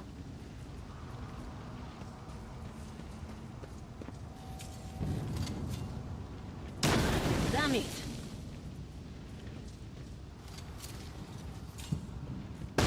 Irony. The whispers told me how. Stop it! Oh, she just blew herself up. Yeah, we was playing on daring this time. And like it's just way faster, you know, like my path. so we can actually get through some of the storyline. I don't know if I don't really want the Tech Marine. Maybe the Tech Marine. I don't know. Do you reckon the Tech Marine could be a heretic? Could we get the Tech Marine to go heretical?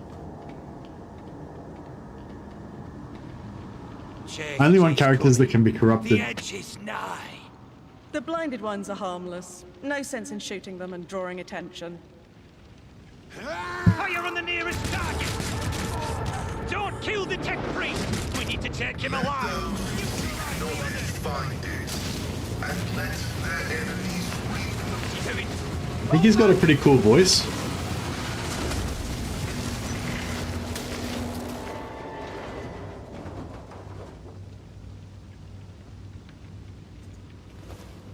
May knowledge be thy fate.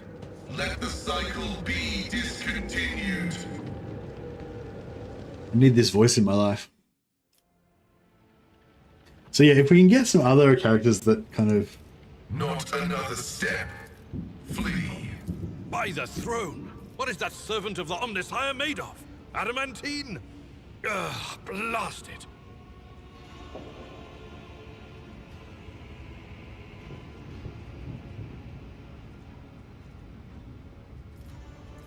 Rogue trader? I. The convoy received an order to meet you. It is no... I. The voices are being weird about him. I identify as Magus Pascal Haneman of the priesthood of Mars.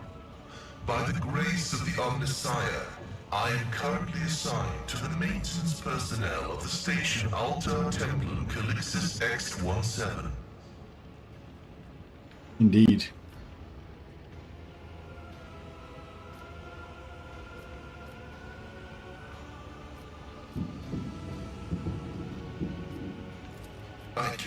My escort was ordered by their commander to discontinue their movement and await to be merged with your group. Acknowledge. Who are we gonna give up on though? I want to keep all my dudes. I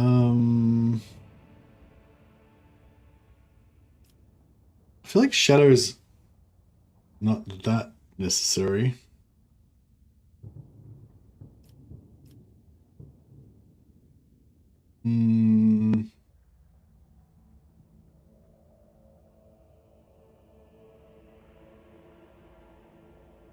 Maybe it'd be good if later on we could like get some of them to have like multiple backgrounds.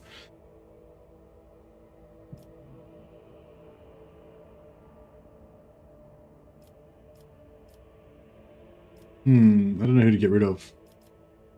Maybe we'll get rid of Dark Soul for now, because we can't get rid of Shadow.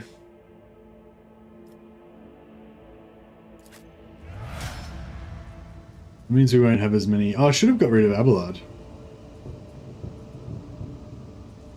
Can we try that again? Data meditation is terminated. Let me just try that again. I want to do the same thing, but we'll get rid of Abelard. I think we don't really need an extra tank in this one because our main character is pretty tanky. And this, I think this Dark Mechanican guy is pretty tanky as well.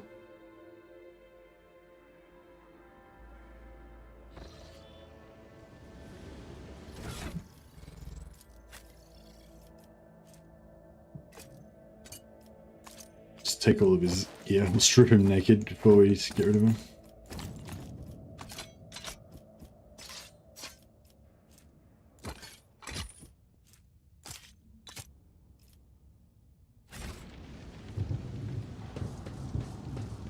Fascinating.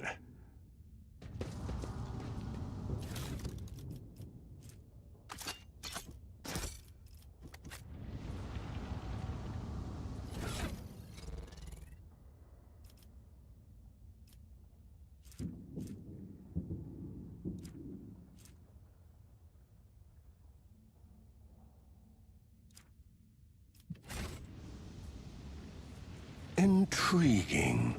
A revelation was sent to me.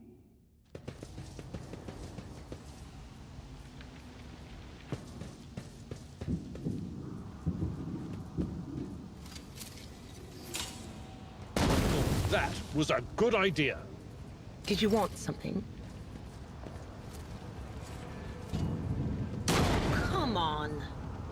Yeah, none of our Your dudes. seneschal is always there for you. None of our dudes have good demolitions.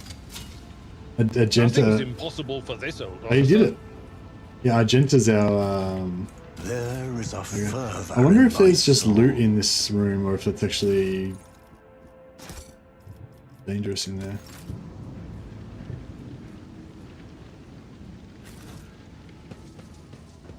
Yeah, we'll quickly play through this scenario again. Press enter to skip these cutscenes. Talk to this guy. By the throne. Rogue Trader. The convoy received an order to... My escort was ordered by the Invite you to join my retinue, cut to the chase. Boom, we got him. Now we'll get rid of Abelard. We'll keep Dark Soul.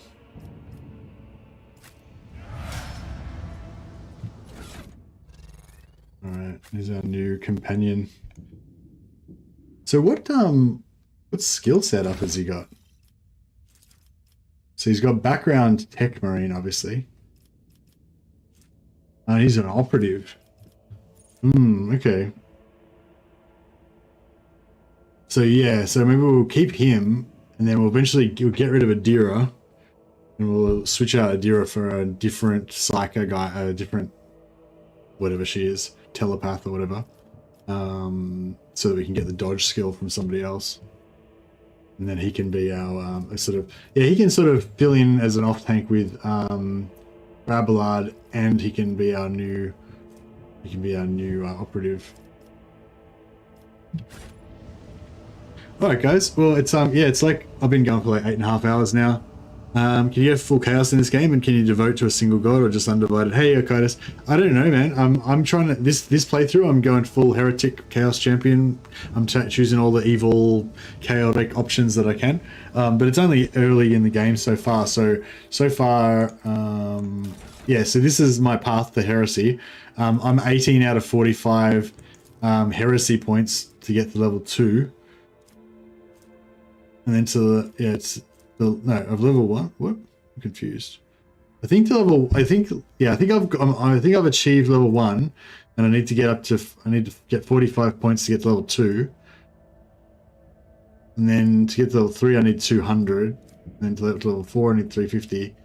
So yeah. So basically, we need to get a lot of evil heretic stuff to get all the way up there. But yeah, that's what we're going to try and do. I think this is a bit more. I don't know. I might do another stream of this. Maybe I'll do another. Maybe tomorrow I'll do. I want to do some more Warhammer as well. I don't know. I'll try and fit this in around the Warhammer and stuff anyway. Mix it up a bit. But I think this is better for people to watch because we're getting through the story a lot faster. Although the combat's not quite as satisfying as the super hardcore combat that we were playing yesterday. But it's kind of better in a way because I feel like the unfair, like on a lot of games, the unfair difficulty kind of narrows down the amount of things that actually work. You know what I mean? Whereas if you go on a bit of a lower difficulty, you got more variety about the things you can play around with. But I'm really liking this whole concept of everyone like having heaps of officers and everybody boosting my leader and got all these like passive skills and stuff. And yeah, it's pretty cool. Anyway, guys, that'll be enough for now. I'll just see if anyone else is playing the Rogue Trader.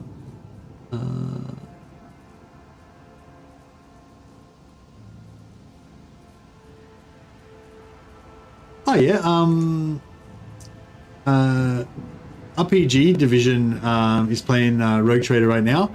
He's I think he's Russian or he's or Ukrainian. Sorry, I don't know. I'm not sure exactly. Maybe I think he's from somewhere like that.